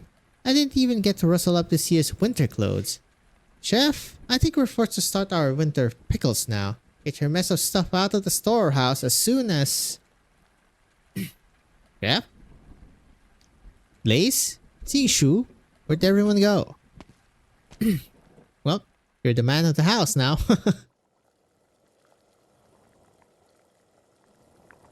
The ever-lively kitchen is presently deserted. All the cookware tidied away. The cramped space seems a good bit wider than this. The only presence is a pot of soup boiling on the stove.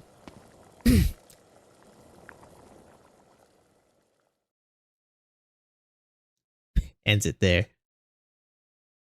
Alright, 07. Few more, boys. Before.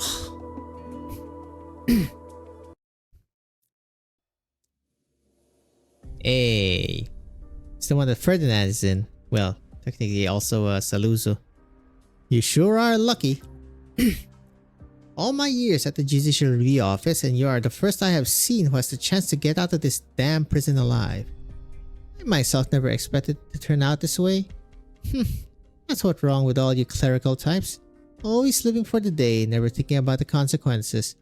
All that time spent researching, all those years of blood, sweat, and tears, all for a dish at the feast and one very angry lung. You caused quite the ruckus and ended up in here. Are you happy? It is as you say. But my deeds were loyal and just, this I know. My conscience is clear. Those who peer into fin ponds to find omens will see omens. So what comes next in your plans?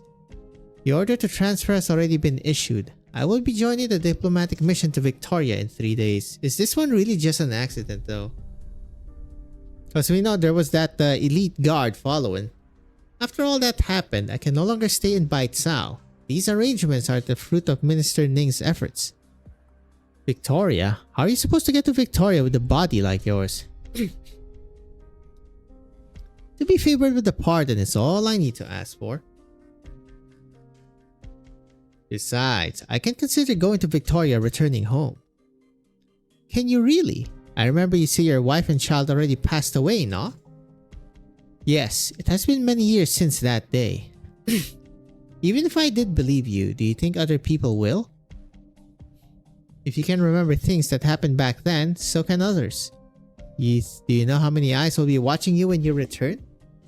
What am I to do? Please, speak plainly. Lend me your life, my friend. That unvarnished truth you crave, I will give it to you. Hello. The offer. Hello. Mr. Shang.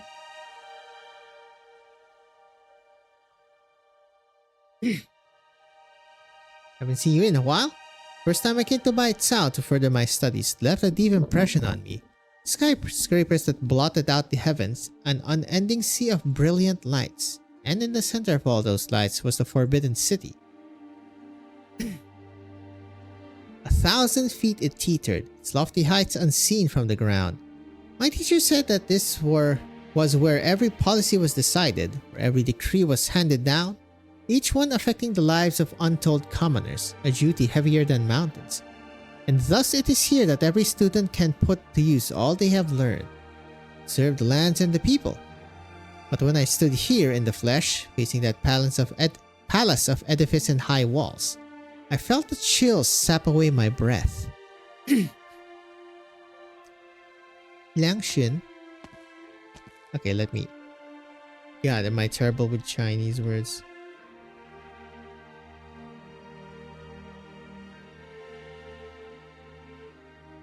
Liangxin. You have arrived early, Mr. Liang. Miss Ning? You seem surprised. You not wish to see me? Hardly. I simply had not heard you would also be attending the Feast of 100 Delicacies, Miss Ning.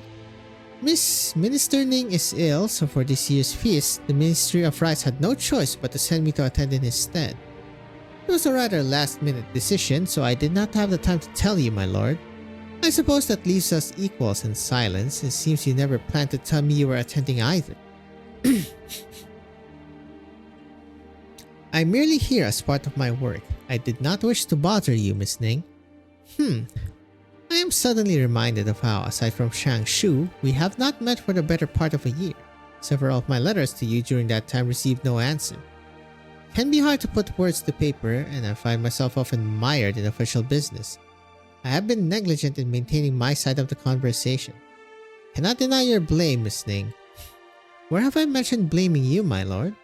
During your time as magistrate, even the smallest needs of your hometown never left your thoughts. Now with expanded duties, the concerns have only increased. But for some reason, after only 6 short months, I feel as though we have become estranged. As if there are some things we cannot say to the other. Putting that aside for the moment, this is the first time you are attending the feast, yes? Yes, my early years were spent in Shangshu, so I had little opportunity to take part in government events such as this. Major topics are often deliberated upon during these feasts. The question this year is, what decision will His Majesty make in regards in this war? I dare not make any sort of wild conjecture on His Majesty's thoughts. But you are a clever man, Mr. Liang. Your conjectures are always correct. You did in fact have something on your mind the other day, and you wanted to discuss it with grandfather, did you not? I dare not lie to you, Miss Ning. Phrase it how you will, I am always happy to hear that you wish to see me. But I am afraid that for you, I have never been someone to be trusted or to entrust things with. I believe there may have been a misunderstanding, Miss Ning. I do not mean to blame you. Who among us did not detest the murky secrets of the bureaucracy when these red robes were first draped over us? But now we must navigate all this wheeling and dealing, like it or not. I may not be close to the center of the court, but there is one thing even I know. It is difficult to speak the truth, and even more difficult to make others believe you are speaking the truth. Once you enter the palace walls, the word sincerity means less than nothing. But all I have ever shown you is sincerity, Miss Ning. No matter what may come, I have always hoped you would remember. Oh? A war horn? We should take our seats now, Mr. Liang. Let us head inside. Okay, so that's the announcement horn.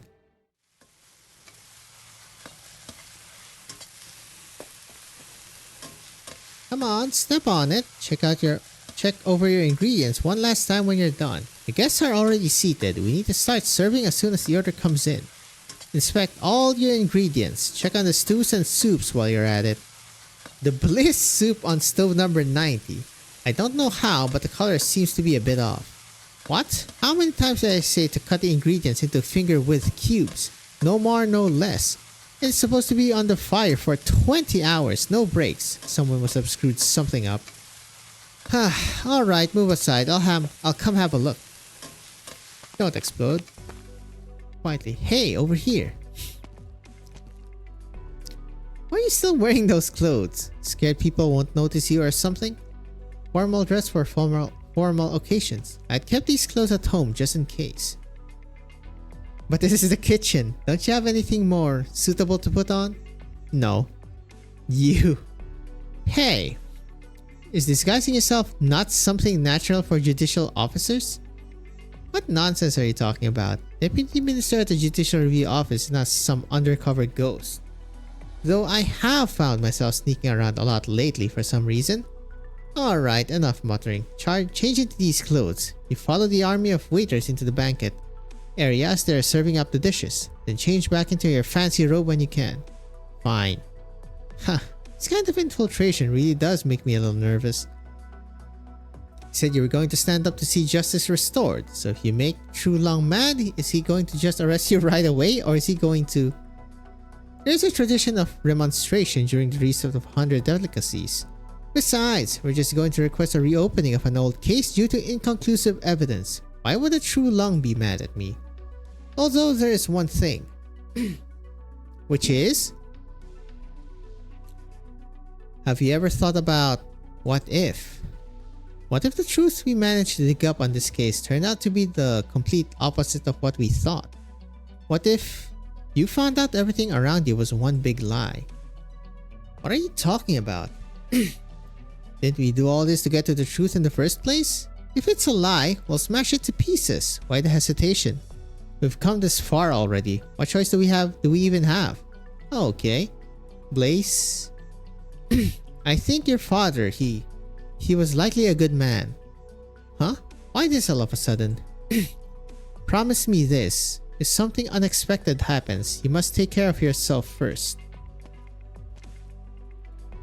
Josh, someone's coming. Hide under the stove. What the fuck do you hide under the stove? Is everything ready? You're ready, chef. These longevity noodles you are in charge of may be simple, but they are still vital for the feast. Make no mistakes while preparing them. Understood. You. Although I do not know why your Shifu did not wish to come to the feast, I believe he has his reasons to choose you. Once the feast is over, I will give you the opportunity to take on my mantle. Eh? Me?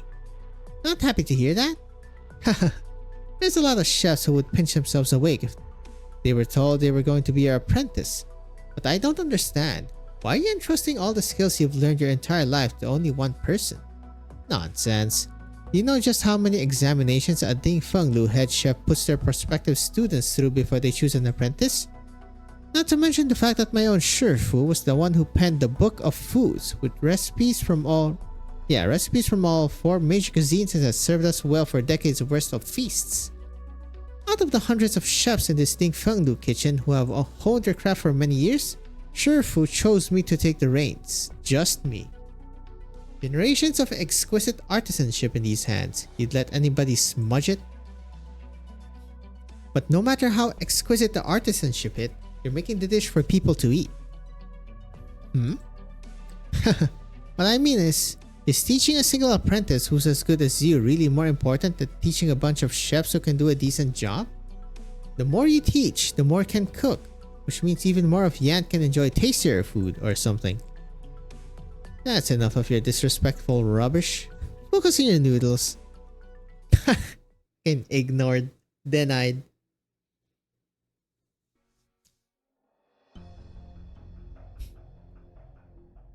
Zuo Xuan Liao. Have the preparations been made? Human has entered the highest state of alert and the city defenses are all in position. The citizens have been evacuated, leaving 20,000 soldiers and 3,000 Tianxis able to take the field at any time. Damn, they evacuated for this one too. They await your orders. Okay. Let us see if the moons wax or wane in our favor tonight. General, the Grand Commandant's messenger has arrived. At this hour? Where's the message then? He didn't have one. All he had to deliver was a box of moon cakes. He said the Grand Commandant had only one thing to say to you, General. Eat them while they're hot. Don't let them get cold. Okay, what kind of coded message is this?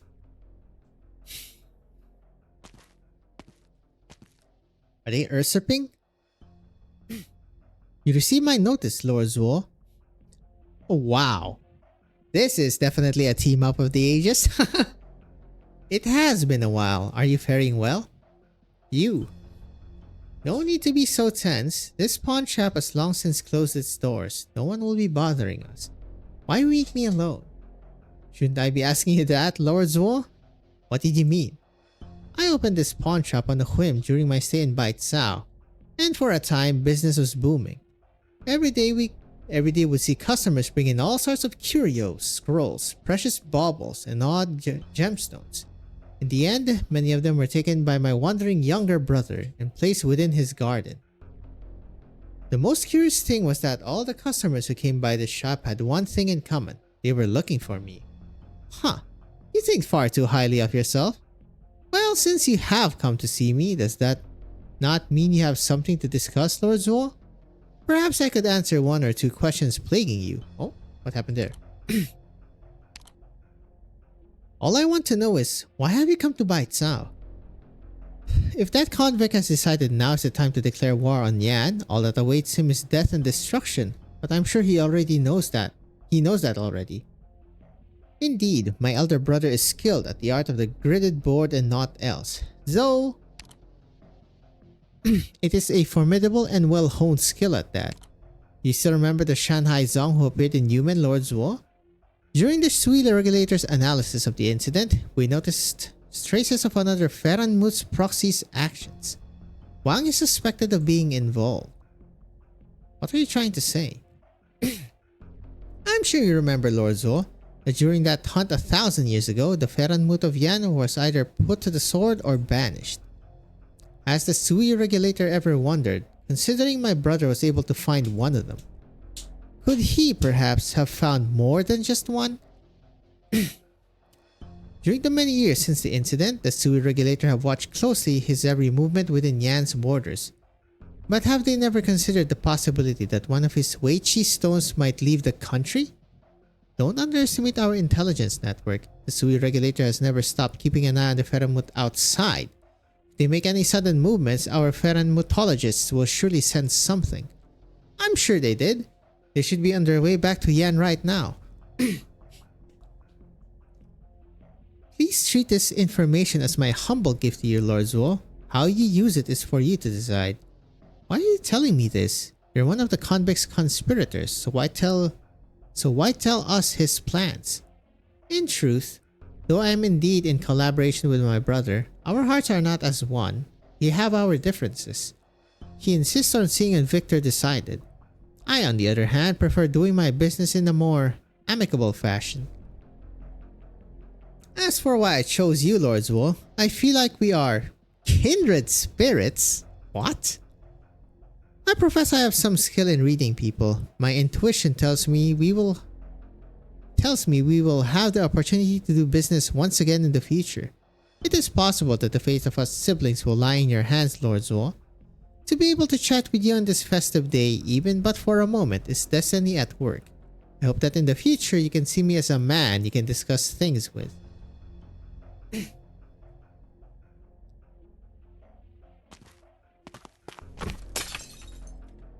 Hey yo. Hey yo. What's wrong? Sorry, my hand just cramped. Couldn't hold it steady. You seriously? Bah. Sorry, I'll go back to the kitchen and get a new one. You would quick, the mandarins are all seated already. Once a true long arrives, the banquet will start.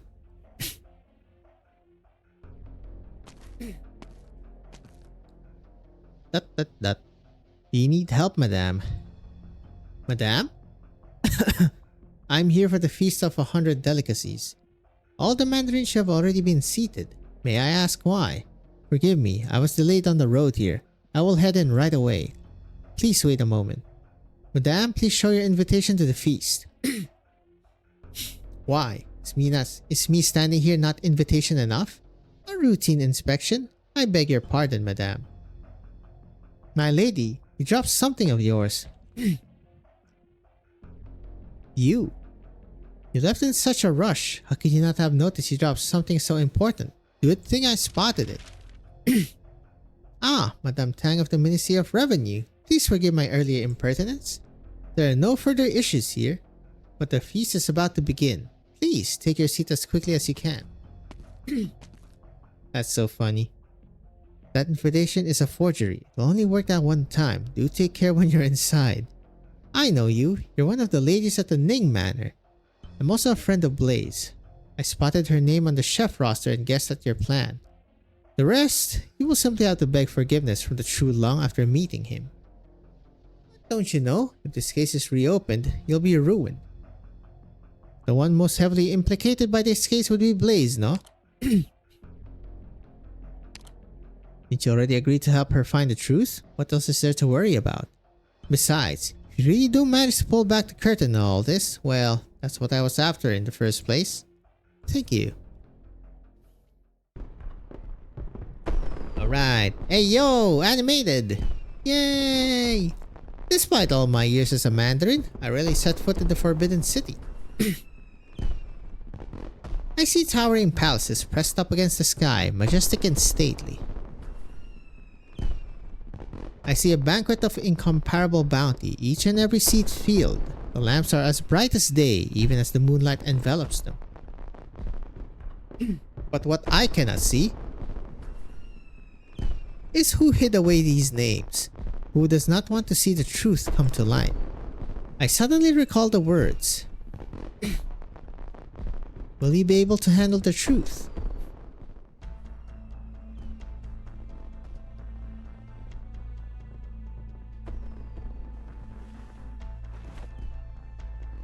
Yi Cheng, what exactly did you see?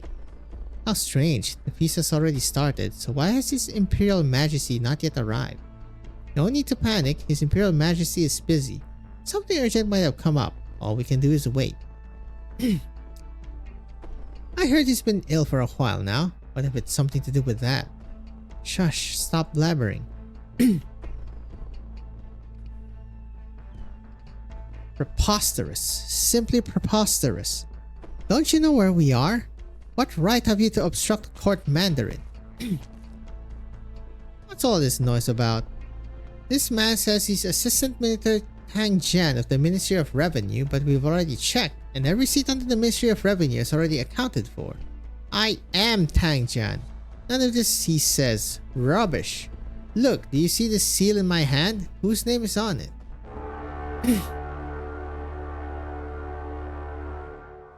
The twin moons. Very cool. All fall silent. 3 blasts of the horn mark the 7th hour of the night. The moons shine bright overhead, their lights so clear they wash away all color. More animations, please. Thank you. All rise.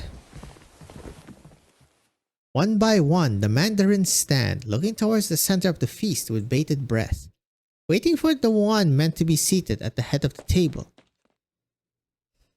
I have something to report, Your Majesty. Oh, fire starting again. What the hell is Yi in all this?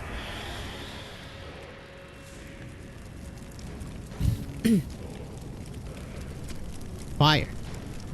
None knew where the burst of flame came from, but all it needed was a gust of autumn wind to engulf the entire banquet. The flickering flames act like wild beasts, brandishing their fangs and claws as they pace above the table. The wind blows, and the beasts of fire grow and grow and grow with speed. The conflagration blows and bulges, letting off unsettling noises. Some liken it to shouting, others to laughter. Bizarre flames pour like falling rain, having already tainted the feast of 100 delicacies. They flit and flicker as they climb up the faces of the panicking Mandarins. What the? What's going on? GG go next. I believe it should be after, no?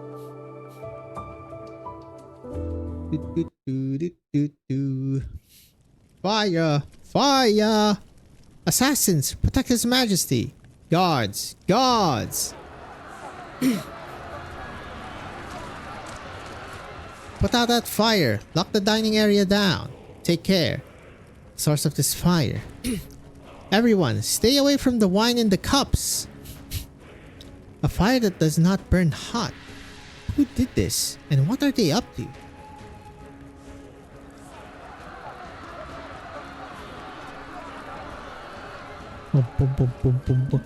Lin Qingyan tries to calm down the panicking crowd, but her voice is quickly drowned out by the shouting and screaming.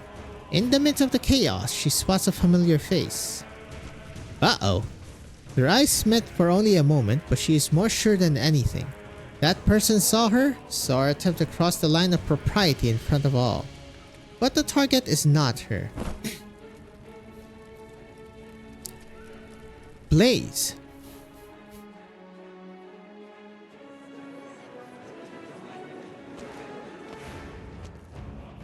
What's going on? What's with all this ruckus? This is bad. I heard some kind of demonic fire broke out of the banquet. No idea how this happened.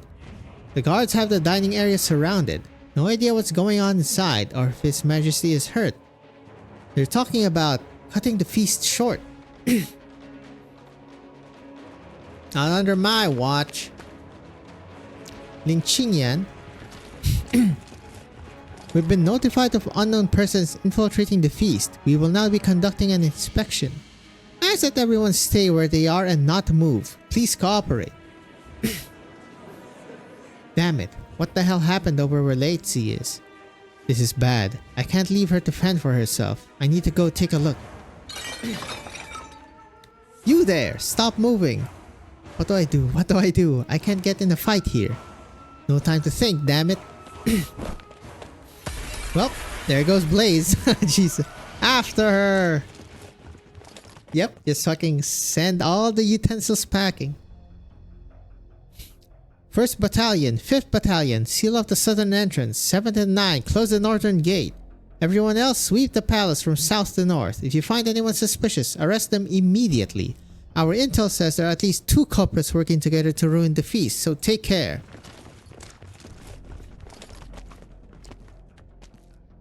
So many guards. What a pain. What kind of trouble did you manage to get yourself into here, Leitze? Sounds like you haven't got caught yet, at least. So where the hell are you? Tch, this palace is way too big. Hello? Why are you here? Shush. I thought you two just wanted to ask His Majesty to reopen the case. How did it come to this? I don't know either. That fire's not our doing. But the timing. You need to leave right away. There's no talking your way out of it if they find you.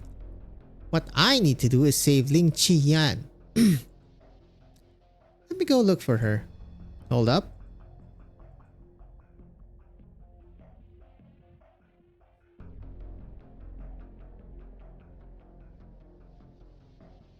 How can I ask you to do something that dangerous? I'm more familiar with the Forbidden City than you are. Even if I did get caught, I'll have some leeway to explain myself. Don't worry, I'll find her. But you still don't trust me. What? Still angry at me? Of course not. Head to the southern exit before the guards seal it off.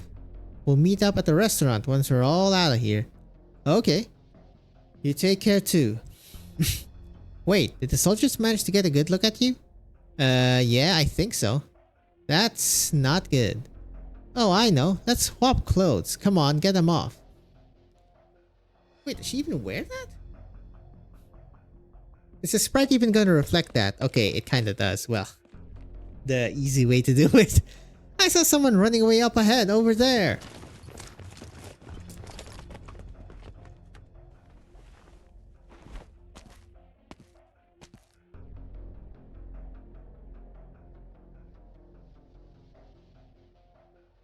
Ah, the dining area has been cleared out. Deputy Minister Lin wouldn't be here. But who started all this at the feast? I hope Blaze managed to make it out by now. Uh-oh. Bonk. Yep. There's the fucking elite guard. God damn. Why is she here? These two. Is this fate at work?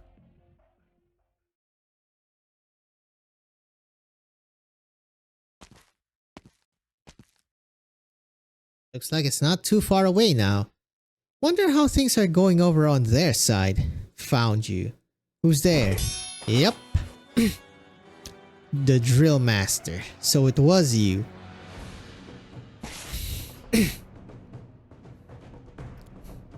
Damn, that's one hell of a sword. You're not dressed like your average soldier. What are you, a general? Save the chatter. So you're the one Lin Qingyan has been hiding behind her back. But why would she bring you to the Forbidden City? So I know it's impolite to barge in on someone else's banquet, but would you believe me if I said we didn't mean anything bad by it? What I'm trying to say is this is all a misunderstanding. There is no misunderstanding here. The Imperial Guard has been searching for you for 40 years. You are her descendant.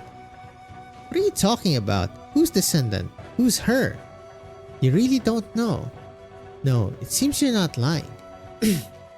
All this time you've been hidden away and nobody thought to tell you about your history? Haha, got me there. I'm pretty curious about it, not gonna lie. Anyone I can ask about it? But seriously, the Imperial Guard, looking for me. 40 years ago, only a single child was unaccounted for in the family of a treasonous Mandarin. You. What are you talking about? Blaze, I need to confirm something. You were born in 1062 in Victoria, right? Yes, from as far back as I can remember, I lived in Victoria. Your father seemed to have been spending a lot of time pursuing a certain truth in the last few years of his life. What if you found out everything around you was one big lie? What? You're talking nonsense. Bizui? Okay, what is... Bizui? Shut up. Bizui? You are a person of interest. We'll figure out what to do with you after questioning. Come with me. Hey, yo. Forget that. Ding, ding. Yeah. He's one tough cookie. You're no weakling, it seems. I might not be able to take you in without hurting you. If you don't wish to be harmed, then surrender immediately. I'm not in the mood for jokes right now.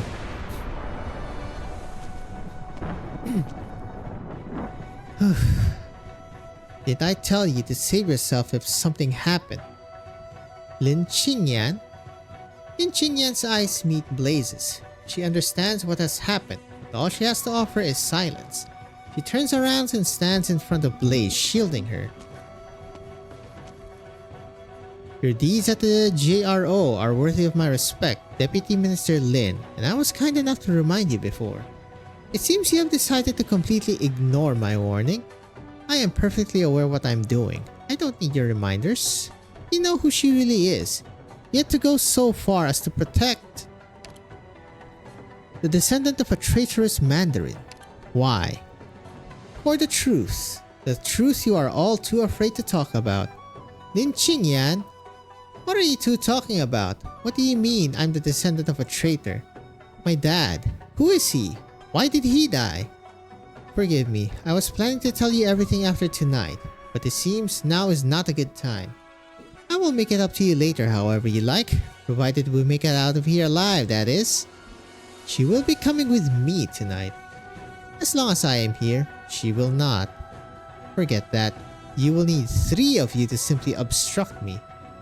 Lin Qingyan, go already.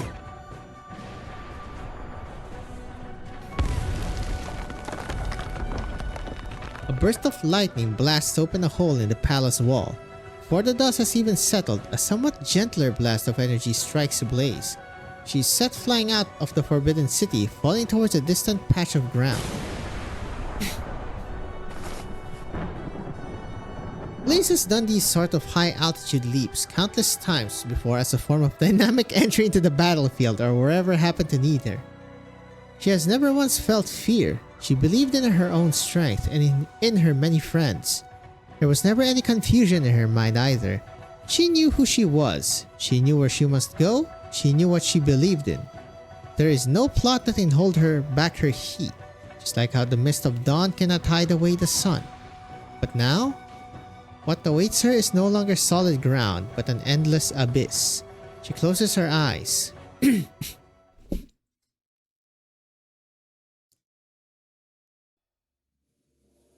Where? Ningyin lies on the bed, her breathing faint.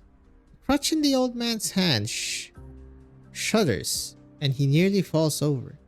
After having seen so many things across so many years, he thought nothing more in this world could shock him. His lips open and close, yet try as he might, he can make no sound. Until someone in the shadows began to speak first. She yet lives.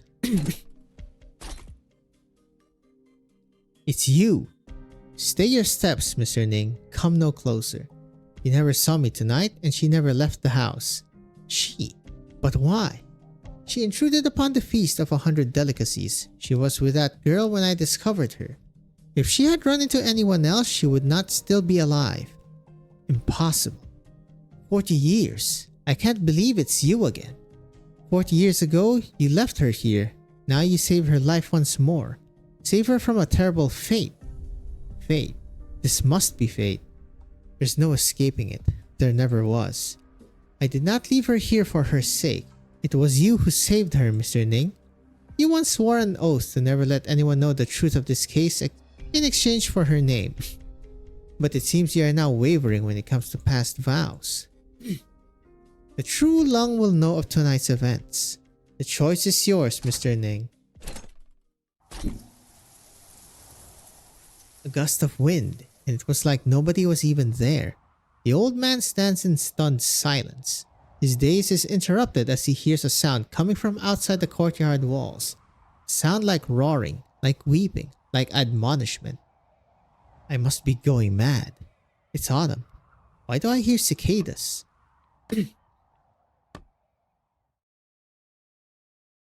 He's lost it.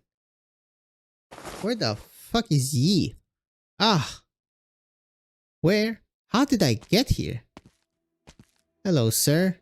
Oh, finally awake, I see. I knew you were one tough feline. Look at you, as lively as a fin on a line. Jiang was making a fuss about calling a doctor. He was shouting so hard he forgot what time it was. Oh! How long was I out? Wait, where are they? Lin Qingyan, did Ning Yin come by here? Seriously, how did I get here? Alright, slow down. I don't even know where to start with all these questions. Last night I was on my way to the night market to get some cheap veggies when I found you lying down in the middle of the street. Thought you were drunk at first. I was worried you'd freeze to death or something, so I brought you back here. You were cursing up a storm in your sleep. Hypocrite this, swindler that, and a lot more besides. I don't know where you managed to learn such creative Yanese. The Ning Yin you mentioned, and whoever this Ling Qingyan is, never seen them before, so I don't know if they were here. I need to go find them. Whoa, where are you going? The Forbidden City. I just saw a whole bunch of guards patrolling around there. You think you can still get in? I don't care, I have to go. What do you think you're going to find after having lost yourself like that? What are you talking about? Just speaking the truth here. You lost yourself, yeah? You don't know where your self has gone, whether it's wandered off to. You hear a few words from someone else and wouldn't you know it, you barely even know your own name, much less who you are. Such absurdity. A tangerine seed is blown from Jiangnan to Jiangbei, where it takes root and yields fine fruit. What lets the seed grow so well wasn't Jiangnan or Jianbei, but decades worth of rain and sun. It's ultimately the same fruit. Jiangnan and Jianbei might not be the same place, but an orange is an orange, doesn't matter where you eat it. All things begin and all things end. There is the outer truth and the inner truth. Once you figure that out, then you can get back to asking your questions. Do you know something about all this? What do you know? Tell me. What do I know? I'm a chef. All I know is how to season my ingredients, how to boil stuff, stir fry stuff, regular fry stuff. Alright, seeing you reminded me of something. Weren't you trying to find authentic tangerine cakes? I think I know how to make those. What do you mean you know how to make those, brother? Why so laid back? I believe it should be OR8 now. Oh, did I even read the last ones? Actually, wait. Let me go back to OR6 actually. Okay, I read that. This one I did not. Meaty platter. platter of meat from 5 kinds of beasts. An official once presented this dish to the Long at the Feast of 100 Delicacies, advising the ruler to take equal care of Yan's people from all walks of life. This is like probably the more annoying enemy. No defense though. So this is Exiable. Common water pot. Reach inside and one can find trinkets thought lost. Interesting. Golden rice crust. Golden rice crisp covers the plate. Crack open to reveal the dish beneath. The frog. We're longing for a better life. Approach it carelessly and copper coins will come at you in a way that you did not bargain for. Hell yeah, brother. That thing deals 10 billion damage. Before?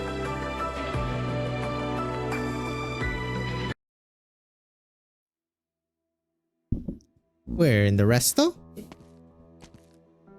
Ah. So he did have contact with this guy?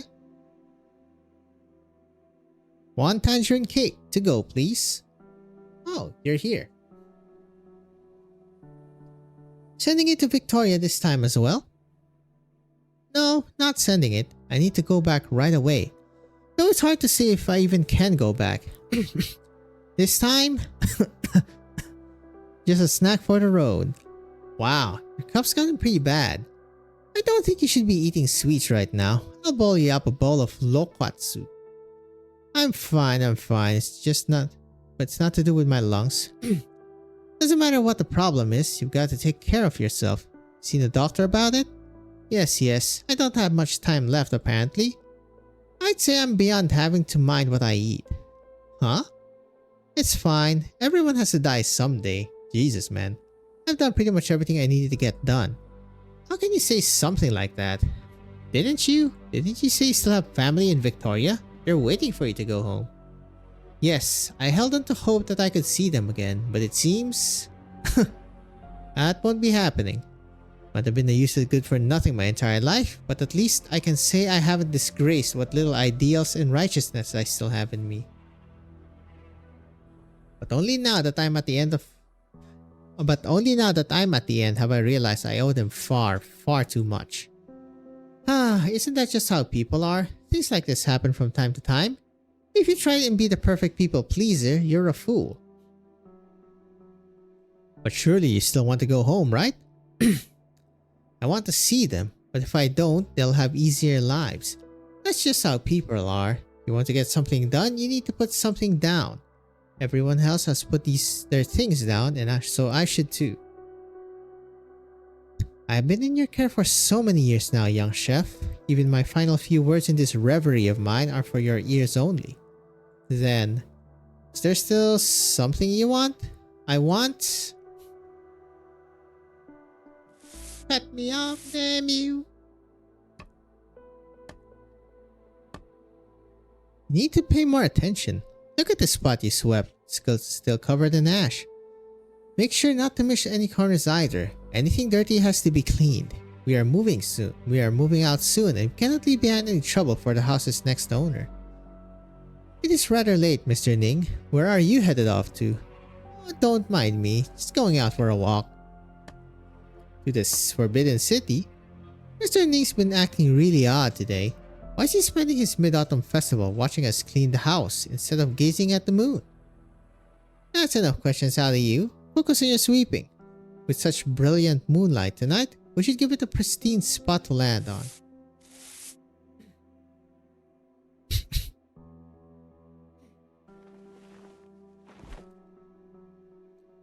How did I get here? Grandfather's study? Her mind lurches on the edge of consciousness. She feels as though she has forgotten something important. An old book lies upon the desk in silence. Annals of Yan, Volume 124, Supplement 17, 1062. Since where was there such a book in the Imperial Historical Records? Grandfather? I'm assuming this is all a Sui illusion? It's been years since there was a criminal thrown into the 5th floor of this prison. What's the story tonight? Assassinating someone at court, the Imperial Guard themselves are dragging the culprit here. What a ruthless... Shush! Don't think too hard about it and don't ask too many questions. Just keep a close eye on the culprit. You and I won't be enough to fix any mistakes. It seems that everything I've run into since my return to Baitsao has been part of some grand plan. A trail of clues laid out in front of me like bait, leading towards a dead end. Not only was the perpetrator highly skilled in Kung Fu, but he also had intimate knowledge of the Judicial Review Officer's layout. He must have been working with Yi Cheng for quite some time. Yi Cheng asked you to take notes during his trial. This is why you stand here now. And it is also the reason I cannot allow you to participate any further. Whatever Yi Cheng's plan, you are most certainly a part of it. Deputy Minister Lin, surely you wouldn't ask if you didn't know the answer already? Can you not see the truth, or do you simply pretend you can't because you don't dare to? What makes you so dead set on the case, Censor Jie Shen?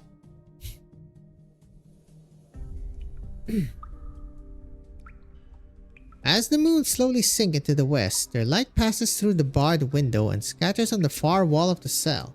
The night air condenses into dew, beating on Lin Qingyan's brow. Were it not for the scent of mold, this prison would actually be a good place to meditate. Indeed, while I was waiting here, I managed to figure out many things that have been on my mind. It was you who set the scrollery on fire. Was it an answer I gave you here, or one you puzzled out beforehand? Bruh. We meet again, Deputy Minister Lin.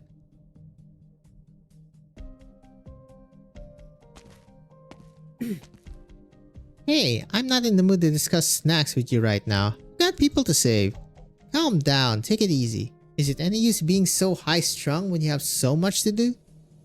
What do you know? All I know is that if the heat ain't right, don't take off the lid. You can't skip out on meals if you have something big to do. If you don't eat, you're not getting anything done. Here, try this. Is this the tangerine cake you're looking for? You. Weren't you always saying I wouldn't be able to find it even if I search all of Baitsao? I also said I'm the best chef in all of Baitsao. As long as the taste exists, I can replicate it. And this one's my own creation. It won't count for our bet. Isn't this the same tangerine cake you made before? Despite her skepticism, Blaze shoves a cake into her mouth. She has tried many fine dishes over the last few days and learned a lot about how to critique food during that time. The cake in front of her cannot be considered tasty. Jing Shu was right. Too much sugar will overwhelm the fragrance of the tangerine peel, while too much oil destroys the texture of the cake itself. It is not a tasty snack, but it is an exact match for the taste in her memories. How did you know this recipe? You were so hung up on my tangerine cake not being sweet enough. Got me wondering what kind of chef would make them that sweet. Then I thought, what if the one who made them so sweet didn't do it for the taste? That means, you said you ate these in Victoria, right? I'm reminded of a regular customer I had many years ago. He always ordered some tangerine cakes and said he was going to send some off to his daughter in a foreign land. I told him they'd spoil long before they got to her, but he refused to believe me. He'd process it a bit himself and wrap it up in layer after layer of letter paper. You could barely tell if it was a letter or some food by the end of it. You knew him. He came here. I've been searching for him all this time. Do you know what happened to him? I wouldn't say I knew him. He was just a regular customer of many years. I vaguely remember him always coming over before it was even bright out to order the cheapest breakfast I had on the menu. Then he'd sit by the window like he was waiting for someone. Waiting for someone? Who? How should I know? See for yourself. See for yourself? Excusez-moi? Day breaks. The faint full moons brush against the horizon. As the night comes to a close, there are perhaps many in slumber, enjoying dreams of happy reunions. Diligent hawkers are up early setting up their stalls, their shouts echoing down the streets, rousing the sleepers of the metropolis. Blaze spots a familiar figure by the street corner.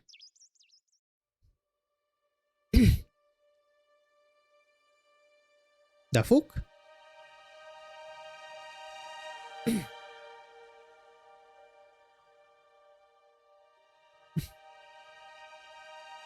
Small restaurant and that serene manor are separated by no more than a street corner, a fact barely worth noticing during normal times.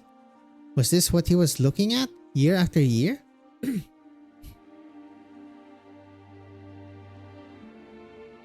It's you.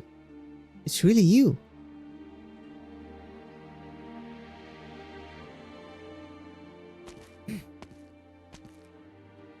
You're here.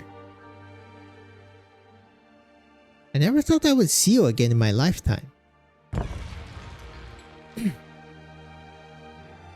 The man leaning against the corner is clothed in near rags. He grasps a mooncake in his hands, his face awash in crumbs, ignorant of his guest. A smear of light leaks in through the bars of his cell window, painting the criminal's gaunt face in stark relief. The JRO is truly kind, even as prisoners get a mooncake for the Mid-Autumn Festival. It's delicious. Want a bite? No need. I will be having my meals in the prison soon enough. I will have my own to enjoy. Pity. We still have so much to talk about. It's not quite the same without something to munch on, right? The old man lets out a dry laugh, taking a seat across from the shabbily dressed prisoner. For decades, you have wanted to ask an old man like me your questions. Suppose today is your lucky day? You should hate me, Mr. Ning. You were one step away from being able to go back home without a heavy heart. One step away from enjoying your twilight years with your family. Just one small step. I really should hate you when you put it like that. I would like nothing more than to charge at you and tear at your flesh with my teeth. But on second thought, you had given up decades of your life and your position as Deputy Minister at the Judicial Review Office for me, spending the rest of your years within this cell. No matter how you look at it, it should be you who hates me. You're overthinking it, Mr. Ning. I said it before, but I was never any good at my job or at being a decent human being, not like Gu Quan. I'm a glutton, you see, the type that loves sniffing out deep hidden truths. I tore open shells to get at the flesh, and got addicted to the sweet, sweet taste of marrow. I'll do anything for it, even if it leaves my hands bloodied and my teeth shattered. During all these years, you were the biggest, plumpest shell beast on my dining table. How could I ever hate you? Even if I were to hate, it wouldn't be for anything on my side. Your teeth are still in fine shape. I never saw them chip while they were gnawing on my old bones. But Yi Cheng, why were you so sure I would have come to see you today? If I had just walked away from all this, all your plots and plans would have gone to waste, no? Because I understand you. I understand you far too well, Mr. Ning. I simply had to gamble. During the years you spent bobbing about the hierarchy of mandarins, you would dirty your hands, but still retain your humanity. You let Gu Quan live on while he was right under your nose after all, and raised his daughter to boot. You care about the fate of that child, those two children rather. You wanted to see those girls live carefree, innocent lives while you yet lived. You knew that if you did not relent one day, they would never know peace. And so you came to see me. You had to. You have looked into these matters already. Seems you managed to find out most of what should have been found out. How long did it take you? I only finished deciphering the clues and piecing them all together last year. It shames me to admit as a deputy minister, but my pace was a bit too slow. Gu Quan, on the other hand, managed to figure it all out years ago. I never considered that. The year he returned to Bai Cao, you managed to put him under your watch, but you never thought he would copy decades worth of letters from your home. By peering through all those letters between Grand Mandarins and nobles, he, a 9th rank ceremonial officer, found every survivor of that murder case. He unraveled the threads and pieced the truth together. Gu Quan's diligence knew no bounds. I underestimated him. Anything more you wish to say, Mr. Ning? What is there left to say? What sins must be admitted, I shall admit. I really did send someone to kill the Minister of Justice who presided over the Grand Preceptor's case. But not because he accused me of being the Grand Preceptor's collaborator in treason. Rather because the Grand Preceptor's treason was a miscarriage of justice all along.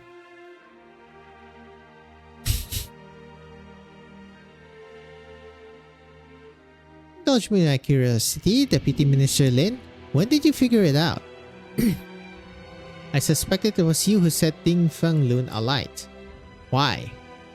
What would I have to do with that incident? Call it a hunch. Though you might not have used your kung fu at the time, a mask was not enough to prevent me from thinking that person's figure and skills were familiar.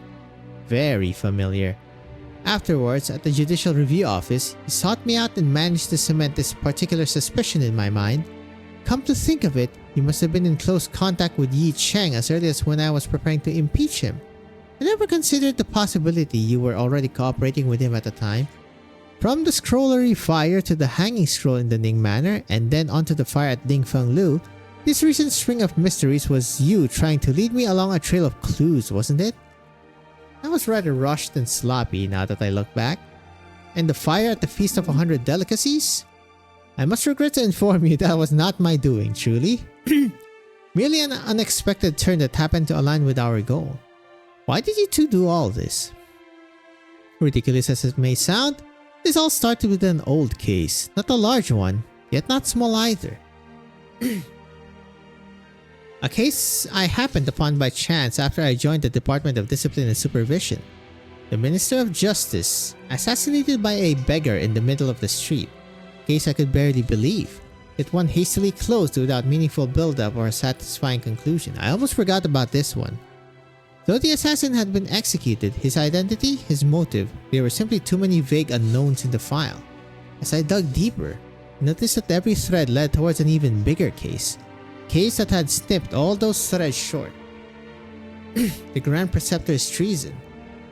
You've investigated that case too. Betrayal of the 3 Grand Ministers, a case large enough to shake the court and one that implicates countless others.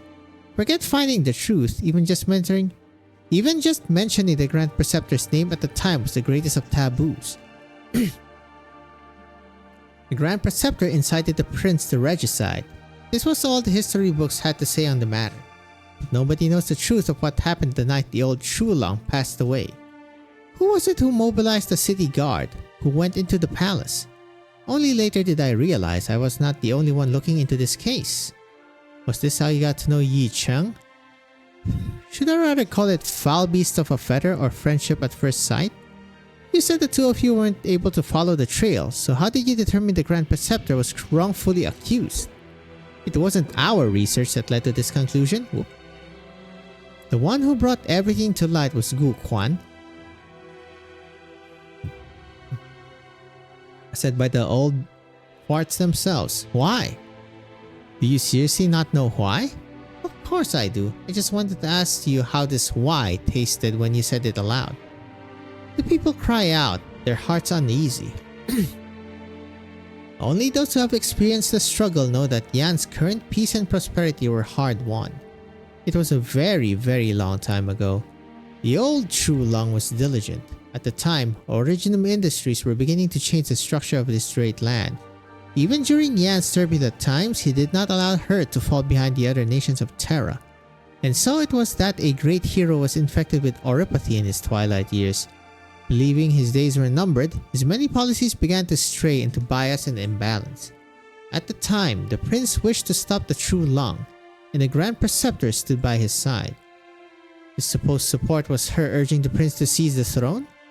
The old Shulang died the night the prince entered the palace to admonish him. As for the prince, his whereabouts since that night are unknown. Such a tumultuous event demanded an explanation, which required someone to be charged with everything. Do you think the current Shulang was unaware of this? Huh.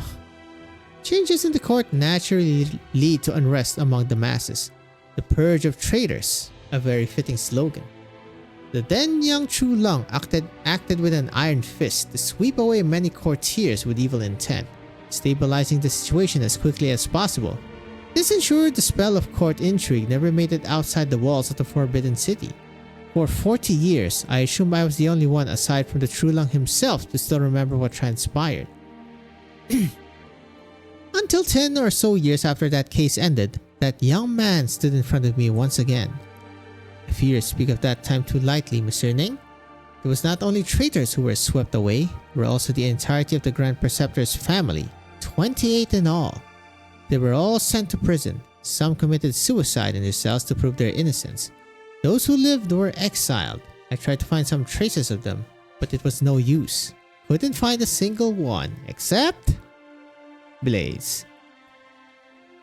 Except for a child, spirited away during the turmoil, still swaddled in a blanket. I never considered the possibility she still lived, yet never truly believed she had died. It seems you met her a few days ago. Her appearance is not too similar, but their personality is like two peas in a pod. Gu Quan never spoke a word about that child's whereabouts during the decade he spent in Baicao, right up until his death. I'm sure you're now well aware why he died on the road back to Victoria. Yi Cheng, you old bastard. You used Gu Quan's own death to ensure there was no possibility of anyone finding that child. She also gave you an opportunity to investigate me. At the time, I assumed Gu Quan had no success in his exhaustive research into the Grand Preceptor case, which prompted him to leave Baicao in despair. It was only after many years that I realized it was not the so-called truth that he sought. He had long since found the answers to those troubles you mentioned earlier. What he hoped I would do was something else entirely.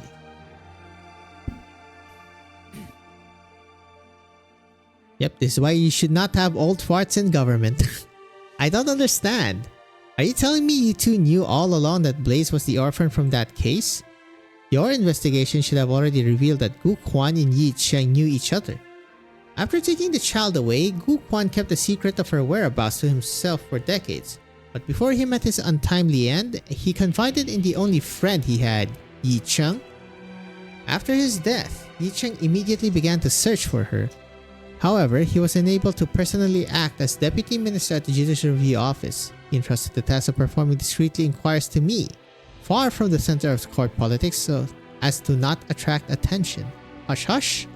By the time I found her in Victoria, she was already infected. You actually went to Victoria? I could not take her back to Baicao right away. For the sake of protecting her, I had no choice but to place her in the care of a medical organization that treated the infected. Oh wow, wait. So you had connections at least, or communications at the very least with the Rhodes Island. So it was you. You were already aligned. You were already aligned at the time, I see. But you were also part of this plan from early on, Deputy Minister Lin? What do you mean? How was it you were able to find Blaze's trail? How were you able to come across those files pertaining to her past? Surely you didn't just attribute them to chance? Yi Cheng would not have told you these himself. The risk was too great. There could not be a third person who knew of this in all of Terra. But he was always searching for a suitable candidate, one with courage who stood for truth. He has long since been ready to give his life for this cause. I am happy to dirty my hands doing what must be done in his stead. But it's not enough. We needed someone pure and innocent. One who could use honest means to lay bare the truth. It's nearly time. We still have one last opportunity. You still wish to bring the truth out into the light of day, Deputy Minister Lin? Oof. Yeesh. I gotta check if that was before or after.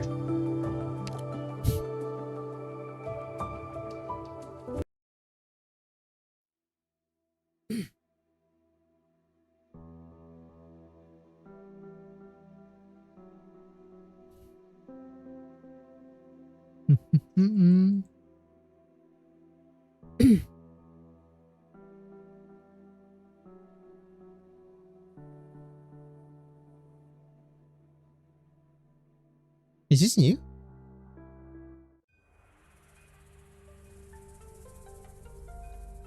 Wait, this seems new. Hold up.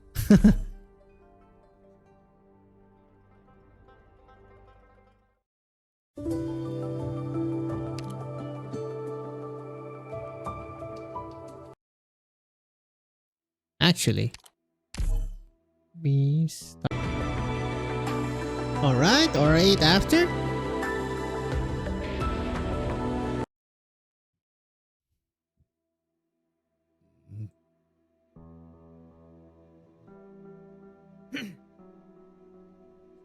Yi Cheng, that is the truth behind the Grand Preceptor case you seek. Do you have any further questions? You've spoken at length, yet you said nothing about your role in these events, Mr. Thing.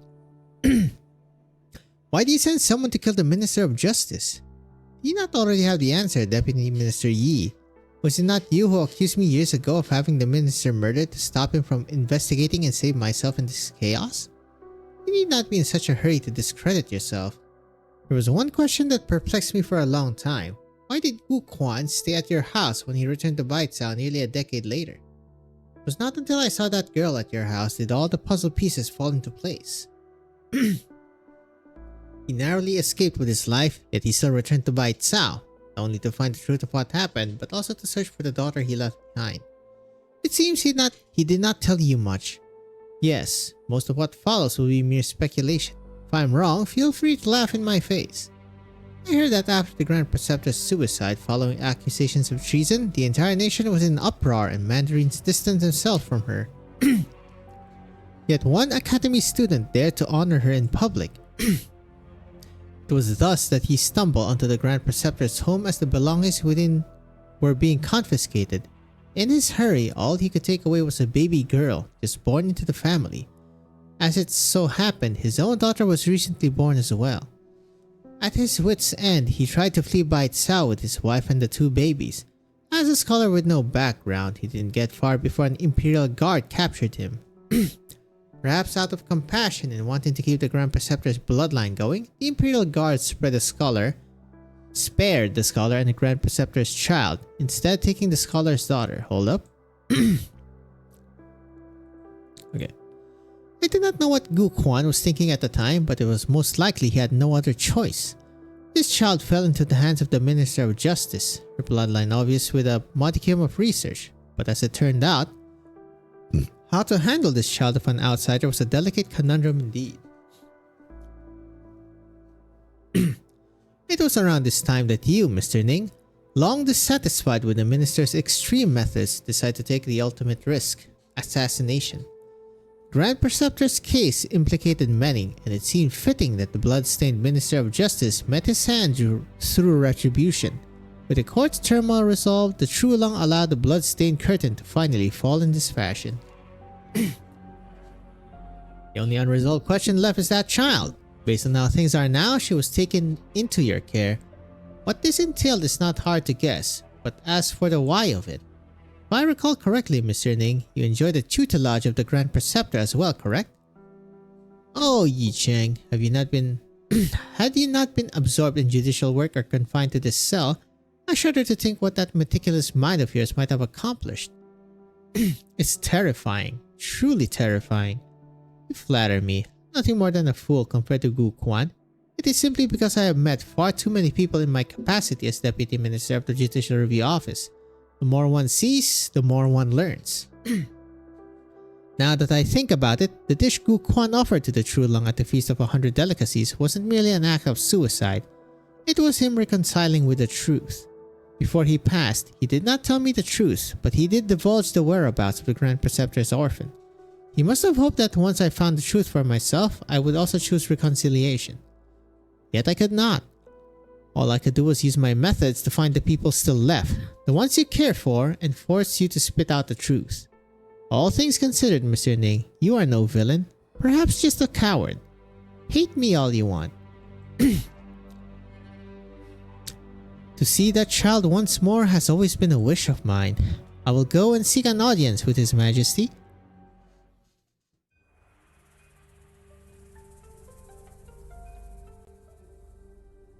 You know everything? I only just found out. I still want to ask you. How are you so calm about all this? It was a suspicion I hid away in my heart for many years. One I have finally found proof for. Like a thorn stuck in your palm. It may bleed a bit when you pluck it out, but you'll feel much better afterward. Why? Why won't you say something? I don't know how it came to all this. Did I feel sad or angry right now? I don't know. All I know is that my mind's a mess and my heart feels like it's being stabbed. Who the hell am I supposed to set ablaze with this fire crawling up my throat?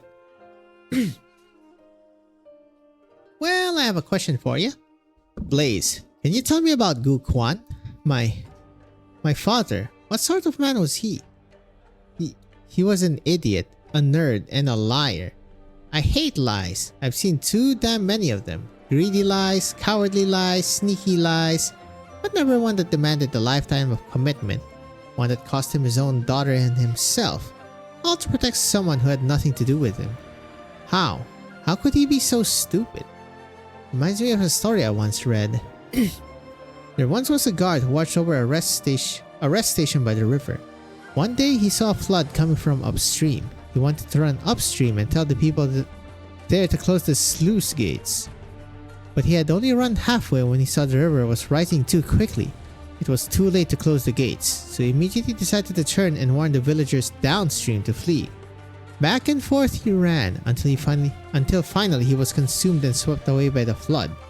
He didn't manage to do anything or save anyone. Get to the point already. Would you say this man's deeds sound familiar?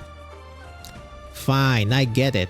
Well, I don't really get all the details of your windy ass story, but you're talking shit about him, aren't you?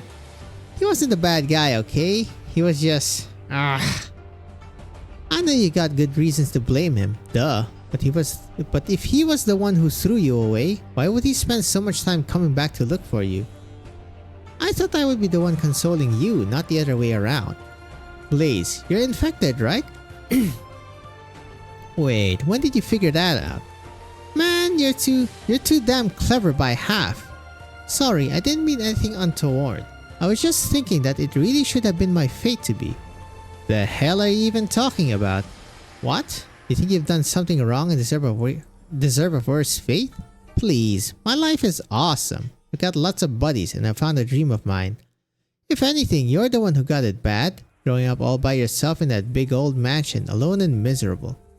Almost sounds like you're roasting me. I'm not, but I understand. I understand what you mean. Alright, I still haven't asked you what your name actually is. Zhu Huang? Gu Zhu Huang is the name Dad he gave me. Let me... Gu Zhu Huang. I know Huang is fire. Employer Huang? I swear to God. Gu Zhu Huang. Wow. Forgot how long it's been since I last told someone my real name. Well, that's it. That's the last of my secrets. A blazing candle to ward against the dark. Zhu for a candle, Huang for a blaze, and the family name Gu to ward you. Really does sound like a name he would pick. Blaze, would you say I've only gotten to know you now after all this? I guess so, yeah? Wait, no. I still got lots to tell you and I need to bring you to Victoria to have a look around. My mom, or rather, your birth mother, you should probably go see her. She's still alive? Who said she was dead? She's still hale and hearty. She lives in a small town in western Victoria. Once everything's wrapped up here, I'll take you to her. The hell was she doing during the, the sarcasm occupation? She definitely wants to see you. Alright. Why are you crying? I'm not. But you're the one who's about to break into tears any second now. I'm just happy. I never thought I'd suddenly find myself a little sister after all these years. Who's ever heard of sisters like us? And besides, we don't know yet who's the little one. I've been through a lot today. Can't you let me have this one? And there you were, consoling me. Look, I just wanted to say, from now on, you're not alone anymore, okay? I guess they're bond sisters, huh? Man, isn't that lovely? Out of the myriad flavors in this land, the taste of reunion is the sweetest of them all. Immediate Sag. Really now, damn it, what am I tearing up for? That's the last of my worries settled. Oh right, that judicial officer at the Forbidden City last night. Lei Zi. She was being held up by that Imperial Guard lady when she sent me flying out of the city. What should we do now? This isn't over quite yet. I need to go and finish off what I should have done in the first place. You, what are you planning to do? Demand an explanation for everyone's sake.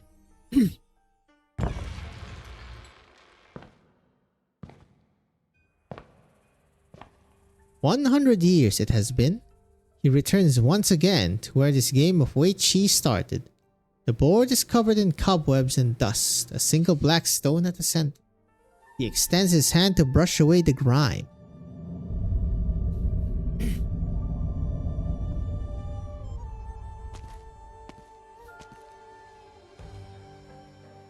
Where are you off to?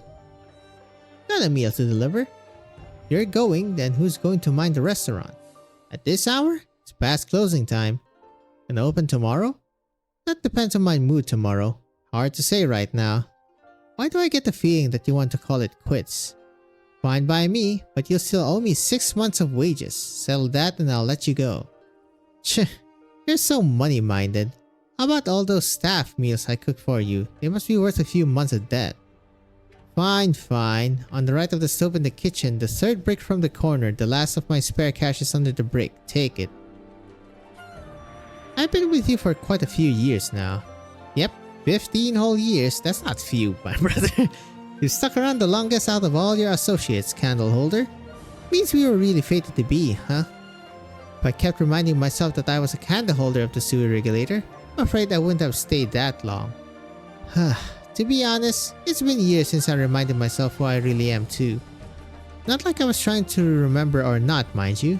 Whether as a man or beast, I found this life full of delightful flavors. Nothing to complain about. Best you keep not remembering.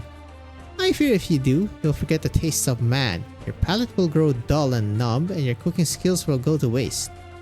Yeah, I wouldn't be too happy with that either. But if there's one thing I'll never forget, it's that my troublemaking brothers and sisters still need to eat. Not to mention the one that's most troublesome of all.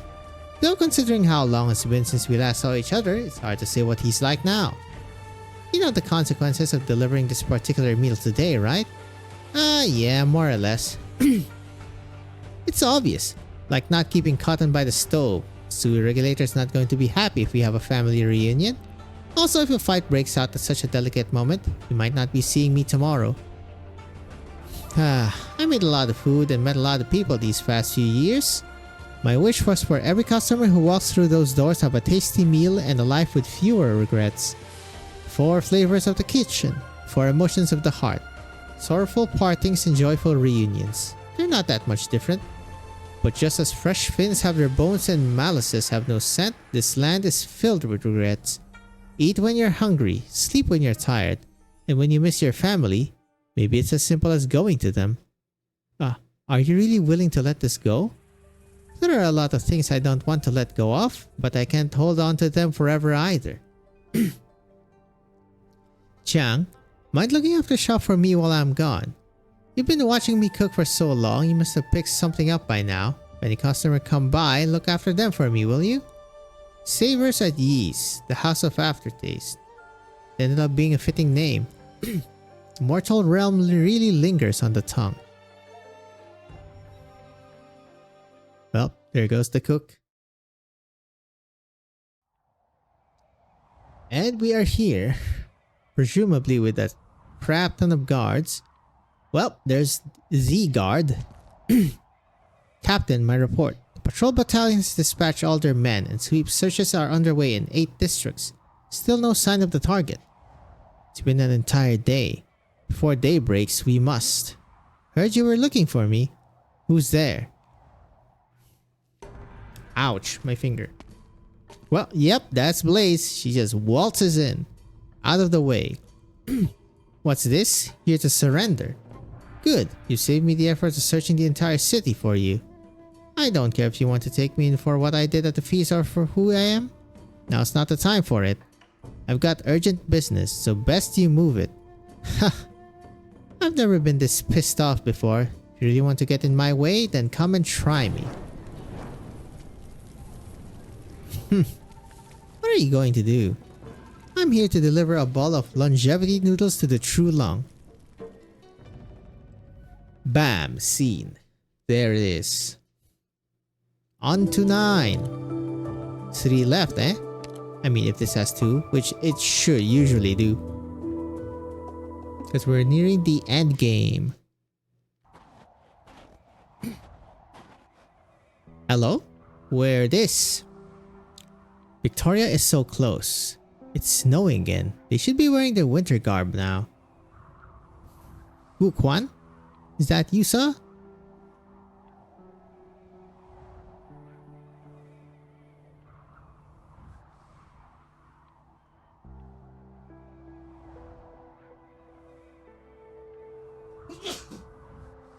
Achoo! She was like a little stove as a child, aflame with passion in her veins. The snow and wind won't faze her. Bite-sound winters are never this cold. She said the first volume should be done when spring comes. That's good. At life's end, I find no worries left to bear.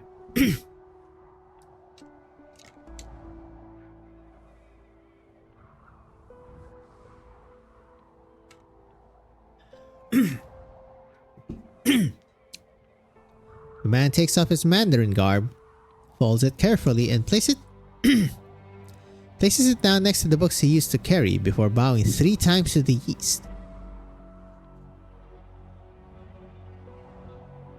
Stuff he knows. He walks out of the camp.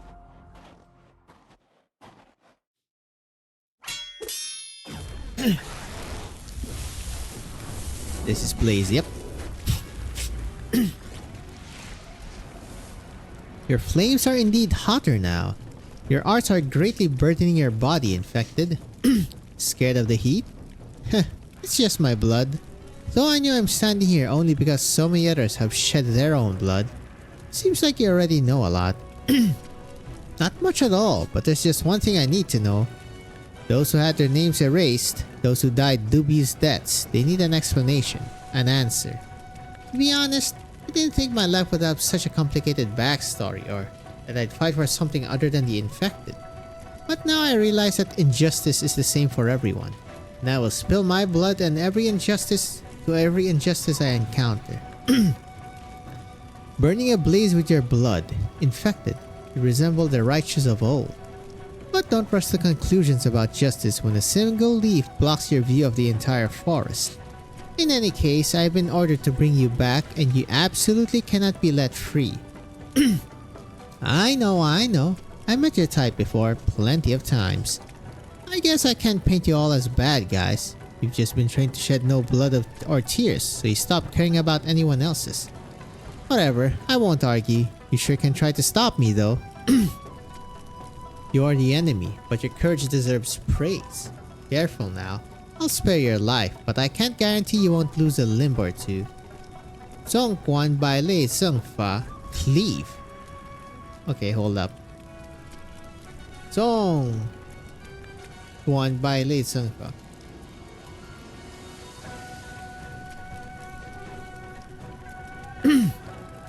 A review of Bai Lei Zheng Fa. Zhong Huan Bai Lei Zheng Fa. Hello, Leizi? It's you! I know you have a lot of questions, but there's only one pressing matter at hand. You wanted to see the true Lung, yes? I'm here to help. Lin Qingyan, you should be behind bars, yet I stand here before you now. You've already lost to me once. This time, neither of you will escape. Don't worry, I have no plans to fight you alone.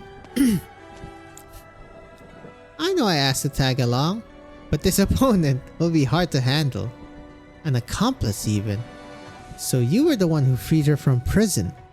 I had to employ some crude measures, but I tried my best to avoid harming any innocents. Don't worry about settling the score. I have too many crimes I can't escape from. This is just one more. When this matter is over, I will surrender myself to the law. But now, there is something to be done and a meeting to be had. A disciple and supervision censor colluding with the Judicial Review Office Deputy Minister in revolt. Such a preposterous scene is a first for me. If this is preposterous enough, then allow me to inconsequentially join the fray as well. I trust you've been doing well, Drill Master. Taihe? Were you not gravely wounded at Yumen? Yes, my injuries were quite serious. I'm unsure if my skills are even 1/3 as powerful as they used to be. Which is why I hope there will be no cause for me to make any moves today. Why would even you participate in this? There's still gonna be Zola. I've yet to grasp the full picture as to why Deputy Minister Lin has suddenly appeared here. But the two of you are my most respected colleagues, so I can only ask as an old friend that you two leave some space for negotiation. How can you expect me to turn a blind eye when you lot insist on doing such a traitorous act? Loyalty over righteousness. Whoever said you could only choose one from the two? Righteousness. You're familiar with the case and the two individuals involved in it stand here before you now. Right or wrong, life or death, the choice is yours. But Sir Fu, this matter came to be from complicated causes. How can what is good or evil be determined so easily? The blade is in your hand. Make your choice. Sir Fu, you hesitate still? Sure Fu, if righteousness can only be upheld with the edge of my blade, then what sets it apart from violence? I don't understand. Stop dallying and go inside. Don't even think about a signal to lower the Forbidden City's defenses? Could it be His Imperial Majesty?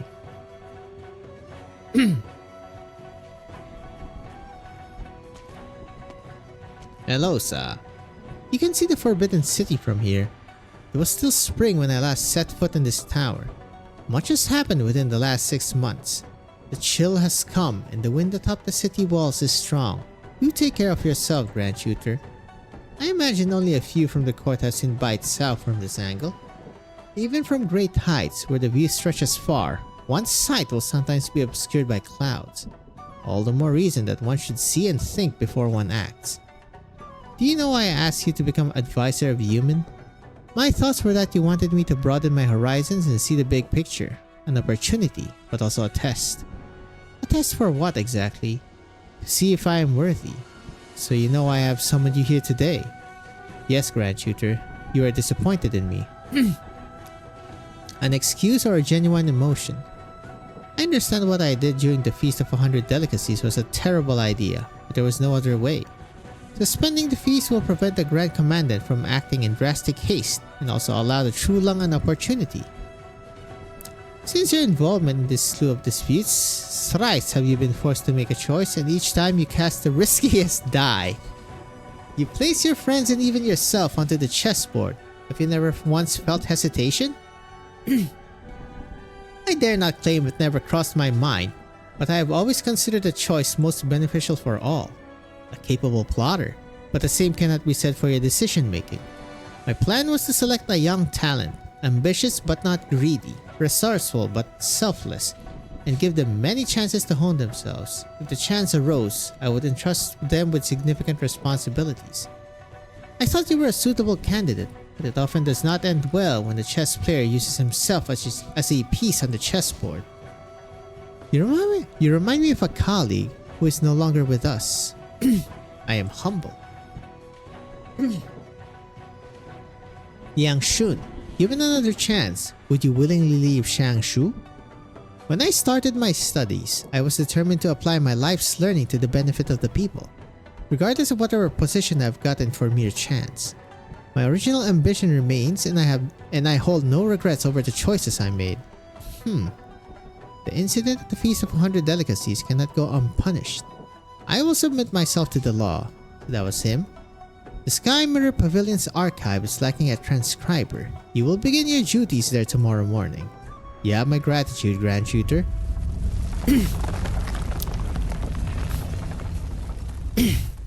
What is this? The time has come. Clouds concentrate, completely obscuring the moonlight. Have you met this one before? Never. Who exactly is the opponent he seeks on the Weiqi board? There are times when one seeks not an opponent to win against on the board, but a solution. A solution beneficial to both parties amid countless changes to the situation. There is something I wish to consult on you on. What made you set up that exam in the first place?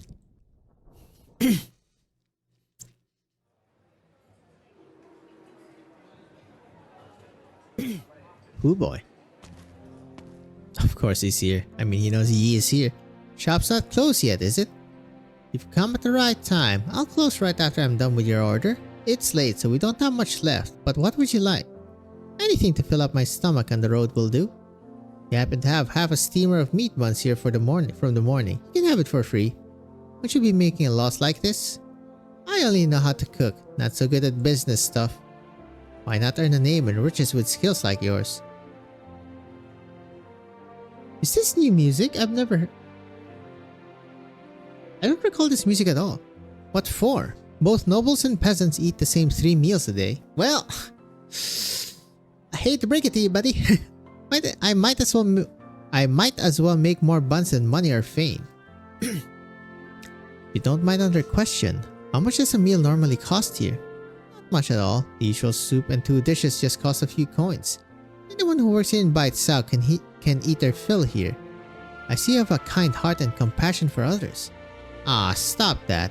Just a chef who serves about 100 customers a day at most. I can only count on you to feed and clothe everyone else in this realm. Free meal and a lesson to boot. Lucky me. I just hope you don't get mad at me. I just like aimlessly chatting with customers about everything under the sun.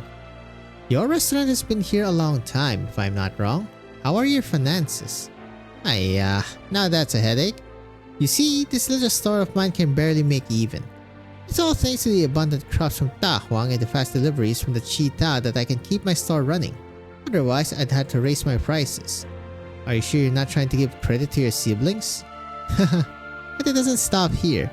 The customers all live nearby. Some don't have enough coins, so they make up for it by sending me a few boxes of fresh fruit, or helping me repair the furniture. Without their care, this restaurant wouldn't be running today. So you see, it's hard to balance a book like this. But this is how you do business, right? Who says one side has to profit all the time? You give and you take. It's mutual prosperity that brings wealth and keeps the business thriving. Your meat buns are ready and all packed, Grand Shooter. But why don't you try one now? Not bad at all. A word of advice, don't take any more lessons from your businessman brother. Good advice. Freaking merchant ass. We're able to get a meal, sir. Yes, I heard the buns from this place are the best in Bites Out. Try one yourself. Wow, it's delicious. Alright, I'm ready to get back on the road. Where to? Shangshu. He's meeting with all of them? He is.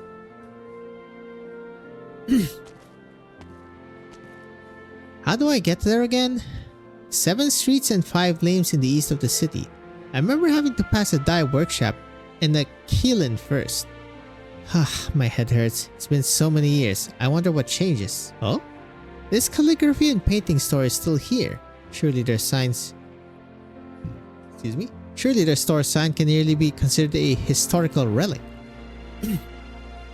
I could come back again for a stroll. Who knows? I might just find it. On second thought, I probably couldn't if I tried. Whew, almost there.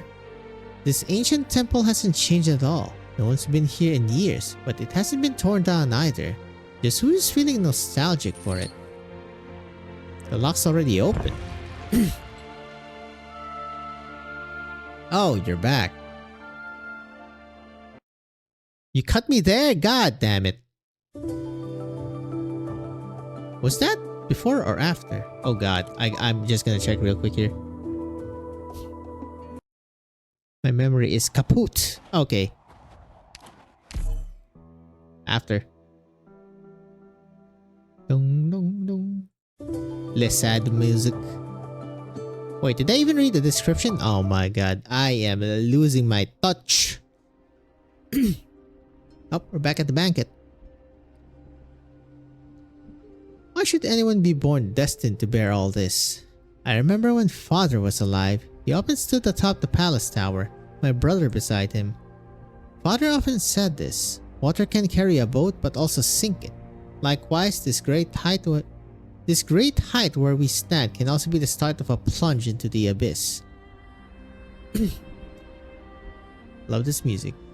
He used to watch the city before him for long periods of time, or perhaps it was the vast territory in the distance. He watched both what he could and could not see. Before my eyes, the city flourished, while his body gradually bent into an arc and his hair turned white as snow. And I knew he was old. Then I began hearing all sorts of voices. Trulong is an authoritarian dictator who has imposed many harsh policies. Great Yan will be in trouble if this continues for long. Your Highness, please put the country first and admonish the Trulong, abolish his harmful policies, and bring a new start to this realm. The people are uneasy. I should do something. But what should I do? Who can I trust? I thought of someone, a person who is rumored to have fathomed every plan possible. That ancient temple had long been deserted, but I tried everything I could and located the black stone. Mr. Weichi, brother, what do you want? A solution for Yan and my elder brother. And why should I help you? Help me now and in time I will spare your life. How amusing. You are bold, young Long. A solution is not difficult, but it comes with a price. Are you willing to pay that price?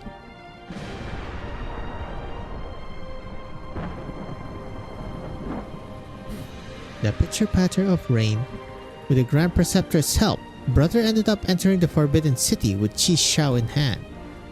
The 6 armies conceded. No one dared stop him. No one knows what exactly happened inside the Forbidden City then. Father died. Brother vanished. Why? Am I to be alone now?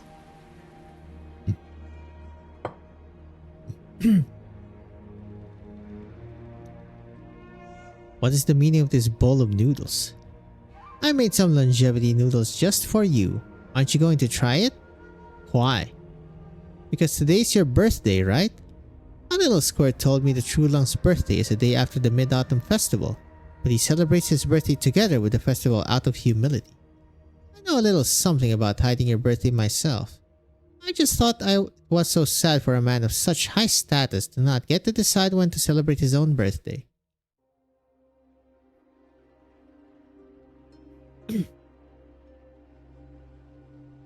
You. I know you. Making your way here despite the odds, the risks, and even the possibility of losing your life. You must have something to say to me. Of course.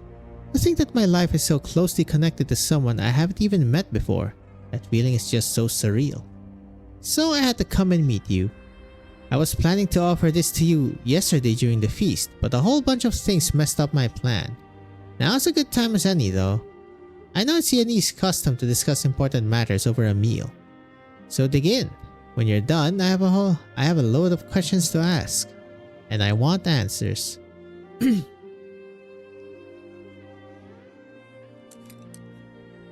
Oh god, now I'm getting hungry. God damn it. There's so much dust on the table, I almost ate some by accident.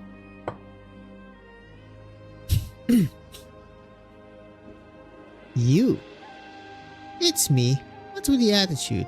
Not happy to see me? I didn't think you would be the last one to get in my way. Get in your way? What for? I've got better things to do. Just want my worrisome brother who hasn't been home in a long time to have a proper meal. After a century, the first thing you do is return to this rundown temple. Do you feel like you haven't been locked up here enough? Or do you actually like it here?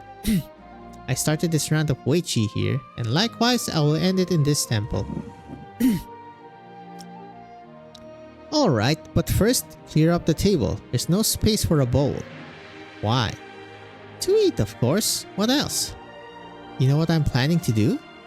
Whatever it is, you shouldn't do it on an empty stomach.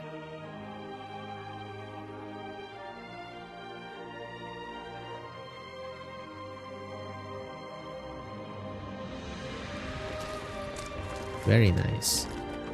It should have been a quiet night. The faint rustling of armor echoes from afar, evoking the image of cold blades glinting silver under the moon. The crisp cries of startled falbies only deepen the temple's solitude. Those outside remain still, awaiting orders and waiting for the one inside to come up with an answer. What a show you've put on. So many people just for one meal. Moons on the 15th are the fullest on the 16th, as they say. so we can still have a reunion dinner today, even if we missed our chance yesterday. There's no need to rush, so why not finish this meal before you go? Wang, my second eldest brother. Is your Imperial Majesty surprised to see a woman who shouldn't exist? No. I looked for you for a long time. I just didn't think you'd be taken so far away, hidden so deep. I only found out yesterday that I'm still alive because of a heavy price that someone paid for me. I'm afraid the story will be hard to imagine for your Imperial Majesty. But you know, I made it here without much trouble. Must have been your doing. So, you probably have something to tell me too, right? Your very appearance is itself the answer I seek. I know you have many questions. Ask them. Whatever your questions, I shall permit them. That's so. I thought my mere presence would have angered you. To be honest, you're quite different from what I expected. I thought the True Lung would be like the rumors said, imposing, indifferent, impersonal. How rude. You know well to whom you speak at this very moment? To be honest, not really. I mean, 2 weeks ago, you were still just someone from the stories. When I was little, my dad told me lots of Viennese stories, historical classics, myths and legends. But no matter what, he always spoke of a wise and strong emperor. An emperor who toiled for his people. He had to make major decisions for the whole nation. Every decree issued was the name of absolute justice. Great Yan thrived under his governance. Sometimes I'd ask him, why not go back if he liked it so much? I was curious what this Yan he always talked about was actually like. After all that curiosity, I got to tour around Baitsao these past few days. I saw a flourishing nomadic city where most work and live in peace and contentment. So I figured his stories were true and you're probably a good ruler. Your father. You probably don't remember him.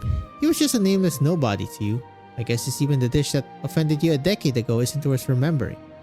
He wasn't actually my real father, even. Just acted out of his so-called morals. Saved the baby he thought he was innocent. So I think he was probably a good man too. Gu Quan. I remember it all. Actually, my dad talked about another Yanese too, someone who was a teacher to many. He said that she devoted herself to the country to better everyone's lives, giving many scholars from humble backgrounds like him a chance to study. After I arrived in Baitsao, I heard a lot of stories and found out she wasn't someone from a fairy tale. Yan did indeed have someone like her. I found out she was actually my relative. Your Imperial Majesty, could you tell me her story? She was one of the 3 Grand Ministers, admired by all, stern and unyielding. A timeless role model, the Grand Preceptor. She was the wisest and most learned erudite in Yan. Most imperial decrees issued in court at the time were based on her judgments. She was a teacher to many, including me. A teacher to many. My dad said that although he was only her student for a few days, he was fortunate to have benefited from her wise words and remains forever in debt to them. It's an ancient Yanese saying, I can't recall it exactly, but it basically means everyone has their own standards of right and wrong, so there's no universal definition. Despite this, people should still follow what's right in their hearts. In worldly turmoil we tread, in our own conscience we trust. I remember it. She said it to me as well. Which brings me to my next question. As your teacher, what did she teach you? How to conduct myself as a person, as a minister, as a ruler. Sounds complicated. What are the differences between the 3? As a person, exercise decency and virtue and keep the house in order. As a minister, demonstrate utmost loyalty and concern to the nation and people. As a ruler, always put the people before yourself and strive to govern wisely.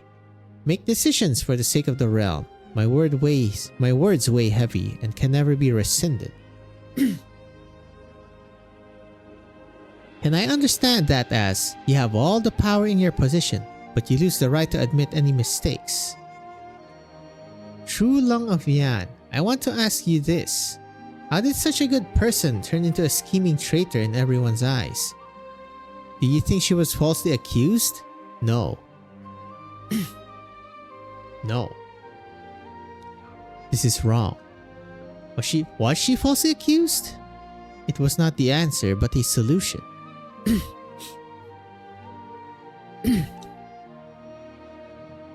Sacrifice the life of one so that the entire nation can be stabilized and its people pacified.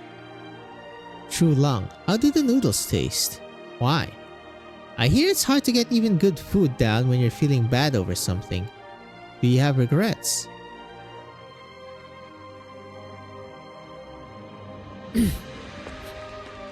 There he is.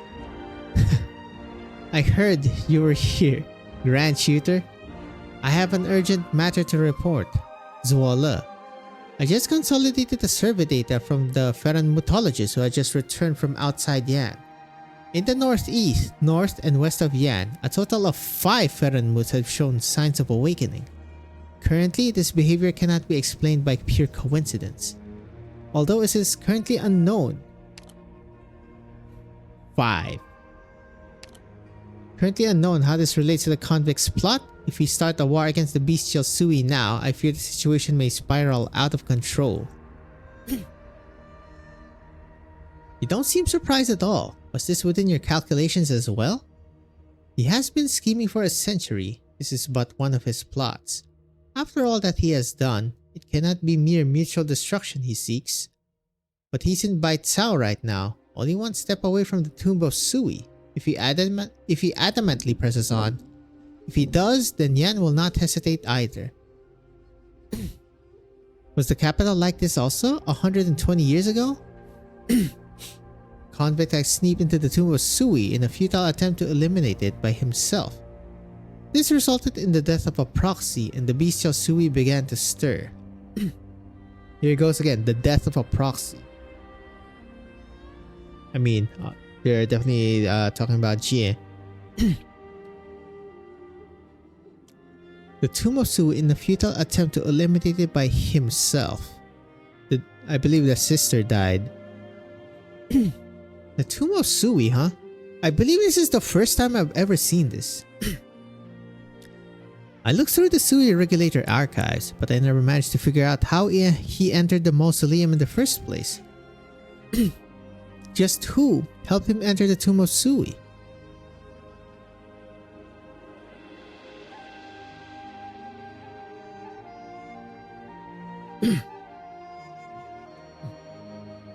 Why haven't you touched your chopsticks? Don't feel like eating? A worthless move. A waste of time. I know you're in a hurry, but I'm sure you can squeeze a meal in at least. Sheesh! I didn't even complain about the time it took to make all these. You know how long I spent preparing this pot of soup? Tell me. Oops. We start counting from the moment you left. About a century? Even longer if I include the time I spent sourcing ingredients and figuring out what to cook. Have you found the flavor you were searching for after all this time spent in preparation?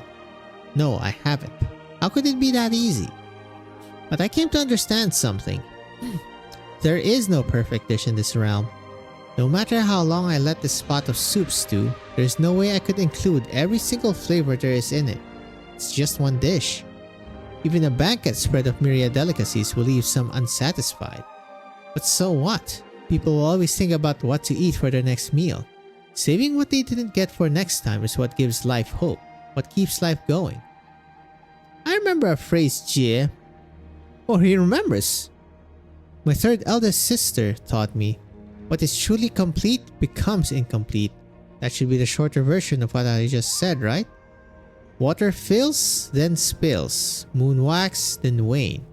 Wang, do you still remember what Jie meant when she gave you your true name in one lone word?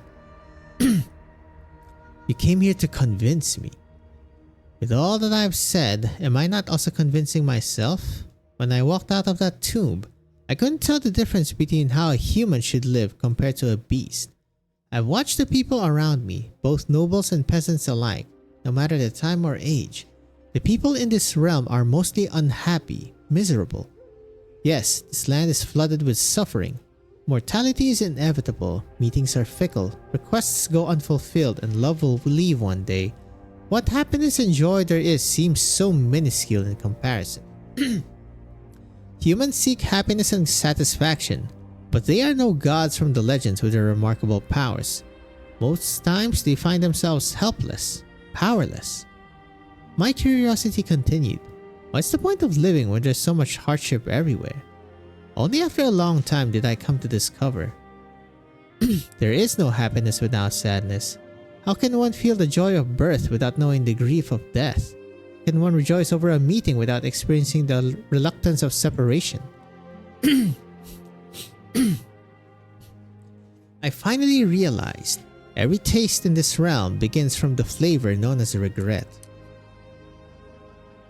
The man silently picks up a pair of chopsticks and slowly uses them to put food into his mouth. Warmth spreads from the tip of his tongue to the rest of his body, and he cannot help but feel a little bit moved. Wang, do you still remember? You had just returned from the northern border with your troops. I heard you just were back fresh from a fierce battle. I just opened my restaurant in Bite South then. Jie was also in town for some errands, so the three of us enjoyed a rare dinner together. I still remember, Jie made an exception and drank several cups of wine. She imitated our eldest sister's drunken position, writing poems on the walls. I never saw you so happy before. It wasn't until midnight that the dinner ended. I was so tired I fell asleep at the table. The next day I woke in bed. The two of you were nowhere to be seen. I was happy. It's the first time you had the meal with us, but I didn't think it would also be the last. After that, we never met up again. Neither you nor Jie. What exactly do you mean to say?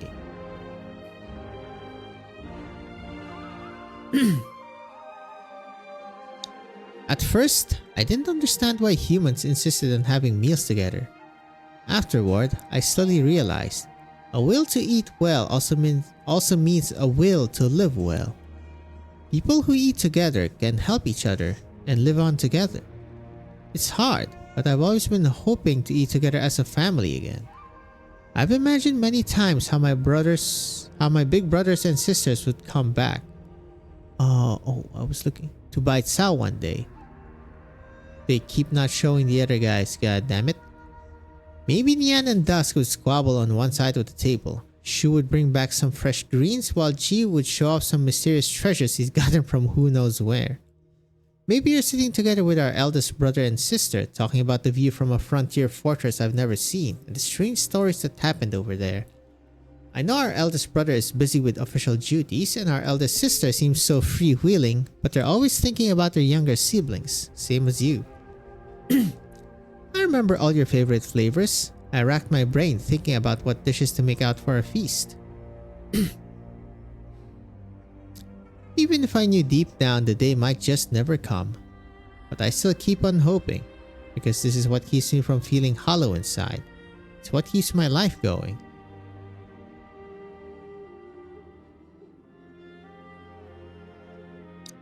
You know well it's an impossibility.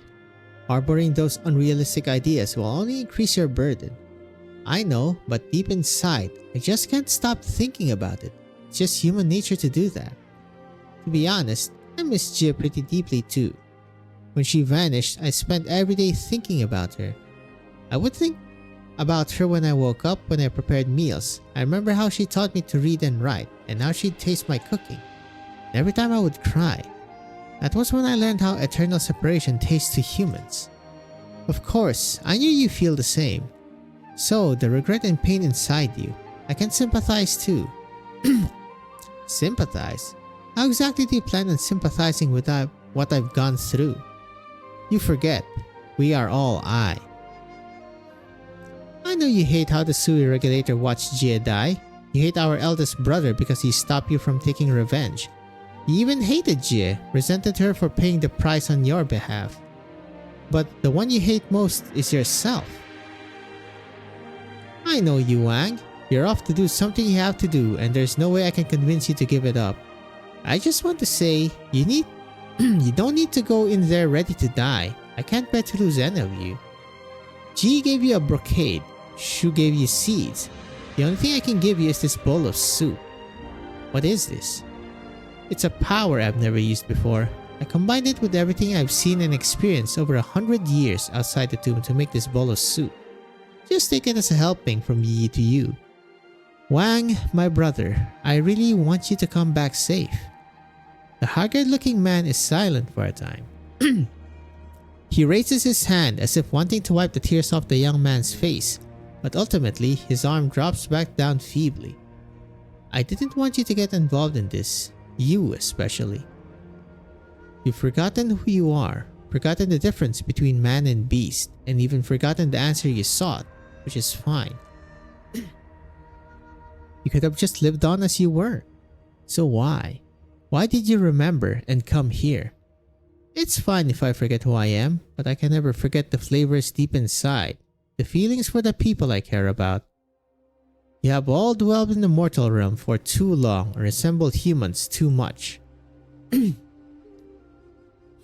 But in the end, it is a mere resemble. I will help all of you. I will help all of you smash these fetters open. I will help all of you find a place on this land. I will help all of you become human. Brother? Man puts down his chopsticks and bowl, stands up and walks outside. Oh? Is he gonna negotiate with them?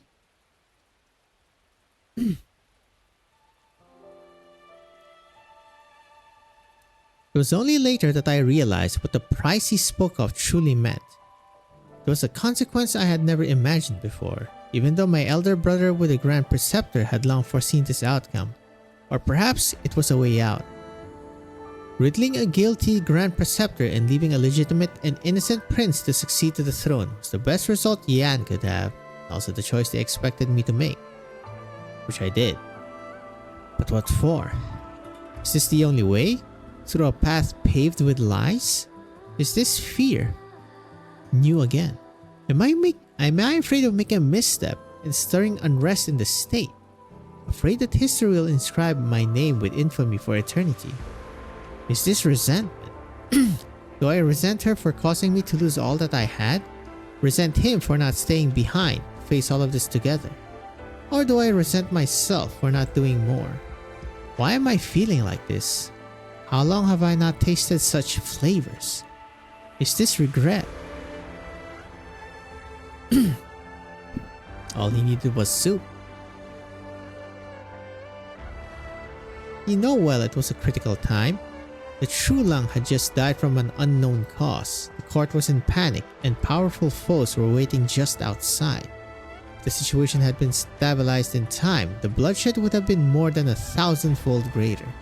No, you don't understand. How could you? It's true, I don't.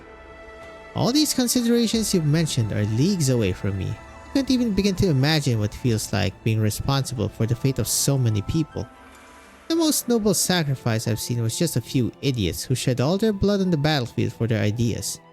But your Imperial Majesty, you definitely know it's a lie, convincing the masses with this explanation. A lie that happened just because the people will not allow the True Lang to make a mistake. The Yan under your rule has so much land, so vast it can accommodate 100 nomadic cities, millions of people. So why couldn't it hold one more kind-hearted person? Don't you feel any remorse for her?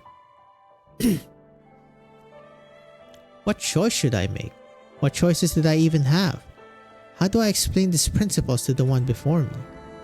No, why should I even tell her? Why did I meet her? What did I want to hear from her? Well, I get it. It's not a choice you'd make alone when considering the so-called big picture. Truth is not always power when public opinion can triumph. Everyone sees and believes in different things. So-called truth only holds true to whoever claims it first. My dad spent his whole life trying to find out the truth, but he chose to accept this. It's not because he forgave you. He just agreed with the result you and that Grand Preceptor wanted to achieve together. The occupant of the Dragon Throne puts down his chopsticks, and a light, faint sigh echoes throughout the great hall. How do you want me to compensate for this? Compensate? No, that's impossible. I know, to you and Yan, the reputation of one of the fates of a few are not even worth mentioning. But for those unfortunate souls swept away by your grand plan, their suffering can't be undone. Then, how do you want? Yeah, well, I was thinking about it before I came here. What kind of outcome do I even want? An apology from you? To clear their names. But is that enough comfort to those who are gone? Does it mean anything to those left behind? I even considered the worst outcome of our meeting.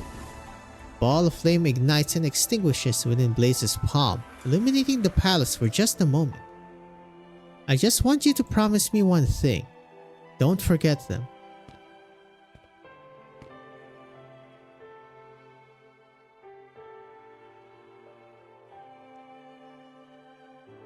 I said before, there's no need to wait on me here. I knew he was gonna appear. Your Imperial Majesty's safety is paramount, so I beg your pardon for our defiance against your rule. God, they look cool. The traitor's descendant wantonly barged into the Forbidden City. It was a merciful act to grant her an audience. Shall we charge her on grounds of deceiving your majesty? No. News from the Sui regulator. Convict has returned to the ancient temple.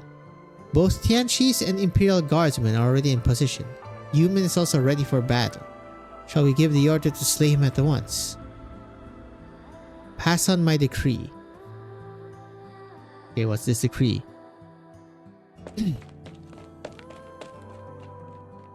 Lei Zi! You! Good to see you alive. What happened to you? Your face all black and blue. Got your ass whooped? Bah, you're one to talk. I can feel your hand trembling. Are you scared? Yeah, I'm scared. That's the true Lung after all. The king, the boss of a whole country. Just one word from him and many heads will roll. I'm not scared of dying. I've been on the battlefield after all. I've been in shit more dire than this. I'm just scared that my meeting with a true Lung would be fruitless, wasting the opportunity everyone fought so hard for. You idiot. Huh? Then tell me quick, what did you talk about with the true Lung? I asked him for an explanation. For my dad, my younger sister, the relative I never met. Huh. I couldn't see his face clearly, but I'm sure he felt.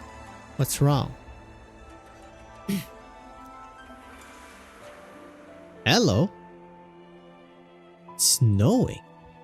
The two are in such a hurry. Isn't that one Fahrenheit a climate one?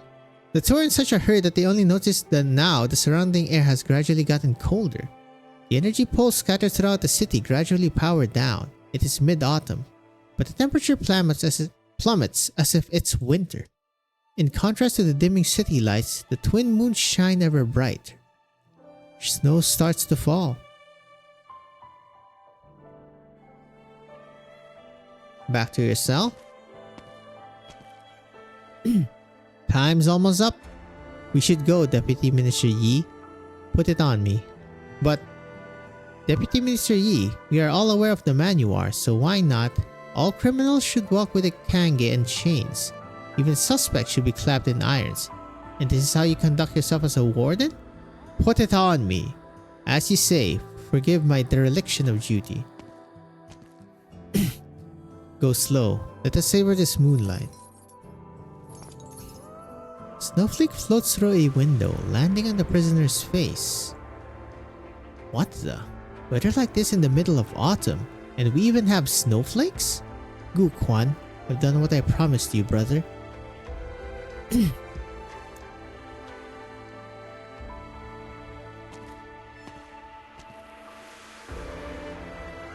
Ning Yin is back in the study. She takes out pen and paper along with an incomplete history book manuscript.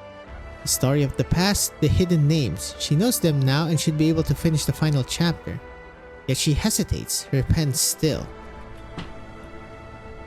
A gust of wind flings the window open and shuts the book. A single snowflake lands on her draft, making the first stroke. What? It's snowing. Blaze.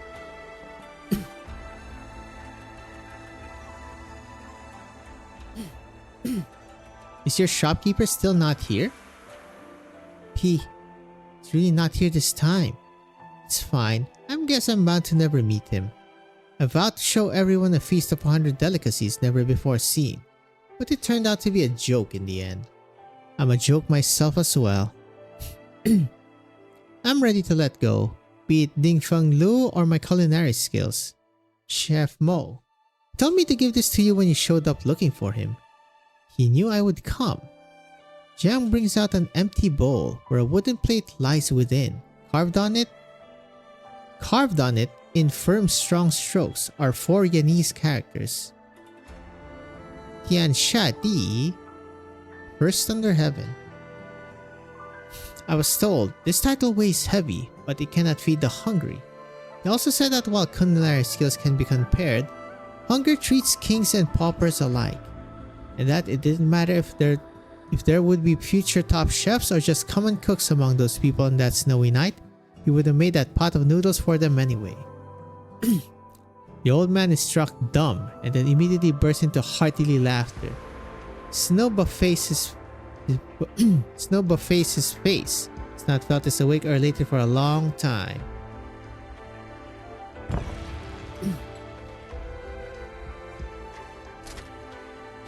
God damn, this has been all-encompassing so far.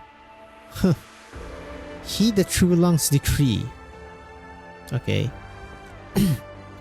Mobilize 7/10 of the city's energy to open the Tomb of Sui. Yes. The Ferenmuts are also the citizens of Yan, no different than humans. And if my citizen has an injustice to appeal, I will grant him permission. Should he succeed, he would render Yan a meritorious service by ridding this 1,000-year concern once and for all. If he fails and the bestial Sui awakens, then he shall have the full might of Yan behind him. Together we shall slay the beast until the threat is no more. Your Imperial Majesty, do you intend to pardon the convict? Yes. Yep. I was right, they were gonna reconcile. There are many more I should pardon. I pardon the convict Ferenmut Wang for the crimes of manipulating the court and deceiving the Emperor. I pardon the Grand Preceptor for the crimes of false counsel, self-deprecation, and treason. I pardon the decomposed Imperial Higher Yan Wu for the crimes of dereliction of duty, abandoning his brother and failing to uphold righteousness. As for myself, failing to discern right from wrong, bringing injustice upon the good, failing to prevent war, leading to the deaths of many. Crime so heinous a pardon is impossible. Though unworthy of the throne I occupy, I must do what I can. I will ensure Yan's faith belongs solely to its people. I will settle my debt to this nation in full. And when that day comes, I will await judgment for my crimes. Yan Wu, it will be time for you to return. Oh shit. They're really setting up Wei Yan Wu to succeed him, huh? The night sky remains clear, only a few thin clouds float above. The twin moons unobstructed. The wind delivers a chill at a perfect temperature. I like that effect. Passers-by stop in their tracks to watch the inexplicable sight. So much snow. What's going on here? Bai Cao's energy poles are reducing their power. Seems the energy is being redirected elsewhere. The city has not seen snow for many years. I see. Blaze recalls when she entered the city. Her eyes were drawn to these innumerable energy poles that seemed to never dim. She remembers what Xingzu had told her by Cao's magnificent founding history. This city, this vast nation, history and time, they have never stopped for anyone. Until now. Well, they stopped for the citizens, a la the Sui. Lin Qingyan, doesn't snow that falls out of season carry special meaning in Yanese stories. What are you trying to imply? The truth is now revealed with white? Heaven sends snow to finally right a long-standing injustice. The typical snow and summer story. Maybe. Or something else. Those who are gone, what they leave behind will eventually disappear, just like the snow here. I know. I hope the snow will last a while longer.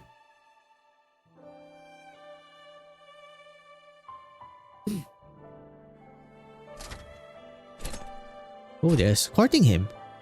Fully armored soldiers line up both sides of the path, spanning across the entire city. The man drags himself through a long black corridor. With every step he takes, he feels that ancient, enormous existence responding to his visitation. An angry roar, a hoarse howl, Oops. Who? Oh, my head. This doesn't feel like the usual hangover for the Husong wine I had last night. Alas, I see. It awakens from its farcical dream, an inevitability. Fine, let's go have a look after this cup.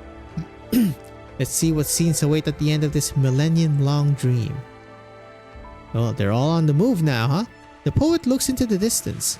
Clouds screen the sky, the realm obscured. Are we gonna see all of them? Yep. Hey, there's an Da Huang. Who was it? Professional work should be left to actual pros. Who the heck messed with my adjustments? Zip it.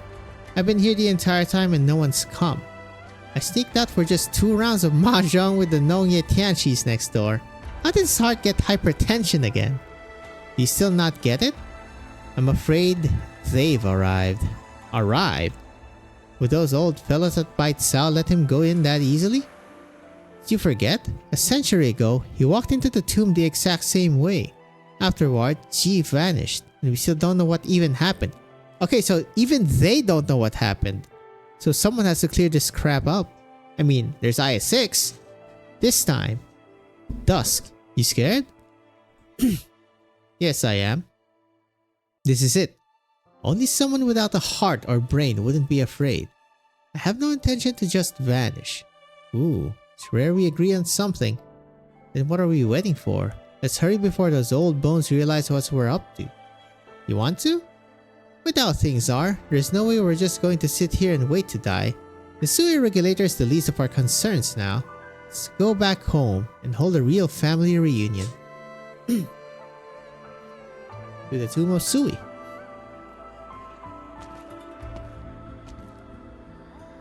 So it's you. I heard your voice. It's been a long time. Shh. I know you're in a bad mood. I can feel it too. I mean, I spent the longest time in the tomb after all. I probably know you better than the others. Strange.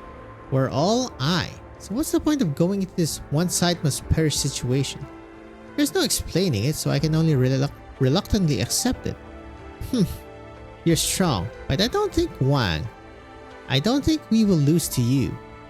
You've slept for 1,000 years after all, while we've spent that time living real lives. So how can we lose, right? I can't use the power I took from you, so take it back. Consider it a farewell from me. There's no avoiding this outcome, so we might as well treat this as salvation. Sleep. Stove fire is lit. It's a warm flame, harboring life and hope, enough to dispel the chill of the winter night and the anxiety in the people's hearts. The restless ancient behemoth far away returns to calm yet again. Moonlight fills the city, and every dreamer dreams a good dream. Well, Mr. Sui, okay. Seeking an answer, he feels lost. Clarity he finds in worldly flavors. His life is a feast, an eternity aflame.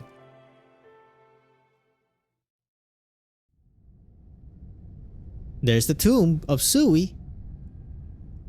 It's gotten quiet inside. I suppose our youngest brother's soup was timely.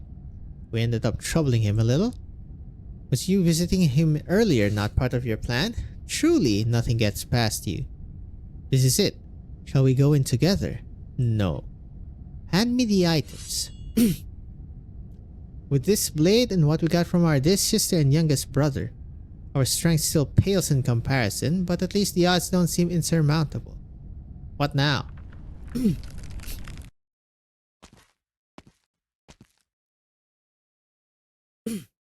Brother? This is well enough. You've done what I've asked you. You've done what I've asked of you. What I promised you, you already have. Our debt is settled. I will finish this myself. What's that supposed to mean? Things are finally even. If we have it your way, won't I be in your debt again? Leave, G. A lot of them have this teleporty magics, huh?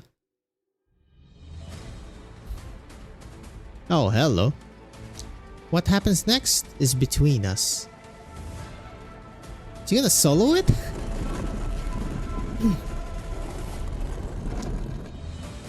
I've been playing against me all along in order to determine a winner.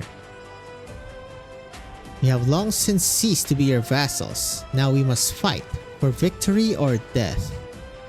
Just like the battle a millennium ago, this too is inevitable. Your arrogance, your indifference, it all stops here. Are you angry? Afraid? Anticipating? Damn, just one after the other with this. God damn. Come. Your move.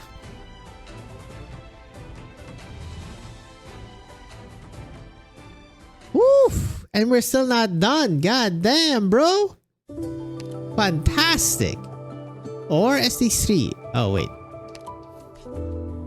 Oh, I didn't read this one. Glutton. Once heart soup. Proxy awakened from dream, devouring disappointment. There is taste in reunion as there is in remembrance. There is taste in joy as there is in sorrow. There is taste in pride as there is in regret. Not much lore with these ones, huh? Did I even read this? I think I did. Longevity noodles. Essence herbal soup. Opaque soup with a sip of clarity. Do not ask the way, seek it yourself. Ooh, this has been fantastic so far. What night is it? A gloomy mausoleum sits in pitch black silence. In the chaotic darkness, even time seems to come to a standstill. How long has it been since the last sign of activity in here? But on this day, a new voice echoes in the tomb. Where is this? A tomb. Who am I? Unknown. Who are you? Also unknown. Though they did give me a name. Sui.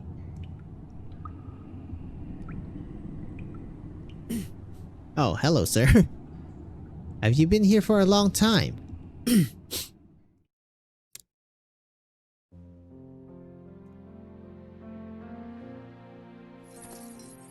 I'm assuming that's when he first woke up. If you would, Mr. Yi. Before you take me away, might I make a presumptuous request? It's not too much trouble. Could you go over to that small restaurant across the street and buy me a bowl of plain rice with a cup of tea? It's no good to be imprisoned on an empty stomach. It's my job. Please wait a moment.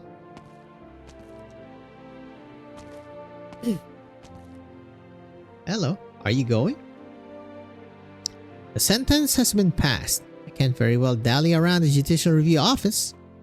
I know, which is why I'm here today to send you off. You don't seem to resent me. Now that I know the whole truth, I find no reason to resent you. Although I could resent you for not telling me earlier.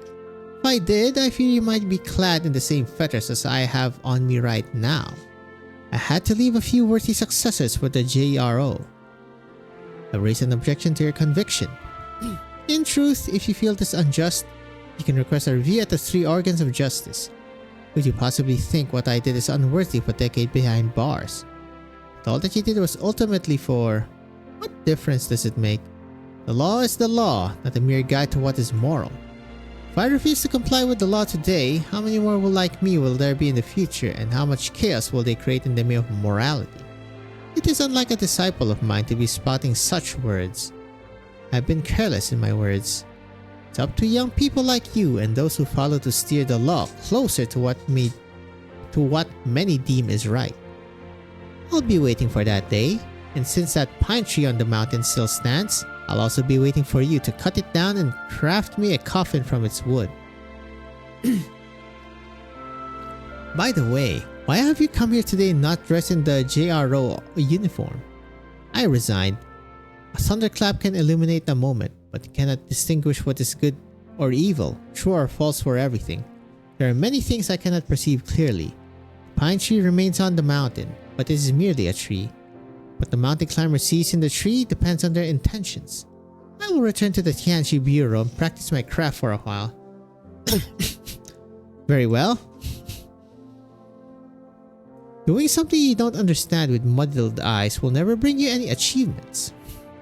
Sir, there is still one thing I do not understand. Why exactly did you insist on investigating the Grand Preceptor's case? Why do you ask? I organized the file surrounding this case only to find Gu Quan was not the only one who sacrificed everything he had for this affair. Gu Quan may have had his own motives, but you have no direct connection to the case.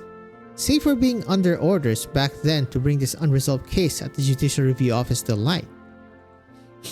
Mr. Yi, the meal you wanted. The waiter at Sabers at Yi's refused to take payment and even said they look forward to seeing you again. Strange, I didn't even mention the meal was for you. I recall meeting Gu Quan in a restaurant several decades ago when he imparted this to me. Too many colors blind the eyes, too many flavors dull the tongue. I only understood his words later, probably owing to my short-sightedness and dull sense of taste. My eyes see only the unvarnished truth and my tongue savors only the unaltered taste. The man clad in prisoner attire turns around and takes one last look at the plaque above the doors of the Judicial Review Office and the courtroom behind the doors. He bends down, scoops a handful of unmetalled snow under a cypress tree and sprinkles it onto his rice bowl. He finishes his meal in a few mouthfuls. Tasty. Thus I depart. 07.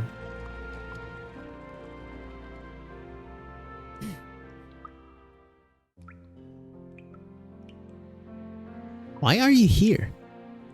Because of a mistake, an oversight. I can feel it. You're in so much pain, so much anger. After so long, your wound is healing, your rage subsiding. You sound exhausted. Yes. My consciousness, my soul, it has split into multiples. Just like you. Where did they go? Outside the tomb, they call it the mortal realm. The mortal realm. Is it a beautiful place? Not at all. There I have witnessed the most savage slaughters, the most malicious plots, the most merciless betrayals. Kin destroys kin, love turns to hate. Arrogance caused my failure because I could not comprehend human emotions. The mortal realm is such a vicious and repulsive place. And why did they go there anyway? Because...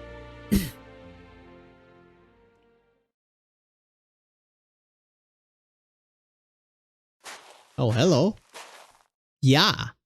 Who goes there? Oh my god, it's really the meeting of like... Quite the distance you've hiked. Where are you off to? Why does it concern you? I'll tell you why. You caused a ruckus in Yan and you expect me to do nothing. You old things probably forgot the pain of a wound before it even healed. If we could beat you up and drive you out then, we can do it again now. With just yourself? Laughable. Oh, is that a chance to fight? Let's go, you fucking absolute duel freak. I know you have a few worlds down in that belly of yours. Let's see who's stronger, you or that painter. Let's see how long your leftover worlds can stand against my flames. You will pay for your impertinence.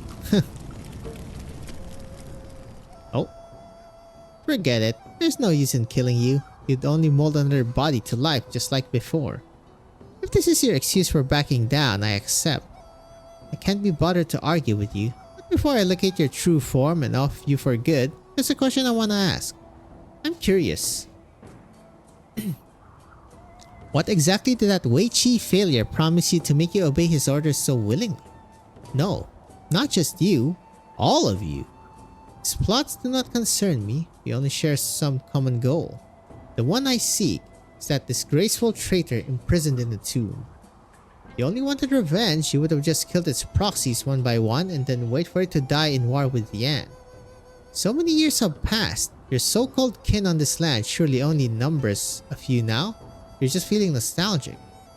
This human emotion is what makes you different than beasts. Absurd. No, nope. That can't be the only reason why you've conspired with him. I don't think you can fool me. In all these years, Yan has always kept a few pairs of eyes on you. Are you lot still thinking about that thing under Bai Cao? The original mine.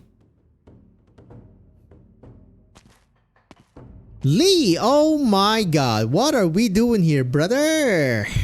Uncle Lee! Are we gonna find Dad here? This was the only place I got after asking around. After so many years apart, it's the first time I was hoping news about him would turn out to be false.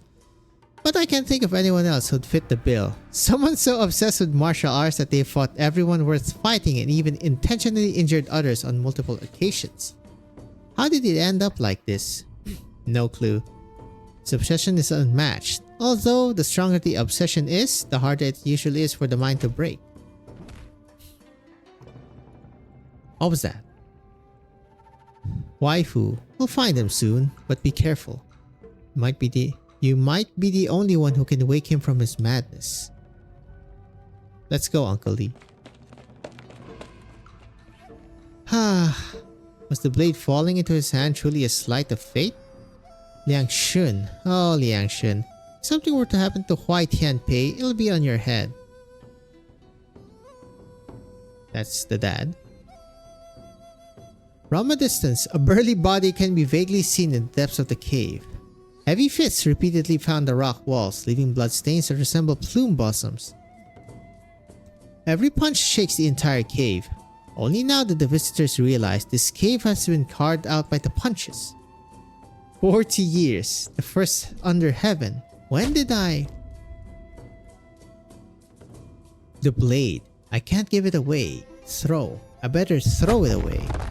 The hell is happening here? My daughter. I won't let you harm her. Dad? Dad, wake up. Dad.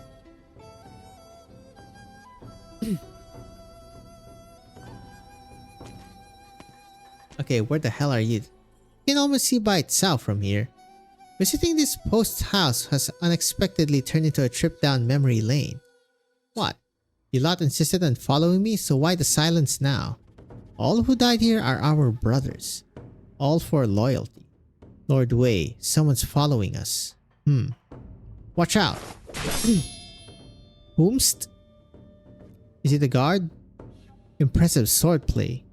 In the many years since we last met, your swordplay has turned incomparable. Lady Chen? Hey yo!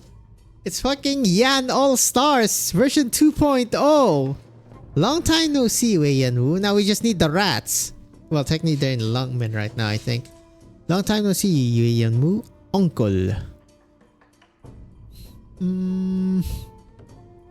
Nice glow.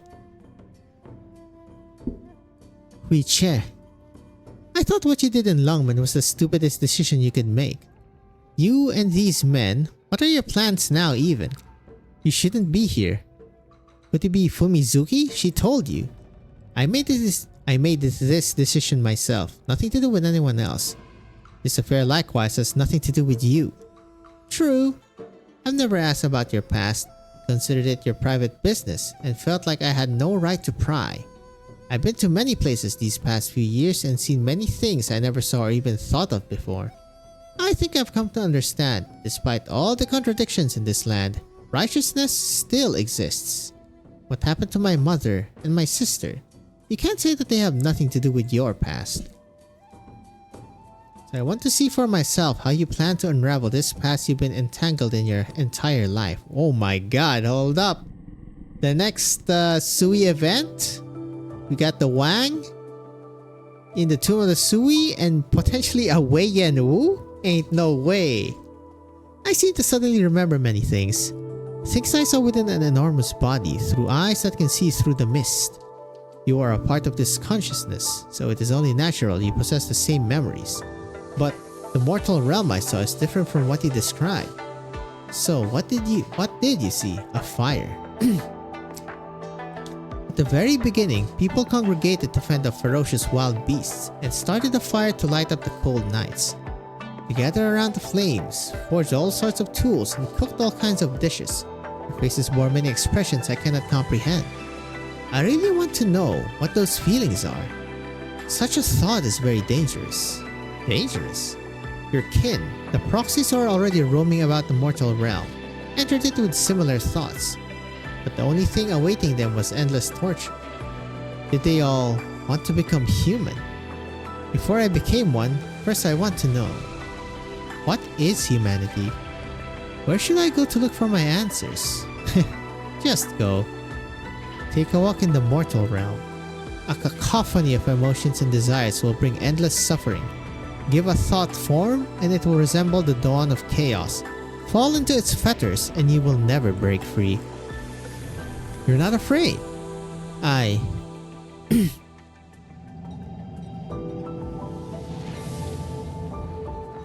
Whee! So goes the mist.